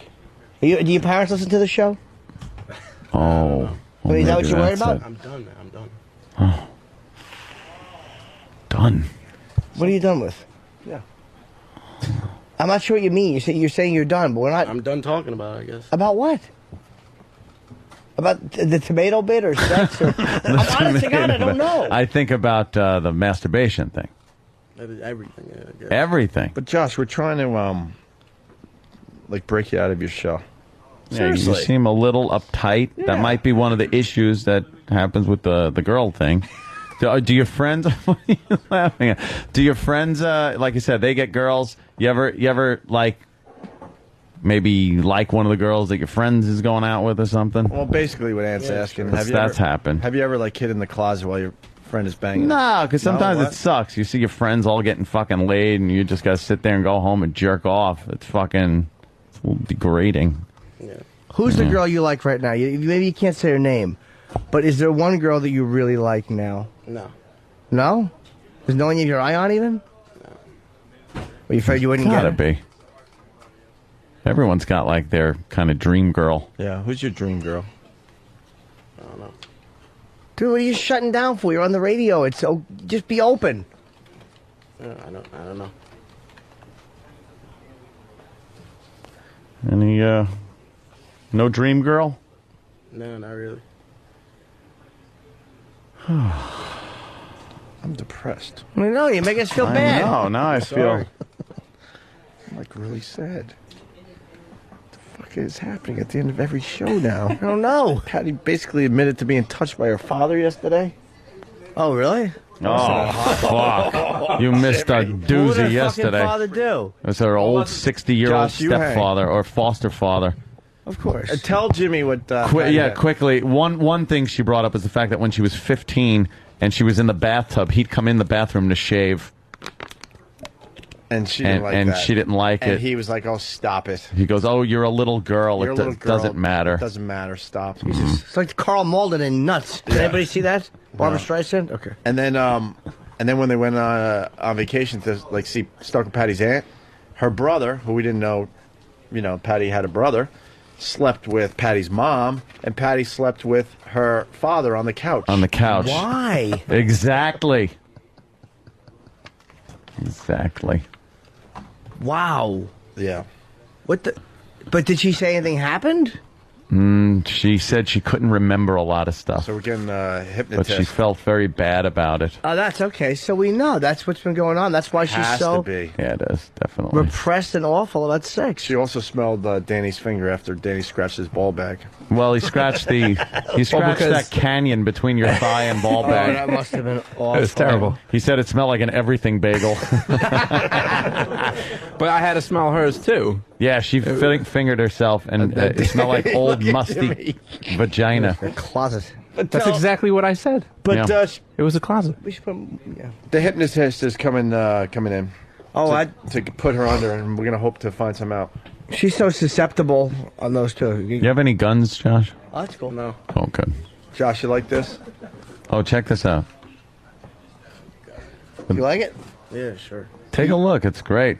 Could you at least tell people what it is we're watching? I mean, you have to relay to the Wow. audience what it is.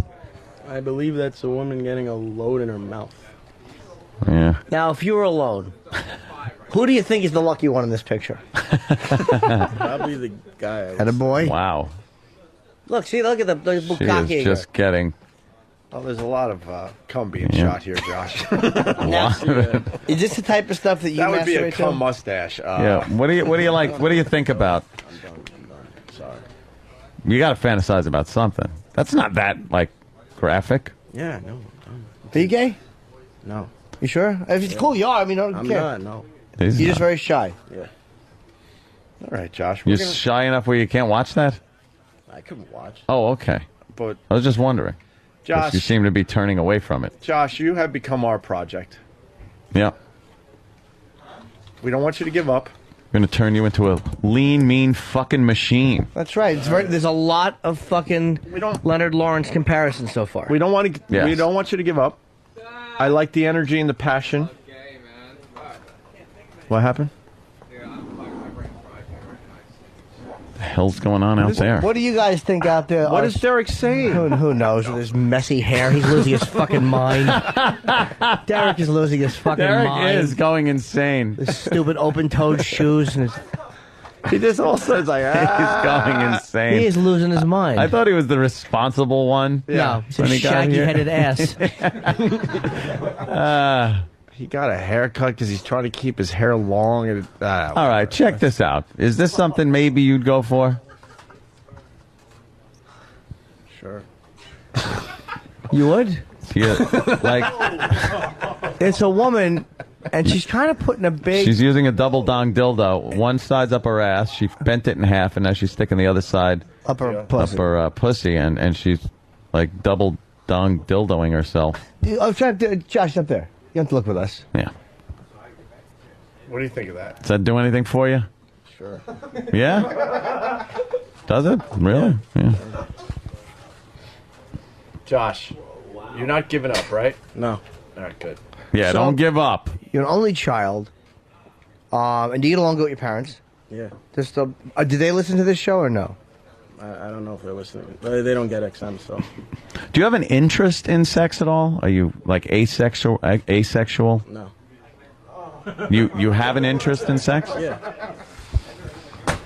When you think of it, do you think of it with a girl that you care about? As opposed to... What is that? a lesbian, actually. Oh, okay. Josh, do you think about it with a girl that you... it's funny. This is ridiculous. It's like some almost ET looking thing. It's ET porno. Chick is, for some reason, has a regular human pussy. Through the ET skin. Yeah. Oh. So, Josh, when you think about sex, do you think about it with a girl you care about? Like, do you look at that as something you should do with a person that you care more about than as a stranger? Sure. But are you saying that to shut me up, or is that the truth? Well, Josh, you know. It's not very open. This is the longest 2 hours of your life, isn't it? Yeah. Are you mad? No. Yeah, he's a little mad. Tell me what's going on in your head, and then Yeah, we'll let be you go. honest, dude. We're Come on. honest. Come on, tell us what's going on. I just try not to think. I don't know. I just feel bad. About what? The tomato thing? We're past that. What do you feel bad about, for real? Yeah. The naughtiness of jerking off. That what makes you feel You have a lot guilty. of guilt about that, A don't little you? guilt about the. How else are you supposed to get the poison out? He probably does something weird when he jerks. He probably likes to play with his ass a little. Probably sticks a finger up his fart box or something. So what? Yeah. I'll bet that's what happens. He sneaks his finger like he's probably pretends he's touching his balls, but that little middle one, it always moseys back, doesn't it? I know how it is. You always find, there's that little rascal again. He's in between the cheeks. I told him not to do that. He's got a mind of his own. Mm. All right, Josh. We should let Josh go. Yeah, we'll let him off the hook. But I didn't want him to be on the hook. Oh, God. That's Damn kinda cool. it. Too bad that's not a tomato, huh, Josh? Right. Yeah, that would be funny. It looks like a tomato's coming out of her ass. That would be an apple, Josh. It would be much better with Oh a my tomato. God! She's What a giving birth smelly to an apple. Oh, hey, no, not so fast. No, the guy not so says, fast, right. you. The guy pushed the apple back in. I told you I want applesauce and it stayed in there. Look at this green apple up her ass. What the fuck? How do you learn you can take a green apple in your ass? You gotta start with like a plum or something. Wow. She's a good girl. Oh, God damn. What a trooper. Wow, she's really resisting, though. How valuable in the That's gotta supermarket hurt. is she? Josh. A little shoplifting. Employee of the month. It went in. Josh, what do you think when you see something like that? Seriously. Is it? Oh, wow, she wants that out. Is it funny? Is it gross? It was shit coming out? Is it impressive? Dude, what's going on? I could find one if you want. Wait, something's going on there. How about some gay stuff? Put some gay stuff on. Let's see if that's uncomfortable. Josh, what do you think of the apple girl? I don't know. If she's into that, that's cool. Yeah. Oh, look at He's that. pretty much a libertarian when it comes to fruit porn. He won't intrude. Asshole looked like a volcano. All right. Yeah, Danny, I See wanna, what this does. Josh seems very uncomfortable with the idea of homosexuality on the. That's fair. Danny knew right where to search for the No gay. kidding. Sure did. Boy, you slipped that thing down pretty fucking quick, didn't you, Danny? My favorite. I love his acting. Well, I think this might work. Let's try favorites. this. My favorite. Yes, wow. FelchedAssholes.com. Holy mackerel. Danny found the Moe's in seconds. Oh, yeah. Wait. There's a guy. It's called Big. Is he jerking off into his own mouth? It looks that way. Oh. That's like a Wow, holy shit. out of here. Look at the fucking size of that load. Wow. Josh? Yeah. Josh, comment? Again, You, doesn't do anything for me, but that's what, is that he guy enjoys still doing. coming? There's got to be a loop in there somewhere. Yeah, I know. You're not Fuck. into to two guys. No. Okay. All right. What kind of girls do you like? Can we ask that? I'm thinking granny porn. That's a good question, though. What's your type? What kind of girl? Like, Yeah. what kind of girl do you find yourself? Sorry, I'm done. You're done. Done. You're done with what? Answer what kind of girl you might like be But a interested in? type. Like, I like American-looking, just, your all-American kind of white girl. That's kind of what I like. Nazis. Yeah, Aryan, it's fine by me. I like dancers. You like black girls, white girls? Yes, white. Okay. Young, your age? Yeah. Irish. Yeah. I guess, sure. Yeah. Okay, you like big tits, small tits? Yes, big. Okay, so like big tits. Welcome to the club. Any nipple preference? No. All right. You like a nice ass or you're not an ass person? Sure, nice ass, sure. Yeah. Okay. Absolutely. Do you prefer a shaved puss or you don't care? Don't care, I guess. You don't care if it's Okay. hairy? You like a nice big bush, maybe? All right. We're getting somewhere. So you like big tits, you look at decent ass, you don't care what the pussy looks like as long as it's... What about, you into black chicks, Puerto Rican? What do He you... said white. Oh, well, he said Yeah, white. he did say Oh, white. Okay. All right. All right, so what's your favorite thing to watch in porn? Like my thing, if I had to pick one, I like most of it, but I think blowjobs in porn is the one I will watch the most enjoyably. That's pretty good to watch. Sloppy blowjobs. Yeah. How about yourself? No, I'm sorry, man. I'm done. Then you could time when you come, for the money shot in the movie, and it almost feels like you're getting the blowjob. Who are you afraid is going to hear this? For someone who's done, he's been on the radio a long time. I know. Wow. Josh, why do you keep saying you're done? What do you... Yeah, what do you- Josh, come on, man. What's up? What's up, kid? Yeah. I don't think we've ever had a situation like this with an I intern, which is don't- odd. We don't. I think that's why we're we're staying with it so long because it's never happened before. We want to turn you around. Are you willing to, maybe have an open mind? Yeah. All right. But he's done. He's done. I like that you, went on the nothing. I like that he went on the street and got some answers from some people. I don't want to discourage you. I would hate to do that. So you're going to try again? Yeah. All right. The Gay Pride Parade. Gay Pride Parade. I'm going to give you some advice. Maybe not so many questions about tomatoes, my friend. Exactly. Maybe 4 or 5 questions about tomatoes. Maybe you go somewhere else. Maybe you do more like current events or something. Maybe a gourd. These are his Gay Pride questions? Oh, you do have Gay Pride questions. Oh. But see, Josh, you're...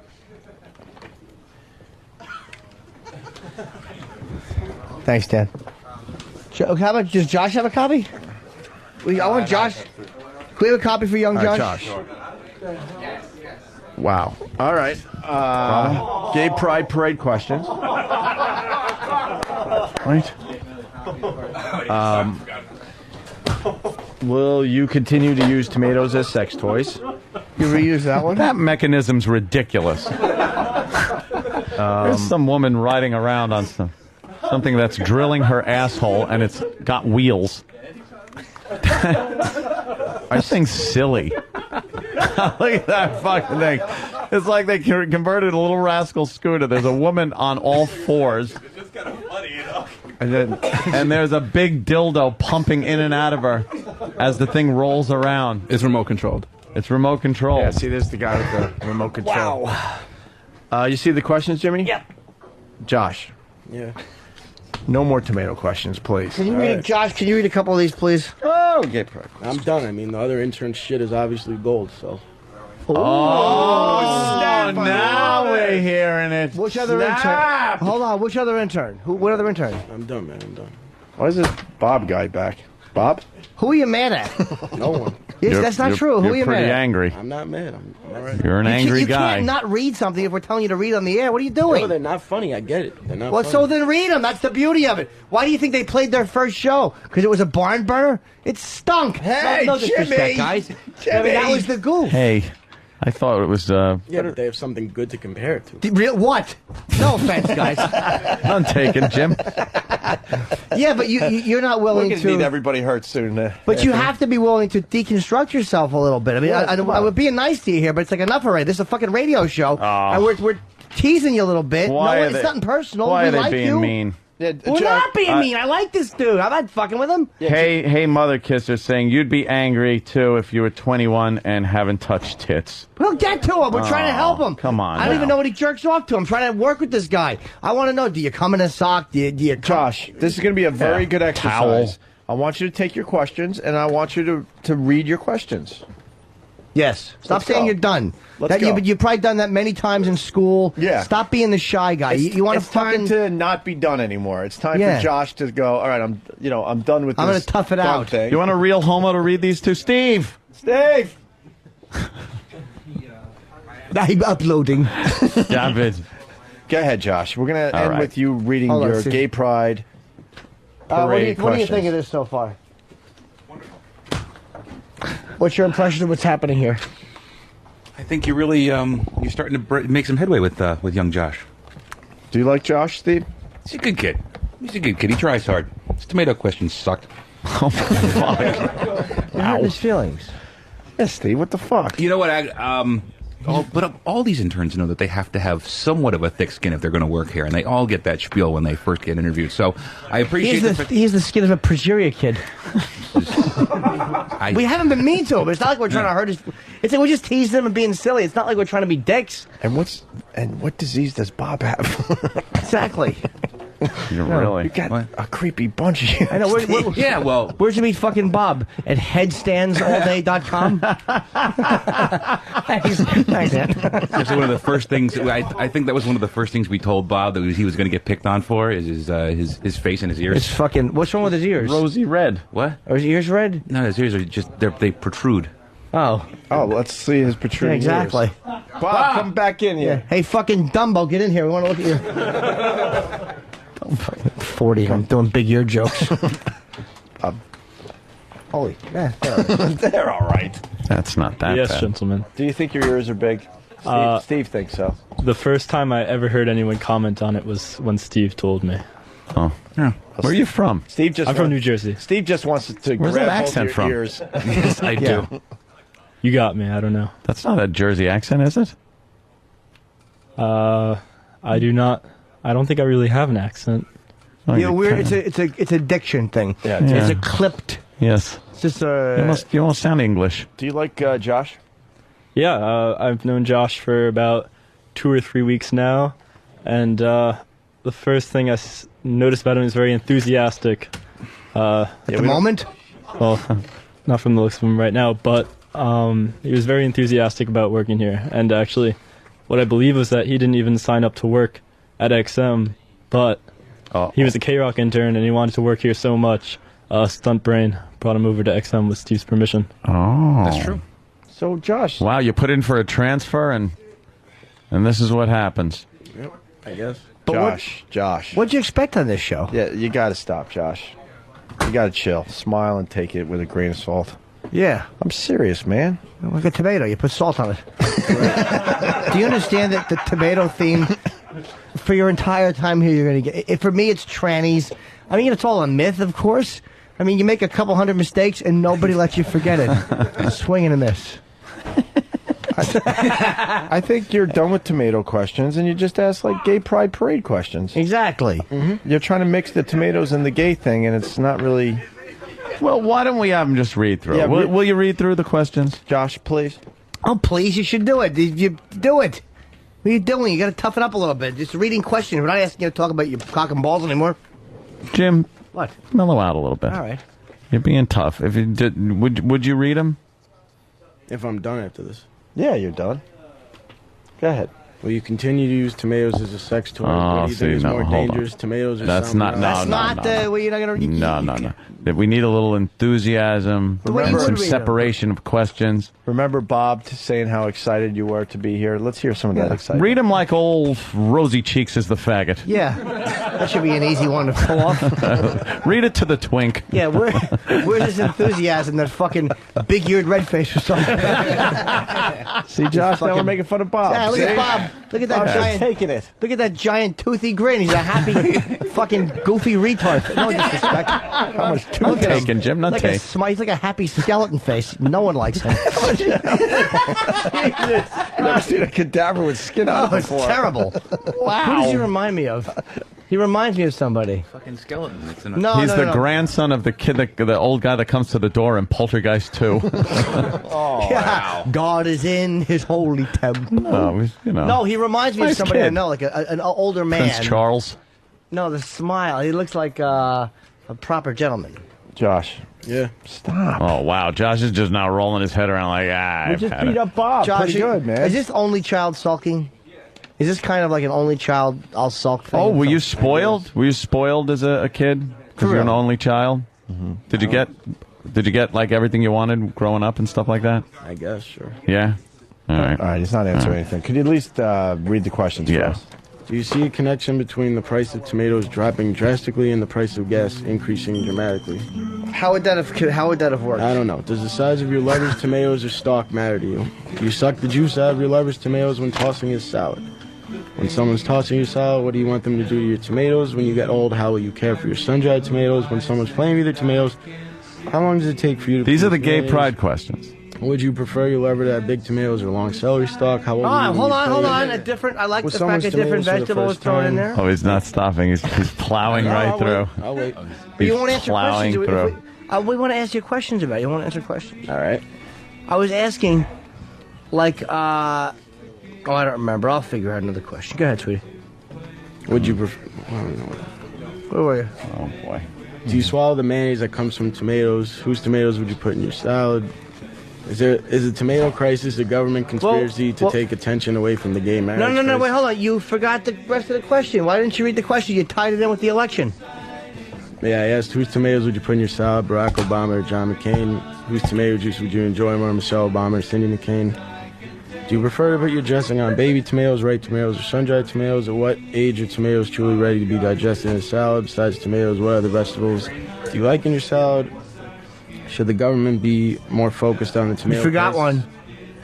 Oh, I did. After your salad is tossed, right? This is Save the going. cream tomato soup for later meals. Should the government be more focused on the tomato crisis instead of gay marriage? Hold on now. Was that a real question, or were you just kind of like kidding around? Kidding around. Okay. How long do you think it will take for the government to legalize marriage between two people with a celery stalk and two tomatoes? Stone typing guy, attack of the boring tomato. Hold on now. He's raised a good point. He's kind of making like a section. He's making genitals out of them. Mm-hmm. Right. Okay. Fair enough. When playing with someone's tomatoes, what protection do you use? Does it turn you on to know you're at risk of getting salmonella by playing with too many tomatoes? How many tomatoes can you fit in your salad at once? What's the craziest thing you've ever done with a set of tomatoes or celery stick? What celebrity's tomatoes would you like to put in your salad? Thanks, Bob.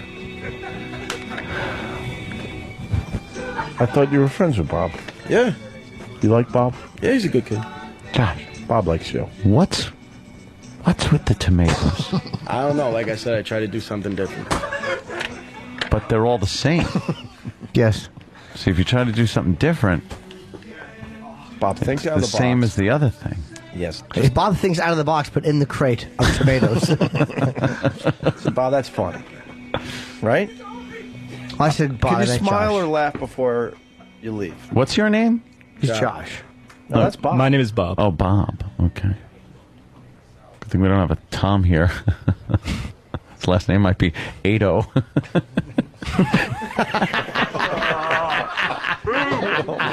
Boo. Oh my God. That's weird. Your hair looks like a wig. That's what he reminds me of. He reminds me of a burn victim with a burn victim wig. God. I'm not. It's not that you're not a bad-looking kid, but you just. How old are you? 22. 20. Okay. You have a girlfriend? I do. Oh, you do? Yes. How long you been together? 3 years as of last week. Oh, wow. 3 years. Don't So are you lose you her. sexually active? Yes, sir. Okay. Wear condoms with her? Yeah. You do, really? Why? She actually got off the pill about a month or two ago. Oh. So? Why? Pull out. Why is she off the pill? Fatten her up. It wasn't agreeing with it. I guess the hormones or whatever. Oh, was she being really, like, bitchy? Disagreeable? I don't. All of a sudden, she decided it wasn't working for her. So. Does she want you to wear rubbers or knock her up? No, she wants me to wear condoms. Okay. Do you want to or no? I want to do what makes her happy. Oh, wow. What's wrong with you? He's a nice kid. He's not a nice kid. What's wrong with him? You ought to say no bag, bitch, and jam in her shitter. What's the fucking, what are you, a man or a mouse or a tomato? Kiss you later, I'm eating a tomato. Josh, you're still not laughing. Josh, I was smiling. All He's smiling? All right. You got a fucking little smile from tomato to tomato. Yeah. maybe maybe he can tell you what it's like. Bob. You guys, but when you're doing what interns do, I don't know what the fuck that is. I want to ask Bob something. Does though. she listen to the show? Bob? Yes. Do you think Josh is obsessed with tomatoes?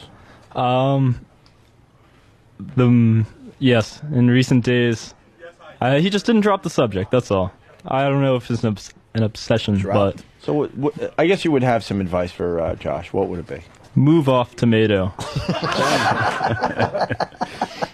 So wait. See, something tells me Josh is feeling very exposed. Like, I'm telling you, this validated something that he was afraid of or deep down, which he shouldn't have. It was just one stupid bit. Here's what I think. I think he thought the first tomato thing was probably going to go over pretty good. So then the gay pride questions had to also be tomato ones. Right. And he'd be like the tomato guy, bit guy. It's a way to stand out. You know how interns are always looking for a little Sure. niche to stand out. Right. And now you are tomato guy, but now you're pretty much, retarded tomato guy. It's kind of a weird little twist that it's taken. Yeah. Mm-hmm. So were any of the guys giving you the business about the tomato bit? What do you mean? Like, were they teasing you at all, or were they encouraging tomato jokes? Pretty much everyone said they were good. So basically, you're feeling like the guys fucked with you? Yeah. Oh, okay. So why don't It's you a have it out with trust those guys, issue. Josh? Yeah, I'm done coming up with questions and shit like them. Who is the guy? Who is the biggest guy? Who is, Who talks? They know. Well, yeah, but we don't know. This Yeah, is we a don't radio know. show. This is not Let an them office. man This the is- fuck up and admit it. I don't know. You tell us. Oh, I'm done. shit. Don't be who? Who? Name names, Josh. This You're will not tattling. We're asking a question. Yeah, this will be healthy for you. Name names. Sam? Did Sam encourage the tomatoes? Questions? Do you feel like they were setting you up for defeat? Like somebody was kind of pushing you, going, yeah, knowing it was going to fall flat, and that they were kind of conspiring to make you look bad. Yeah, you could say that. Okay, well, I am saying that. So if I know that, so who was the biggest? I'm saying they could walk. But I'm asking you, what they could do is irrelevant. It's not about them. I'm not ratting on it. It's not a rat. They didn't do anything wrong. Ratting is who was late for work. We know that's not rat. That's Iraq. But we're not talking about that. But we're not asking you to rat because they're not going to get in any trouble. I know. So that's not ratting. Name one. Bob? Bob has no problem naming names. Go ahead, Bob. I guess I say for myself, I was actually just ignoring Josh because I didn't want to encourage him nor dissuade him. Well, what was he doing? Was he doing tomato jokes? Yeah, well, he was writing and you know. What? Testing them out on the other interns. Oh. Like who? Cream Pie Jones? All of us, Why is your posture so good? Wow, you are sitting straight up. I used to have very poor posture. Wow, who straightened it out? I guess my mother nagged me too many times, so. Wow, that sounds like a healthy mother-son relationship. Jesus, he wouldn't even bend the tights like Obama. Fucking. All right, so hold on. So what would he do? Explain what Josh would do. Did he write? Because he won't tell us. Would he write a question and try it on you? Or how would he? Yeah, that's exactly what he would do. Yes. That's exactly. He would write his questions down, and then he'd go down. He'd give us, I guess, a few of his favorites. Would you ask him, what are you working on? Who reacted the most to his questions, Bob? Who reacted the most positively? Yeah. Who? I guess you could say Sam. I knew it was going to be Sam. I knew it was going to be Sam. Sam. Some people are wondering here. Matt from PA wants to know if you're going to come into work with an eye patch one day. Wow, some linger longer people out there. So Josh is mad at somebody. Hey. I hope it's not us on the air, but he's mad at somebody because I think he feels like he's been set up. Yeah. I think that's what's bothering him. Like he's going, I'm done, because he All right, feels Josh. stupid. There's the guy that set you up, Sam. Is that it? Sam, will you admit it? I'm not saying anything here. You just said you would. What are you doing? You got to Just ask Sam some questions. If he was fucking with you, that's all. Trust me, Sam's replaceable. Don't worry about him. What? What is it? You got to tell us now. The guy is here. One of the guys. Is it Danny or is it Sam? I mean, who is it? Josh, ask him some tough questions. Go ahead. Like what? You know what you want to ask Why he him. fucked with you? If that's the one who you feel fucked with you? I got good air. That's why. I don't have any questions. Who was it that? What would he do to fuck with you?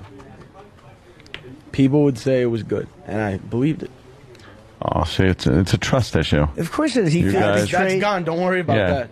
you fucked with him, He feels betrayed. and yeah, Okay. feels a little betrayed. You do. It's all right, man. We all get betrayed. No, it's sometimes. not. No, it's not that. It's that now I'm done writing questions. I'm done trusting anyone. So That's what? it. You're gonna hurt yourself because you. What the fuck? I'm gonna come up with more questions so this happens. So why not? What's wrong with this happening? You're on the air. I mean, it is entertaining, or it is fun to deconstruct. So you're saying you're only going to come up with questions if you guaranteed home runs, and you want to be in this business and not take any No, risks? but I'm not gonna trust anyone. Oh, Josh, that was funny. Oh, okay, yeah. Oh, who told you the most that it was funny? This is They know who they are. But we don't know. We're not mind readers. And they can admit it. I'm asking you. All right, who wants to admit it? Sam, did you at any time hear his questions and tell him that they were indeed funny? I did. And did you think that they were funny? Yes. Well, here's the thing. I encourage all the interns from the get-go to find a niche, to get out there, to start. The easiest thing to do is to get on the street on just a random day and take a recorder and ask questions, because then you get to ask questions, interact with people, practice cutting up the audio, the whole thing. When an intern can come to me with their very own gimmick and say, this is what I'm going to do, here's my angle on the whole thing, because I tell them, find an angle. We need to have something to air. We need a reason to air it, you know? Yeah. And so he's going to say, well, I'm going to tackle the tomato issue. And I'm saying this is not being done anywhere. You know? Holy shit. Like, how much do you just Josh want won't to even reach look over at you. and punch him in the face? Josh, you won't even look at Talking Sam. about. All the other interns came to me with audio. Are you the perpetrator that he won't rat anybody out? Are you the guy he's talking about? I hope not. I didn't think I lied. Well, he didn't say you lied. Josh, is it Sam? Is he the one that most encouraged you? Like I said, people know who they are. You have to learn how to do radio. We are asking you. This trumps any of that fucking office bullshit. It's not a Staples in the back room. We are asking you who most encouraged it. They're not going to get in trouble, so you have to help us. Sam. Okay, that's fine. So Sam, he just ratted you out. So Josh, that's funny. See, Josh almost laughed. I am guilty of encouraging a young intern to get out there and make their mark on the world. So you looked at the questions, yeah, and thought they were funny, and you told Yeah. him that. Well, I said, yeah, these will be good. Is what I said. would he come to you and read you questions? Like, would he do a couple and then go, Sam, I got some new ones? And how would you react? I'd say that's good. Keep going with that. Would you Keep say, going let with me that. hear them? So here's an example. Hey Sam. Yeah. I got a question here. I want to run it past you. Uh-huh. Are you worried about your kids playing with Mr. Tomato Head, who killed Mr. Potato Head? I like that. And is that That's what you would do? yes, You go, I like that. I like that. That's a good direction. And then what kind of encouragement would you give? Like more tomato questions? Yeah, I'd say keep going. I was like, if that's what you're going to go with, keep going. But then I said, are you going to be okay if by chance they don't, find the humor in it? Uh-huh. And he was like, yeah, I'll be fine. So I was like, Oh. okay. That was a just-in-case scenario. Yeah. Now, Josh, how accurate is this, or is he leaving out part of the theme or part of the vibe of what he said? No, that's accurate. But we can kind of tell he might be being slightly sarcastic. No. But how does that make you feel, Josh? Fine, I'm all right. All right, good. There you go. Does it hurt your feelings a little bit? No, not at all. Come on. No. Do you feel stupid? No, not at all. Betrayed? No. How do you feel? Yeah, you're obviously You don't feel good. you're obviously angry or upset or something. Yeah. You're saying you're not going to come up with questions anymore. It's like, why would you hurt the radio show? Because Sam gave you a hard time. No, not a hard time. All right, because Sam does what he does.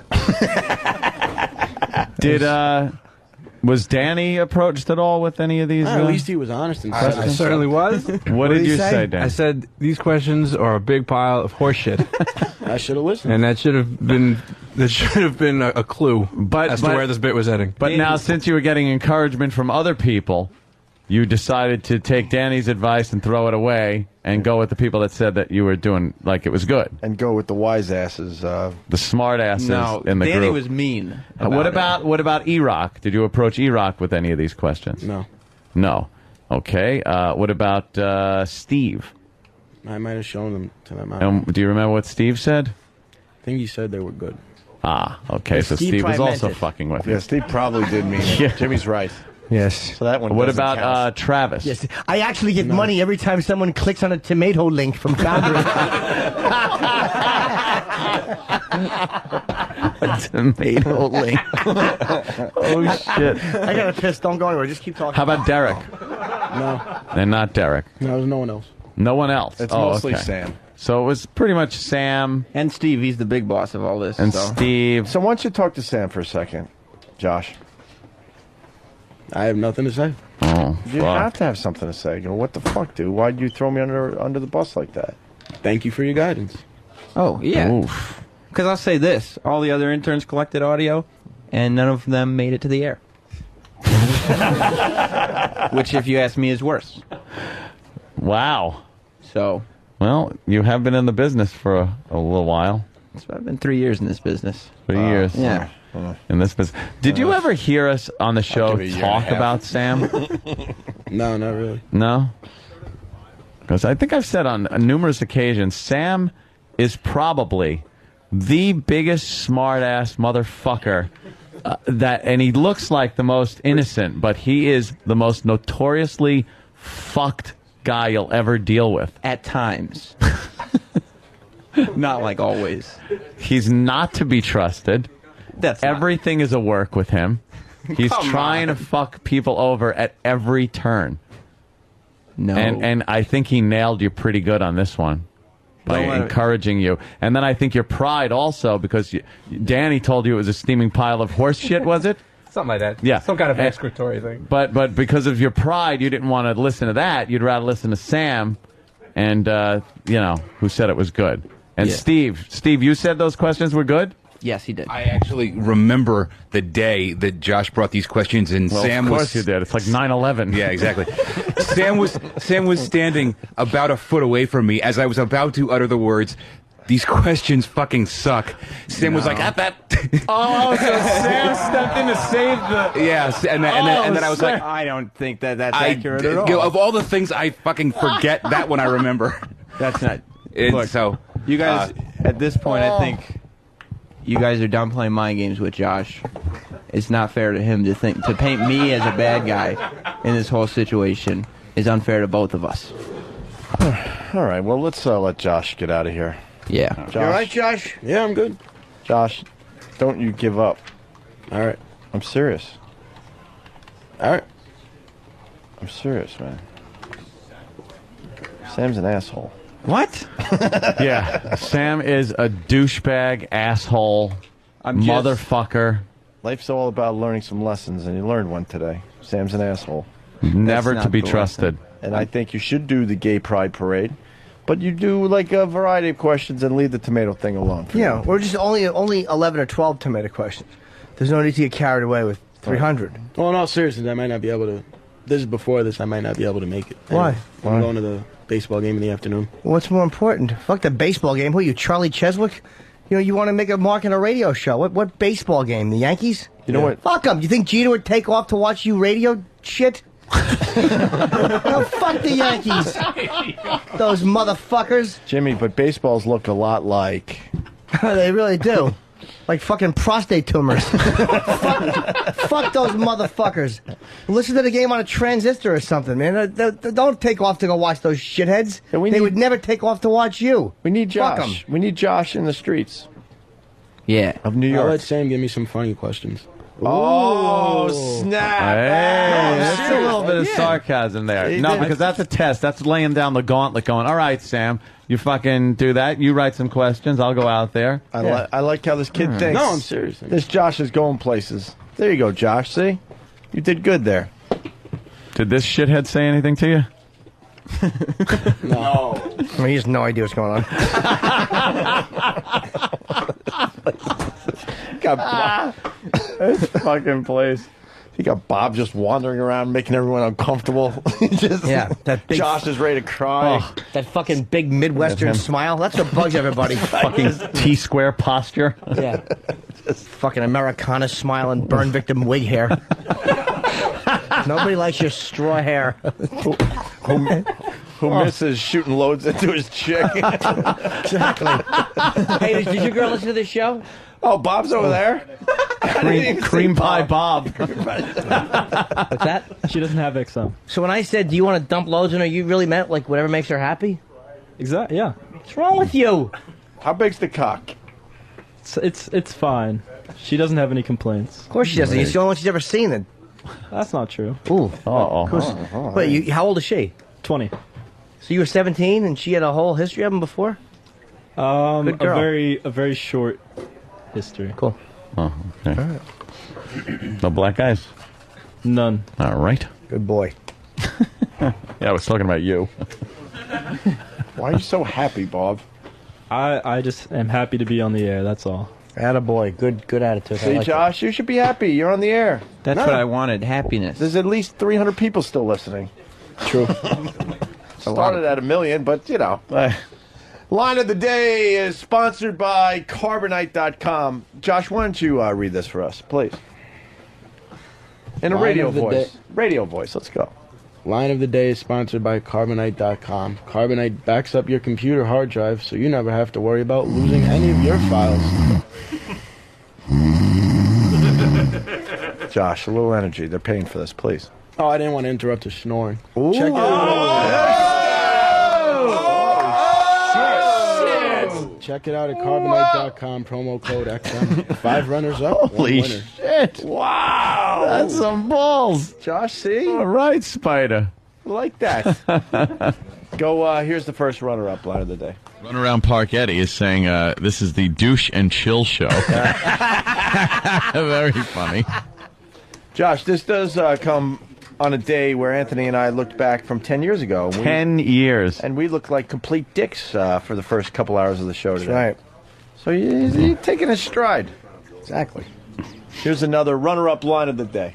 92 degrees in New York today. Not much oxygen out there on the streets of New York either. Nothing. The hell? I'm doing weather? You're doing weather. What am I doing? And I'm doing smooth jazz. Smooth jazz. We're just out of smooth jazz. I guess smooth jazz was funny. Certainly was. Josh, you look good on the Pal Talk monitor, by the way. I'm looking at the Pal Talk camera. Yeah. Here's another runner-up line of the day. AIDS writes, you say tomato, I say this bit is dog shit. Puddle of AIDS gets a little runner-up line of the day. How you doing, Bob? What's up? There's Bob. Look at Bob. Bob's making a name for himself just sitting around. I'm obsessed with Bob. Bob looks like he just had a facelift. Yeah, you're too young for a facelift. The way his ears are pulled back, that's the problem. He has a very, very toothy smile. What do you drink Botox for breakfast? What's going on with you? There's my voice. Just watching. Shut up. Ronnie, we're still broadcasting. Hey, Fez. What's Ronnie doing? Hey, Ronnie. Ronnie! Here's another runner-up line of the day. Enough of your love. And unfortunately, I ran out of tokens anyway, so. Josh. Yeah. You hear that? Yeah. That's me 10 years ago. I was a complete Awful. douche. Right? Horrible. See where we're going Repulsive. with this? Terrible. We went from that to this. You could go from whatever happened today to something better. Hopefully. Can't get anything worse. All right. True. Laugh at that, Josh. That was How's just it a going? joke. That was I've been fun. firing out gems here. I'm working way too hard. Another runner-up line of the day. Ain't gonna last. Yeah. We feel sorry for him. Little did they know. Exactly. You would destroy the empire they had built their whole lives. Yes. Where are we at? All right. By the way, I want to tell everyone what the